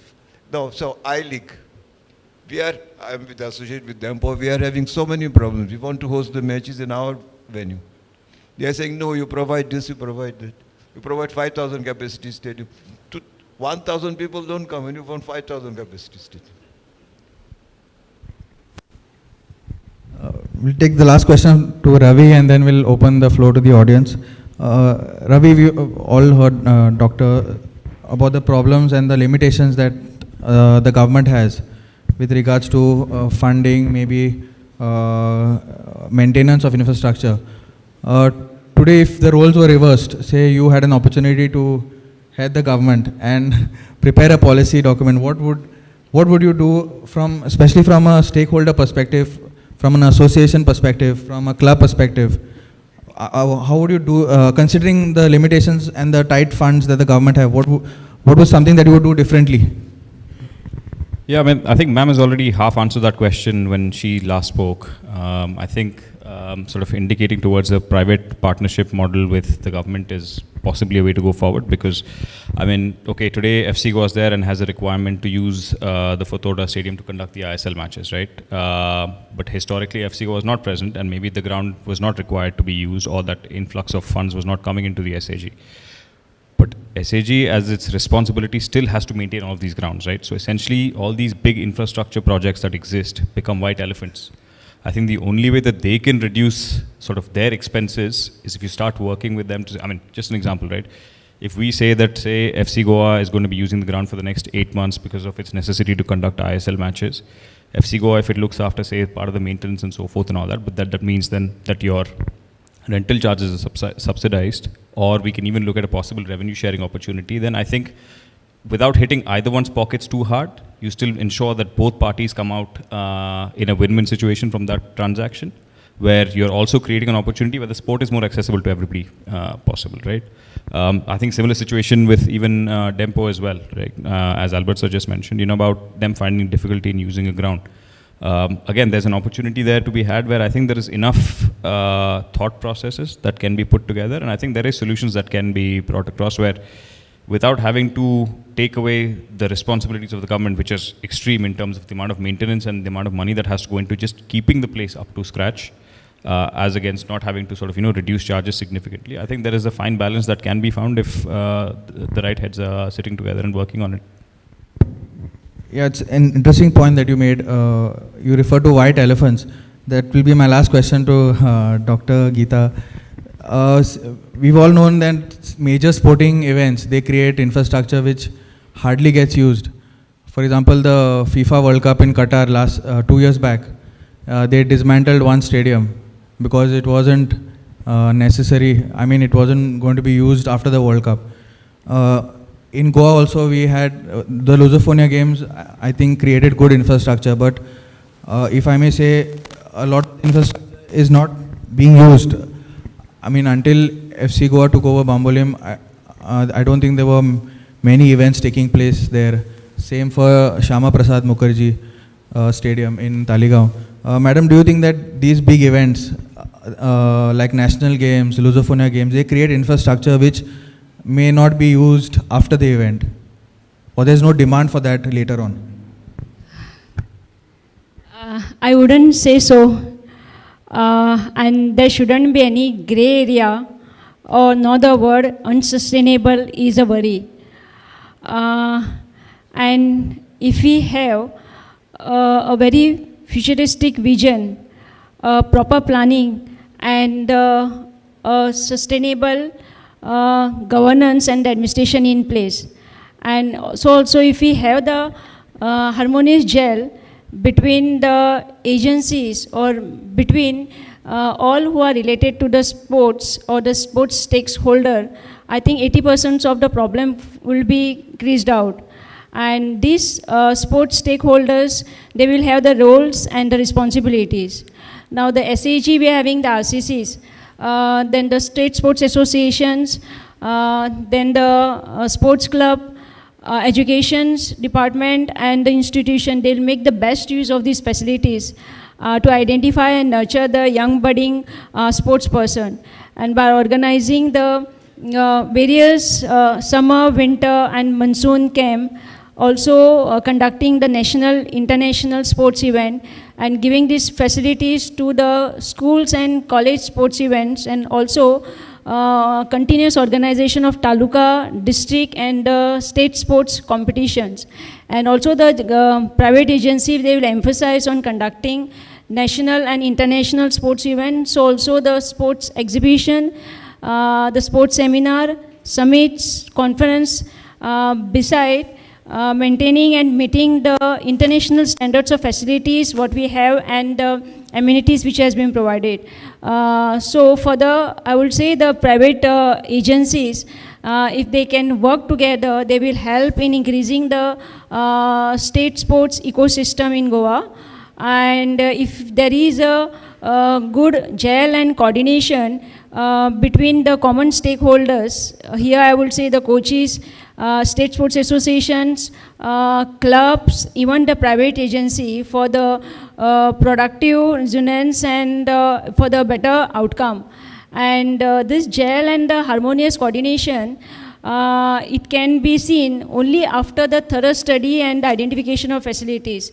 So organizing the mega events like Lusophonia games or the national games and whatever the infras which are around it, they, I would say, they will always be a boom and blessing for the state if they have been properly utilized. Thank you.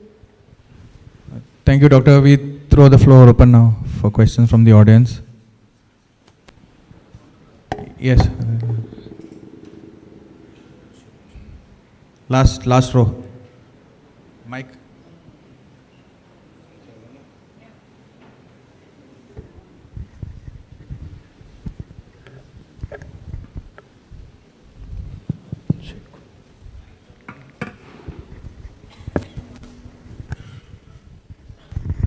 Good evening, everyone. I just want to highlight on our senior women's team. Here there is one picture where Blanca and Sharon is receiving a trophy. I don't know which year, but after that, I don't think so we have won any senior women's nationals. So I just request you all to look into this matter, because amcha batch gelo, 90s batch gelo, and now there are no result. This is one point. And secondly, Sir Bruno म्हणलेले no, that Gfdc should have academies for boys, north and south. I think so. Even for girls, you all should have academies for juniors or under 15. I think, Madam, this is not the correct. We are talking here about infrastructure, so I think this question should have come in the session, earlier session. Okay. Madam, women's, we have very good team. Today we was playing, we lost to Kerala 2-0, but I think we will be qualified for that point basis. And last 2 years, we are tirelessly working for the betterment of the women's. And after our efforts, we won under 17 girls after 22 years. This is for your just information, ma'am. Yes, thank you, sir. I just wanted to know. Any other questions? I think what you mentioned, what Bruno had said, I don't think so. Bruno mentioned only about having the boys' academy. He said there should be 2 academies, one should be in north and one should be in the south. Any other questions?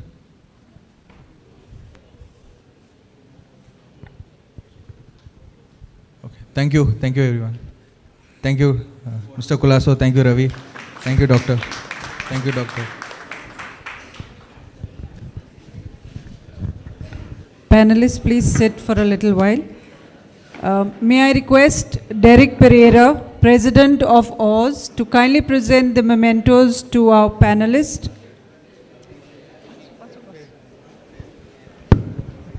Check.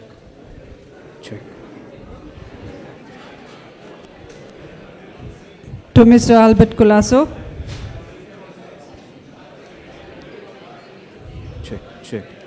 Check. A memento to Mr. Ravi Pushkar.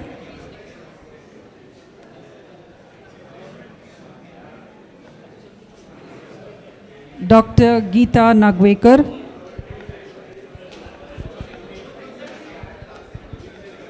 And Dr. Caetano Fernandez. And to our moderator, Jonathan D'Souza. Thank you, panelists. We shall now have the 8th session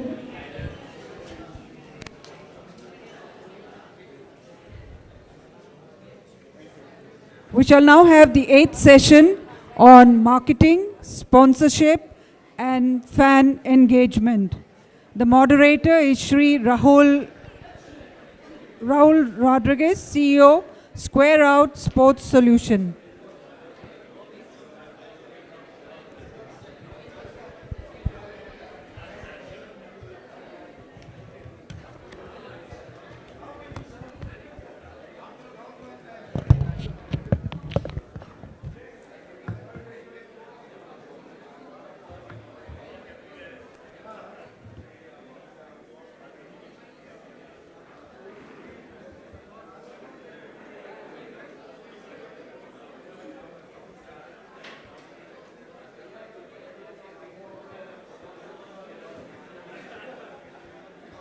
Check.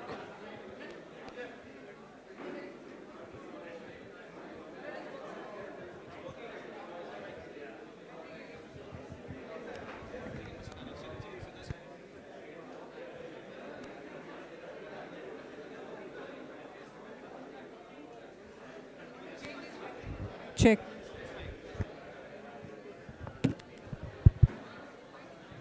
Check. Check.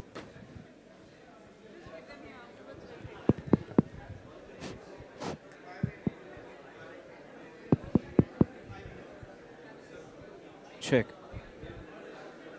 Check.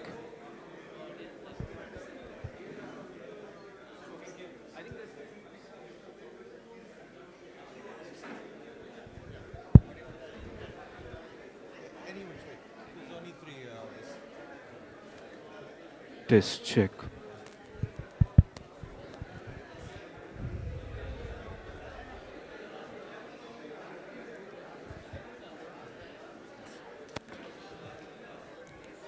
Good evening, ladies and gentlemen. We've come to the end of pretty much the end of the summit. Post this one session on marketing, sponsorships, and fan engagement. Check. At the outset,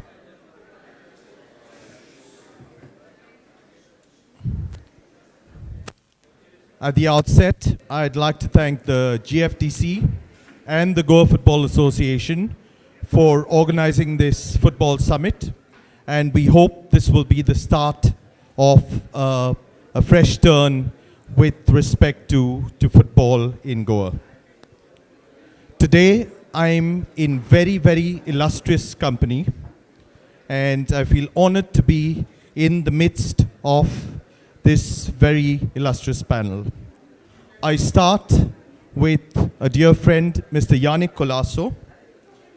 Yannick has had over 2 decades in sports and media business and was a transformative force in the global sports industry. At Nimbus, he led the first global sponsorship program for the International Cricket Council across multiple World Cups in 2003 and 2007.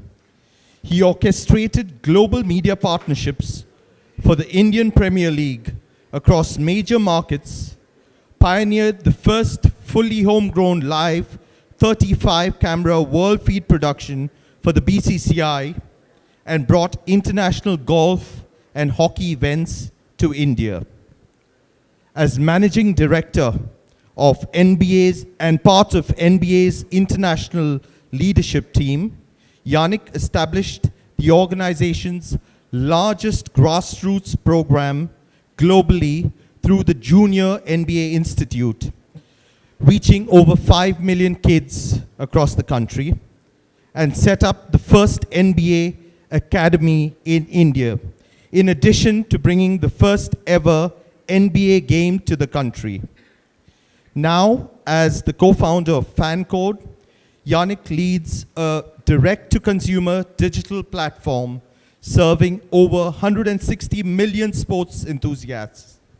The platform streams more than 20,000 live games annually across 12 different sports and has become a premier destination for official sports merchandise, partnering with global brands like IPL teams, ICC, Barcelona, and McLaren F1.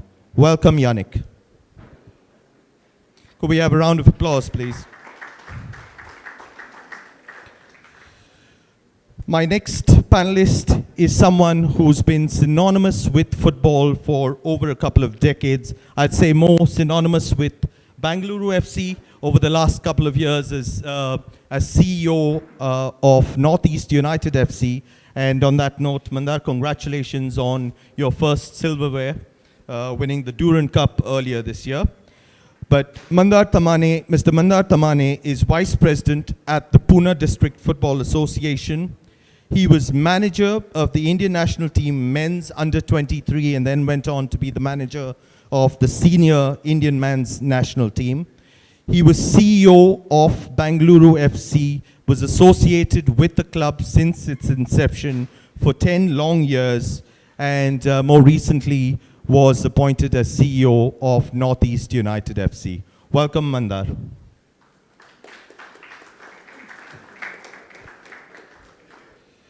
My third panelist is someone I've worked with very closely during my time at FC Goa, Mr. Aditya Datta, who also has 2 decades of experience in the business of sport. Aditya is the founder of Impetus Sport, having previously served as commercial and marketing director at IPL winners Gujarat Titans. He was the chief operating officer and commercial director of FC Goa, and founder CEO at 8848 Sports Ventures. Aditya has the distinction of working with leading sporting bodies like Everton FC, worked with the Indian Premier League, the ICC Cricket World Cup, and the Indian Super League, among others. Welcome, Aditya. Yannick, so I'd like to start with you. And this is a very broad question to begin with. Having grown up in the vicinity of the stadium, you know, we've attended a lot of games growing up. What do you believe is the reason for the landscape of football to have changed in Goa? So, Thanks, Rahul, and thanks GFDC for inviting us to talk about this, right? I think from a landscape perspective, obviously, growing up watching football in Goa was an amazing experience, right? I remember in the 90s when there was the I League, the first professional league, there were so many, there were, games where your stadiums were packed, people were really involved in the sport itself.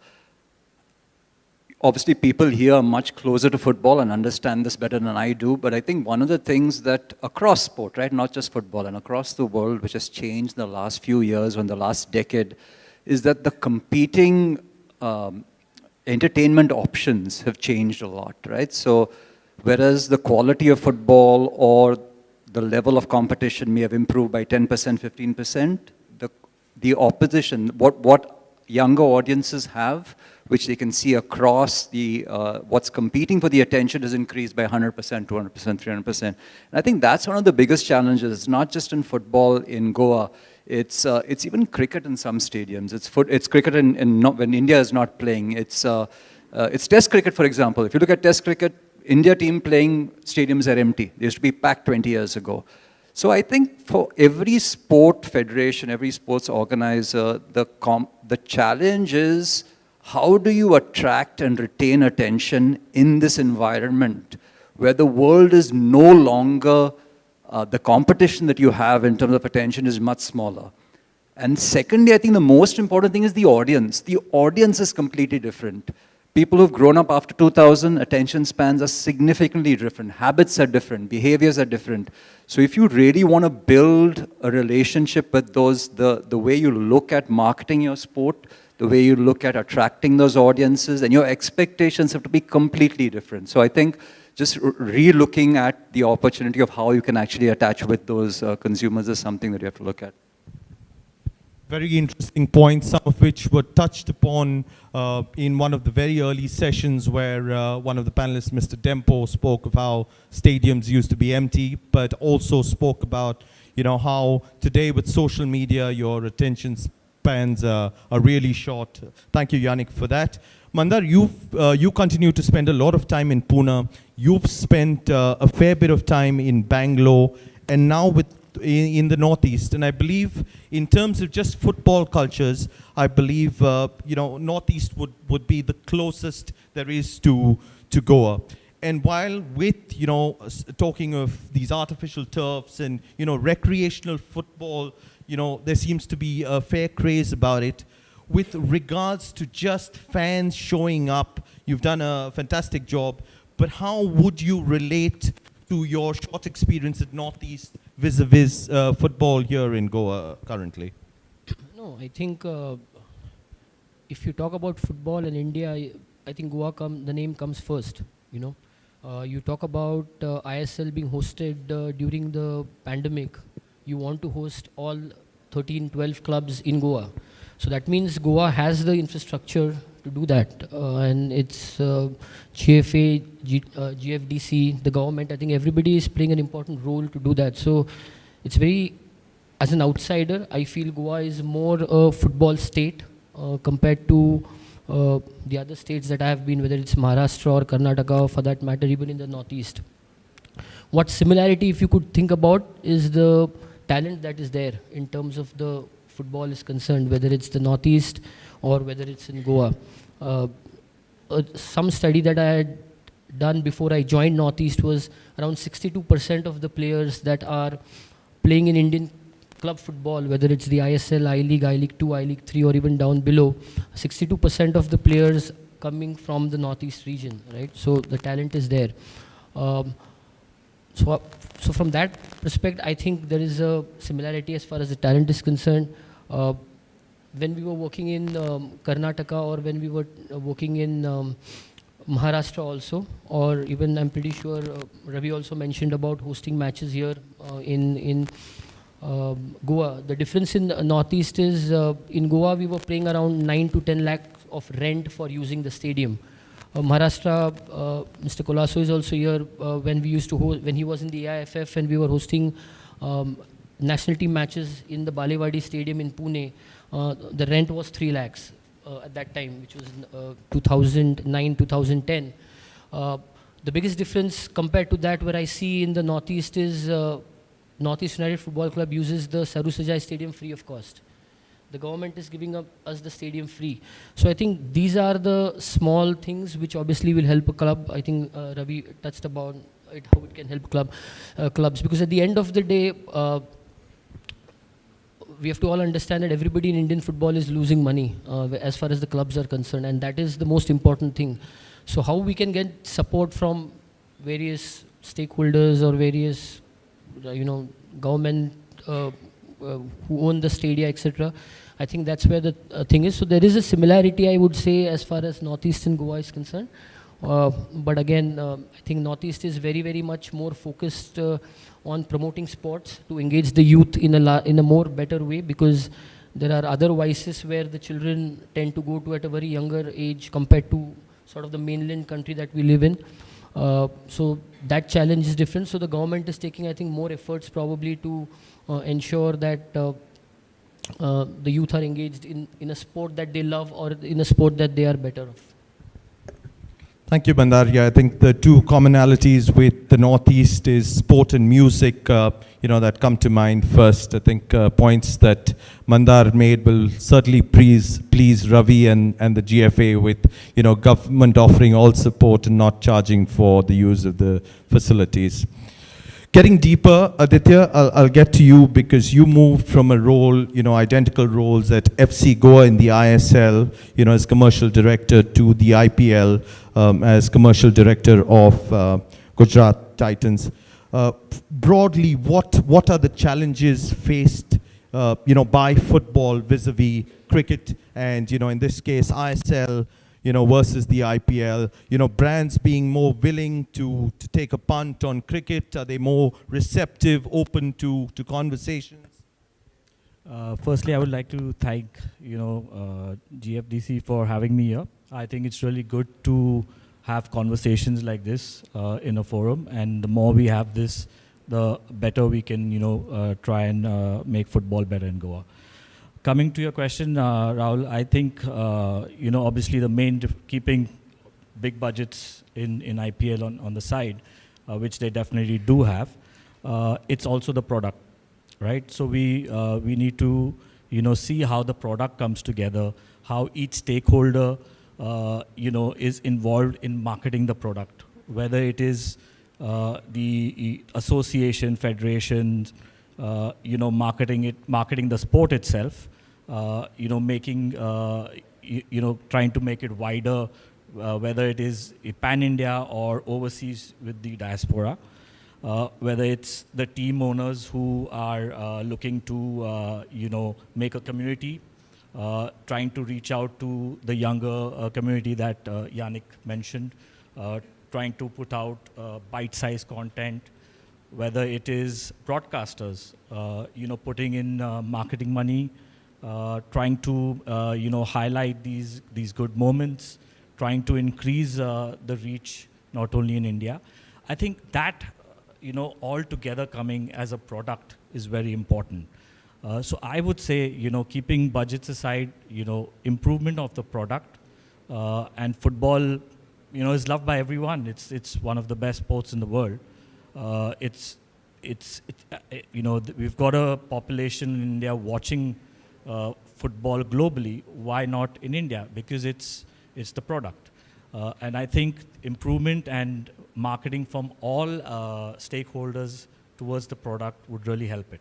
And not leaving back sponsors, sponsors, if we can start working with sponsors on getting them to put more marketing money, yes, sponsorship money is required, in the veins, but if over and above that, explain to them why the need of marketing, the product, their sponsorship, their association with the league, with the team, with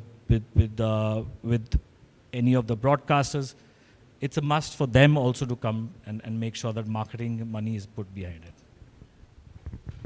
Yeah, interesting points. I think it's a case of the chicken and the egg story, because sponsors want to see full stadiums before they can come in and put in money. But to fill full stadiums, there's a lot that goes behind the scenes, which brings me to my next question, Yannick. Now FanCode, over the past 1 year, is officially associated with the Goa Football Association. They stream matches live. I know a lot of analytics goes behind, deciding which property to partner with. How did this association come about? We actually, everything we do, we have hundreds of associations. We have 20,000 live games, and we have this really deep analytics division which looks at direct-to-consumer, looks at packaging, pricing, and the Goa Football Association is the only one where we make nothing. So it's the reality. We give it free, and that's just because there are some properties we're just trying to invest in and put money behind. With everything that we do in football, we talk about fans and stuff like that. In all sport, and this is not an India thing, this is across the world, there are only 4 reasons why a consumer watches sport. Why does someone become an avid fan? The sport they love, the team, the player, and gaming. Gaming, skin in the game. It's betting in the West, it's gaming in India. These, if you look at football in Goa, the sport everyone loves, right? And cricket in India, everyone loves the sport. Eventually, consumers will watch because of the affinity they have towards the club or the affinity they have towards the player. And I think, for Indian football and for Goan football, I think that's one of the biggest things that today, if you ask anyone across, including a football fan, name 5 Indian football players who they would go to a stadium to watch, it would be very difficult to find. The reality is 15 years ago, you had those brands. So I think investing into actually building associations, building stories around stars. And we see this across, right? It's just from a viewership perspective. We have a partnership with the AFC, where we show the Asian Champions League games. Ronaldo and Al Nassr play, my ratings go up 5 times. Dhoni comes up to bat, even in cricket, ratings go up 3 times. Ben Stokes for England in India, right? For Indian viewers, Ben Stokes playing for England, ratings go up 3 times. Building personalities, building stories around players. And today, the same thing which distracts audiences, which is social media, is an opportunity. So creating those stories around it, being able to uplift those players and making them stars is, for me, the most important thing to actually making football or any sport popular. And I think that's the investment that you really have to do. And for us, whenever we show sports and all right on FanCode, we are just an amplifier. The product is what the product is. For us, we are able to actually take it, give access to it to users across the country, which they didn't have access to otherwise. So we can only amplify as much, but the actual building of the brand of teams, building of the brands of players, in my opinion, that's the only way you're actually going to increase fan bases, and through that you're going to increase viewership and then sponsorship and then broadcasting fees and everything, and that's really where we have to invest in. Off the back of that, Yannick, I read a recent interview of yours on Forbes where you've mentioned that, when FanCode was founded in 2019, there was an it was intentional to keep away from the big ticket cricket events and look at other events. Would you be able to cite any examples of, maybe the smaller cricket leagues where the viewership has grown exponentially, resulting in fans, showing up at stadiums? Would you have any example to cite? So I think we did a couple of experiments, right? I mean, there's a Tamil Nadu Premier League, small event in Tamil Nadu, where each of these teams exactly this. They're tremendously good with social media, very good with content creation, and they're able to pack stadiums up. Another, not as big an example, there was a Pondicherry T10 women's event, under 19 girls playing. Empty stadiums, no viewership, nothing. We got every single girl, there were about 400 girls playing the tournament, to basically broadcast a FanCode stream on their Facebook page. So you had 400 athletes who had, each of them had about 1,000 friends, right? And you essentially got about 3,000 viewers. Now, if you think about that from 0 to 3,000, you think about that exponentially, you get another 1,000 to do it, another 1,000 to do it. I think looking at it at piece by piece in that way and being able to amplify that That's the only way you can actually grow. And building those stars, right, in those girls who became stars, then they will have the next batch of people who actually want to play. So I think that using social media, using that to be able to create association, it's something that really, really works. That's great insight. Thank you. Mandar, you've been, you were associated with Bengaluru from inception, and you all came up with, some fantastic initiatives right at the outset that, made Bengaluru FC this club that everyone was looking up at, and, was this refreshing change on the Indian footballing landscape. Take us through some of, the ways you all were able to connect and engage with fans that eventually resulted in the West Block Blues that today are an entity by themselves, the official fan club. No, I think, again, from a Indian football perspective, and Yannick and Aditya both have worked in cricket also. If you see at the revenue that comes into any sport, it is 80% of the revenue comes from the broadcast and the media rights, whether it's digital or normal satellite sale is concerned. Your sponsorship is the remaining 8-10, then your gate money, merchandise. So in Indian football, when you know that the broadcast revenue is not going to come because it's not been sold, you know that there is a different way of looking at things. And then that's where you start looking at different ways how you can make the club more and more visible. You look at different ways how you can bring fans to the stadium. Obviously, the product, which is the sport, has to be the epicenter of it, and then you have the other tools around it, which could be fan engagement, could be social media, could be sponsors, etc., etc.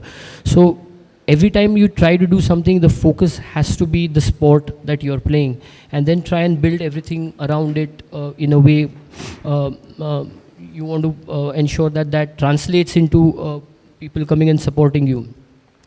Using social media also is a way. Yannick mentioned about the content. It should be a storytelling way, not a notice board. Normally people tend to use social media as a notice board. It cannot be a notice board. It should be a sort of a storytelling way, where you are trying to give the information, but in a way where people can engage or connect with that. So I think these are a few basic things. If you try and keep it basic, you'll be able to achieve the other things around it. Bengaluru, obviously, obviously, if you want to connect people to the sport, it is important to create local heroes to start off with, national heroes to start off with. He was mentioning again about Ronaldo. If he's playing, there are people. So for Bengaluru at that time, the Ronaldo that we had was Sunil Chhetri. So it was important to bring Sunil into the club, and I think that was the first thing as a club we did, to have him as the face of the club. And then initially 2-3 years was obviously the focus was on building the first team. There was no focus on youth development, grassroots, which I think is the most important thing for Indian football. We try to get a lot of things from European football or the football abroad, but you obviously learn from there, and you should keep on learning. But it is important to understand the reality of Indian football, to try and replicate things there. So which I feel is again the very basic thing. So my opinion, whenever we did at Bengaluru FC, whatever we did was to try and do the basic things correctly, whether it is on the pitch, whether it is off the pitch. Trying to have the right messaging go out for the fans or for whoever is, trying to follow the club. People talk about Bengaluru FC doing something differently. I don't think they did anything differently. I think what we did was we did the basic things correctly. There's a lot more that can be done and will be done going forward also. Just to look at now that I'm not with Bengaluru FC, and you look at a success story which is about a current player who's a player called Vineet Venkatesh, who is currently played the ISL, the first match in his debut, and he scored the goal. I remember in 2014-15, he walked into a BFC soccer school pay and play program. From that, he elevated to the elite sort of a thing where in a soccer school, you're playing 4,000 a month. You're playing and you're playing for 3 days a week. In an elite, you will play 5 days a week by playing 6,000. So that was the elite, and then from there he graduated into the day boarding academy, then the residential academy. So that's a success story. Now, if the local people in Bengaluru relate to a player who's come from right from the grassroots, right to the top of Indian football, then they can relate to it. So there are such stories which by themselves, if the basic things are done correctly and if the foundations are strong, you'll be able to correlate to that. West Block Blues is again a very important aspect because a lot of people in the club, which are still at the club, have taken a lot of efforts to ensure that the fans were engaged in a way. But there's also an other side which I always felt that at Bengaluru FC we did not do well, was obviously if you see the West Block Blue, it is more in sync with how fans in European football are. But did we, and I say we because I was part of it for 10 years, did we try to reach out to the local Kannada speaking fans that are there, whether it's the Coxtown, whether Austin Town, because the players that played for India in the earlier era where Brahmanand sir and Mr. Shabir Ali are here, they will know came from those local pockets of Coxtown and Austin Town. So did we reach out to them? Did we ensure that our communication in social media was always in English? You know, so these are the few things that probably we learn now and the hindsight could have been done better. So it's about how you engage with the fans, because see, talking about all the things that happen globally is one way to look at things, but are they realistic on an Indian landscape of Indian football is also equally important. And I think doing the basic things properly, I think, is the first step towards it. Off the back of that, Mandar, you know, I think we all agree here that there's already a big gulf between, you know, the top tier of Indian football, which is the ISL, and the I-League. But here now we are talking more Goa-centric, which is, you know, domestic football within Goa. So clearly, you know, with most of the clubs, barring the few big clubs, marketing budgets become a challenge, and that's where I think it's important, like you mentioned, the local connect, and like Yannick rightly mentioned, the use of social media that can go, you know, a long way in connecting, you know, the clubs to at least the fans initially, to bring them on the to the stadiums. Aditya, would you like to touch upon that, because you know you've seen, you know, the leagues at the very highest level, but how would you then incorporate something at a more domestic level when it comes to domestic football? Because you know everything then starts to become a challenge, you know, the marketing budgets and all of that. One thing's very clear is, you know, as football and ISL or any other football team, creativity is much more because you've got limited budgets.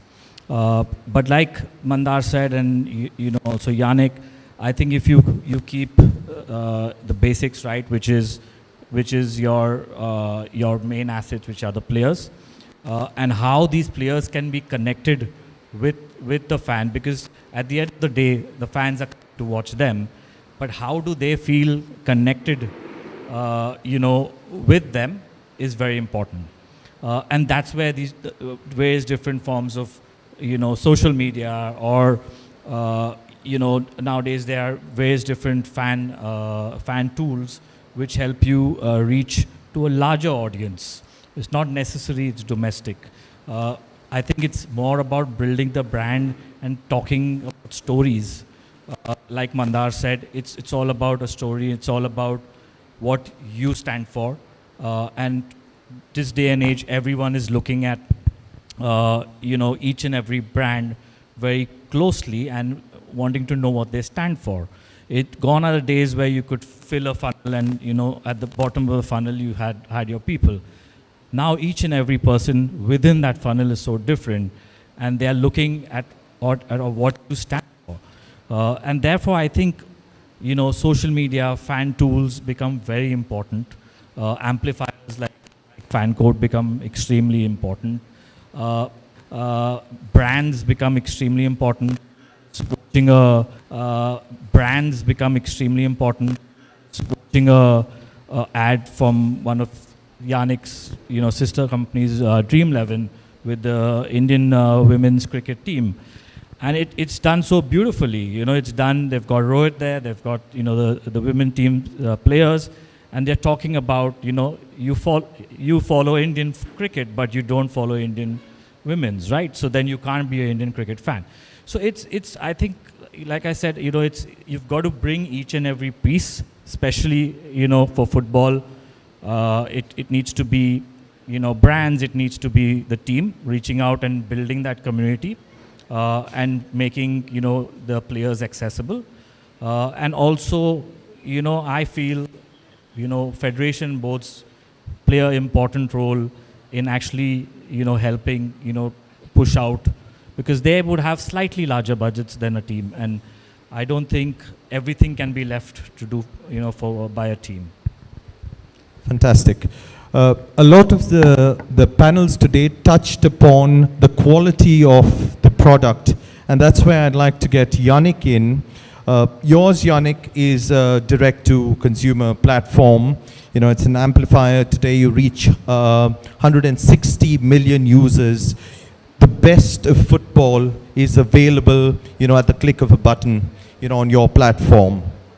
Does that become, you know, a boon or a bane, especially when you don't have a marketable football product? You know, does that in a way, you know, now even with the Goa Pro League, which is streamed live on FanCode, does that in a way from someone, you know, instead of braving the sun where the quality of football may not be all that great, he'd rather say, you know what, let me just turn on FanCode and watch the game in the comfort of my home? So I actually think it's additive, right? I think that I don't think it replaces going to the stadium. You know, everything, I've been in media for like 20 years. Everything we do, whether it's on television in the past and now on digital, it's try and replicate as much of that stadium atmosphere that you can. We do interactive overlays, we're looking at virtual reality, all of this. We're trying to, so we're not telling a user, don't go to a stadium. We're telling a user, listen, that's the best experience. You can't go there, so I'm trying to get as close to that as possible. So it's actually additive.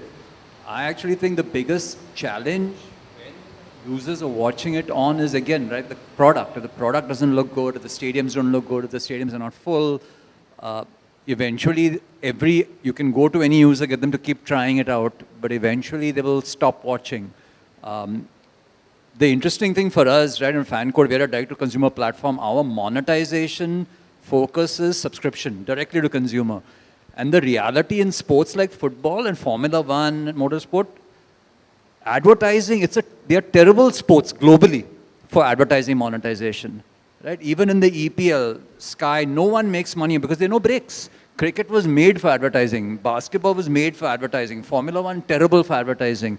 So I actually think from a monetization model, what we're building makes more sense, because then we can actually, when we have the, we have the Carabao Cup, which is this English Premier League team club. So we have like passes where users can follow their team. If you're a Manchester United fan, you buy only Manchester United games. Until Manchester United is playing, you can watch their games.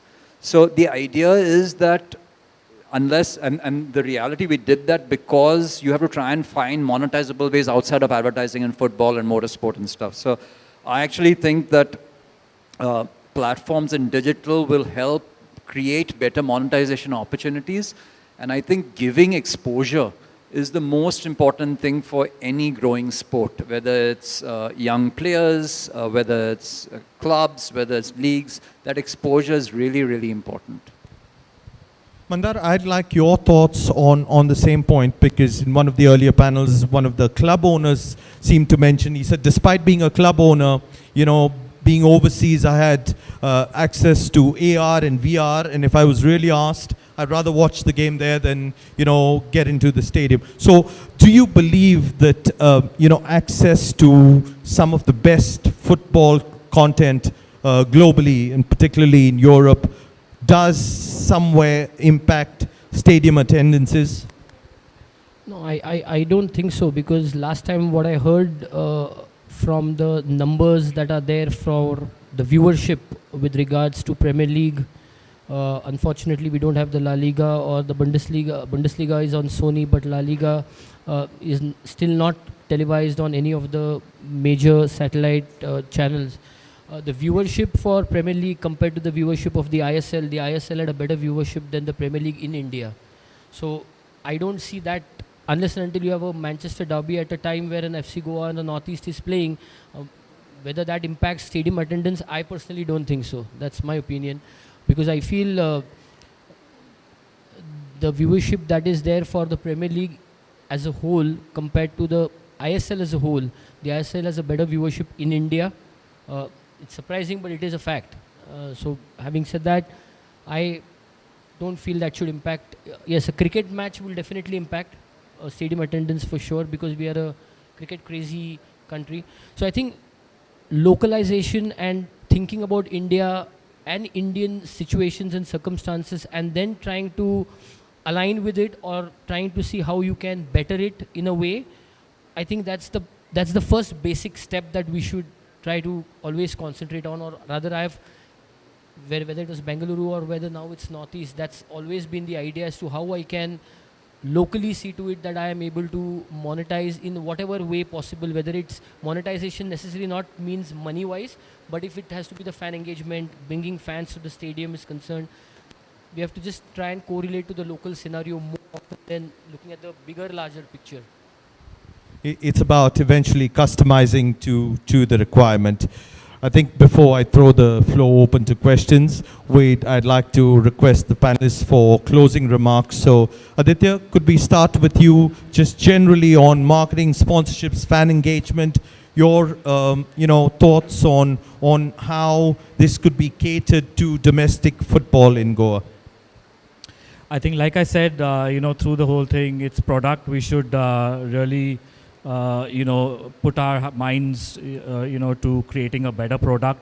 And when I say product, it's a 360 product, whether it's playing conditions, whether it's players, broadcast, sponsorship, how the team markets, and how it actually creates a community.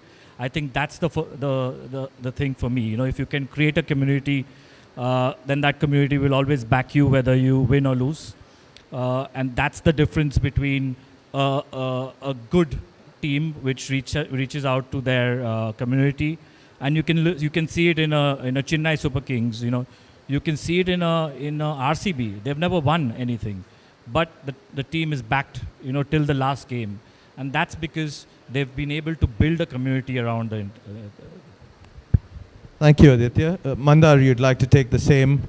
Customized to go in football from your experience, things that maybe we can do, the smaller clubs in particular can do, to ensure there's greater involvement of, the local community and fans?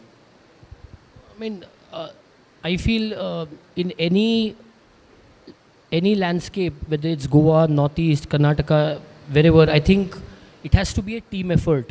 Nobody can do anything individually. No single ISL club or any small club, big club, whatever you call that, cannot do anything on its own. I think you need a team effort from the government, from the state association, from every other player that is involved in the sport. It has to be a collective effort.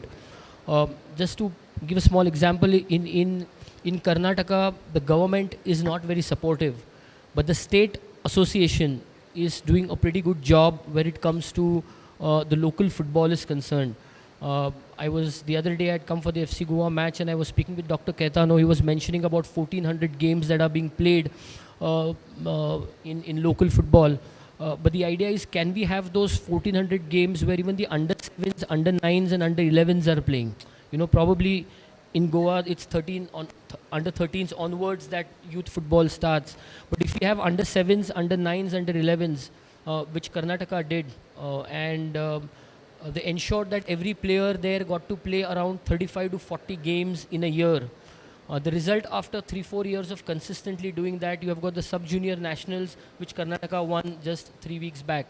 So it's a collective effort by everybody. If you go to the Northeast, there you have the state associations doing their job. You have the government also supporting. And it becomes a responsibility of the clubs also to equally do that. FC Goa, Bengaluru FC, say Mumbai City FC, they are representing a state or a city for that matter. But when it comes to Northeast, we are representing 8 states. then it becomes paramount important for us to engage with the 8 governments, the 8 state associations, the local football bodies there, to try and see how we can, in a different way, effectively engage with that.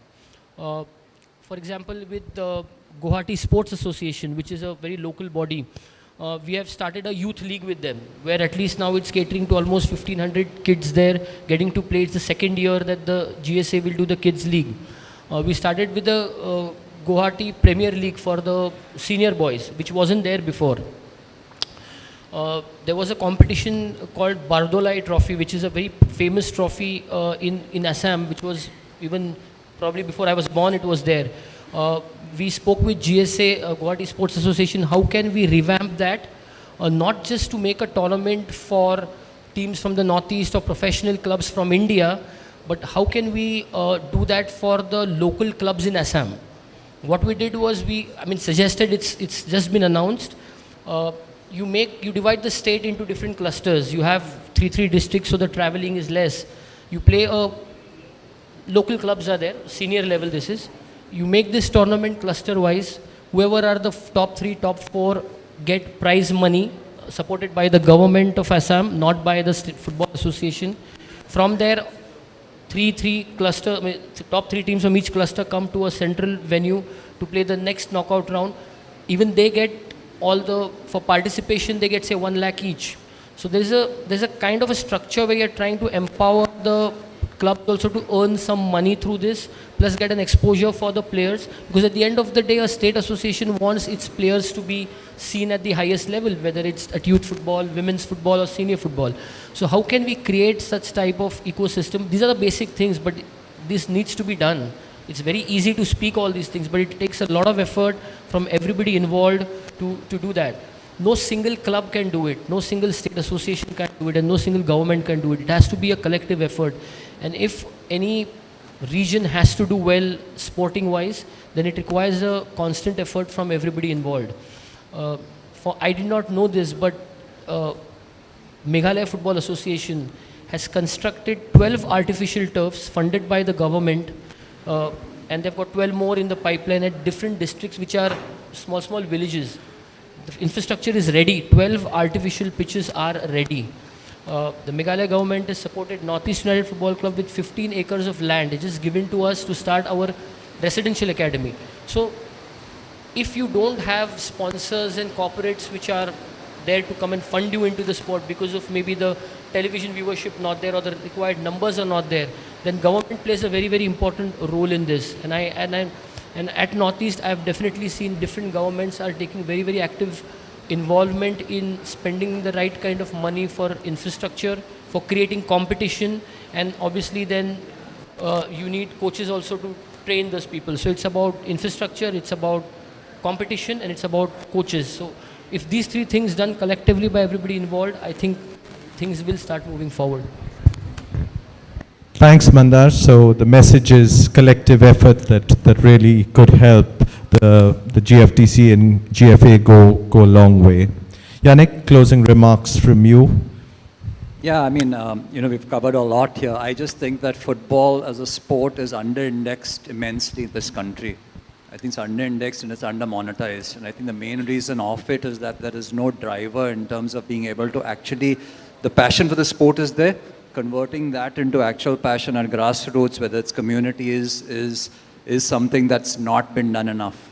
And I think Goa can actually play a significant role in that, right? Whether you start building communities from an Aldana football club or from a football club in Benauli or in Salset or whatever it is, right? Being able to do that from a community perspective, both in Goa as well as developing players, I think that's a significant opportunity. I know that we say that sponsorship and broadcast money is not great in football.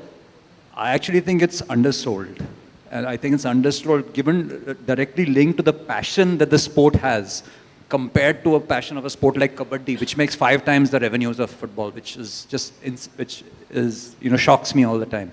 Like as you said, the EPL viewership also is low. So I think that's the big opportunity. And I think that Goa can play a significant role in that because there's so much. The sport is already sorted. Everyone's passionate about football. How do you get them passionate about local clubs, local players, and then how do you then start finding ways to monetize that? Thanks, Yannick. Great insights. And I failed to mention that football certainly runs in the DNA of the Colassos, with Yannick's father being one of the finest administrators of football over the years, Mr. Alberto Colasso, and the brainchild behind this event today. I'll now throw the floor open for questions.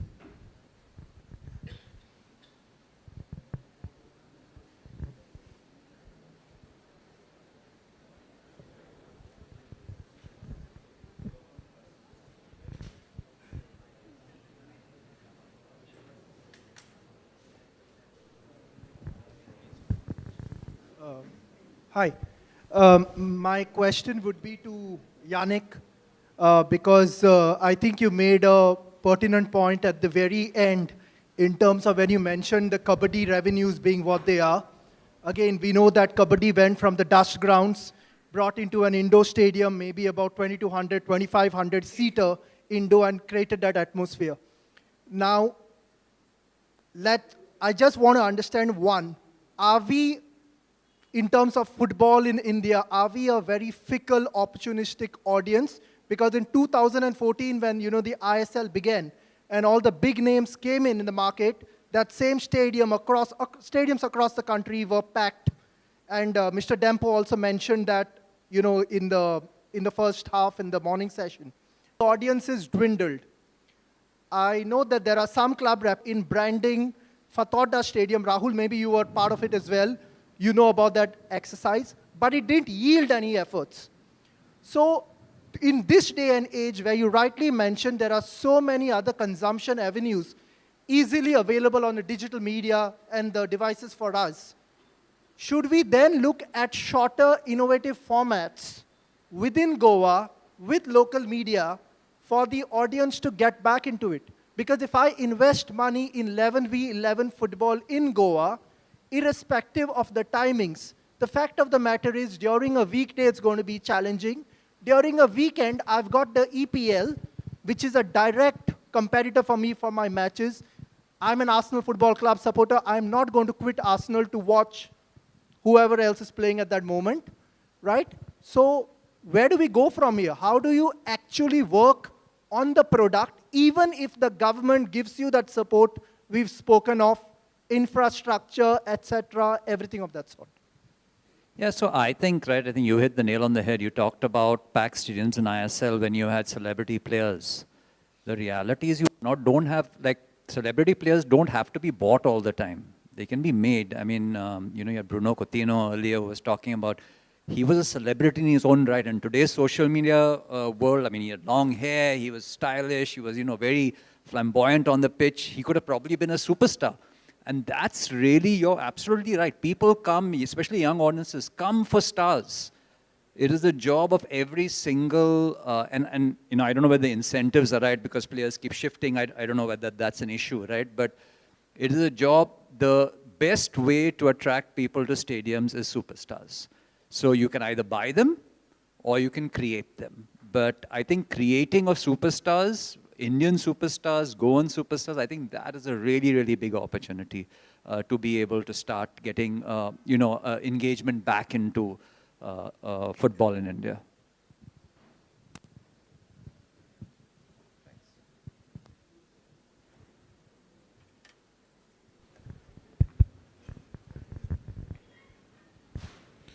Any more questions? Well, thank you very much. Thanks, Yannick. Thanks, Aditya. Thank you, Mandar, for joining us and sharing your valuable insights. Panelists, please be seated. Just for a short while. Thank you, Rahul, and the panelists for your valuable insights. May I request Dr. Caetano Fernandez, President of GFA, to present mementos to the panelists, to Mr. Mandar Tamane, to Shri Aditya Datta, and to Mr. Yannick Colasso, our moderator, Rahul Rodrigues.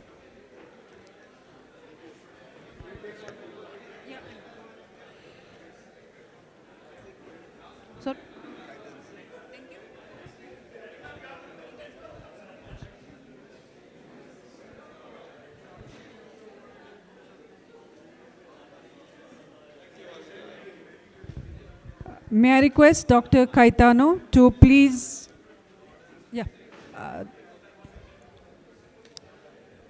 to please say thank you to all of us. Thank you for participation and giving your time for this our GFDC Football Summit. I thank each and everyone to be a part of this function. See you tomorrow. Thank you very much.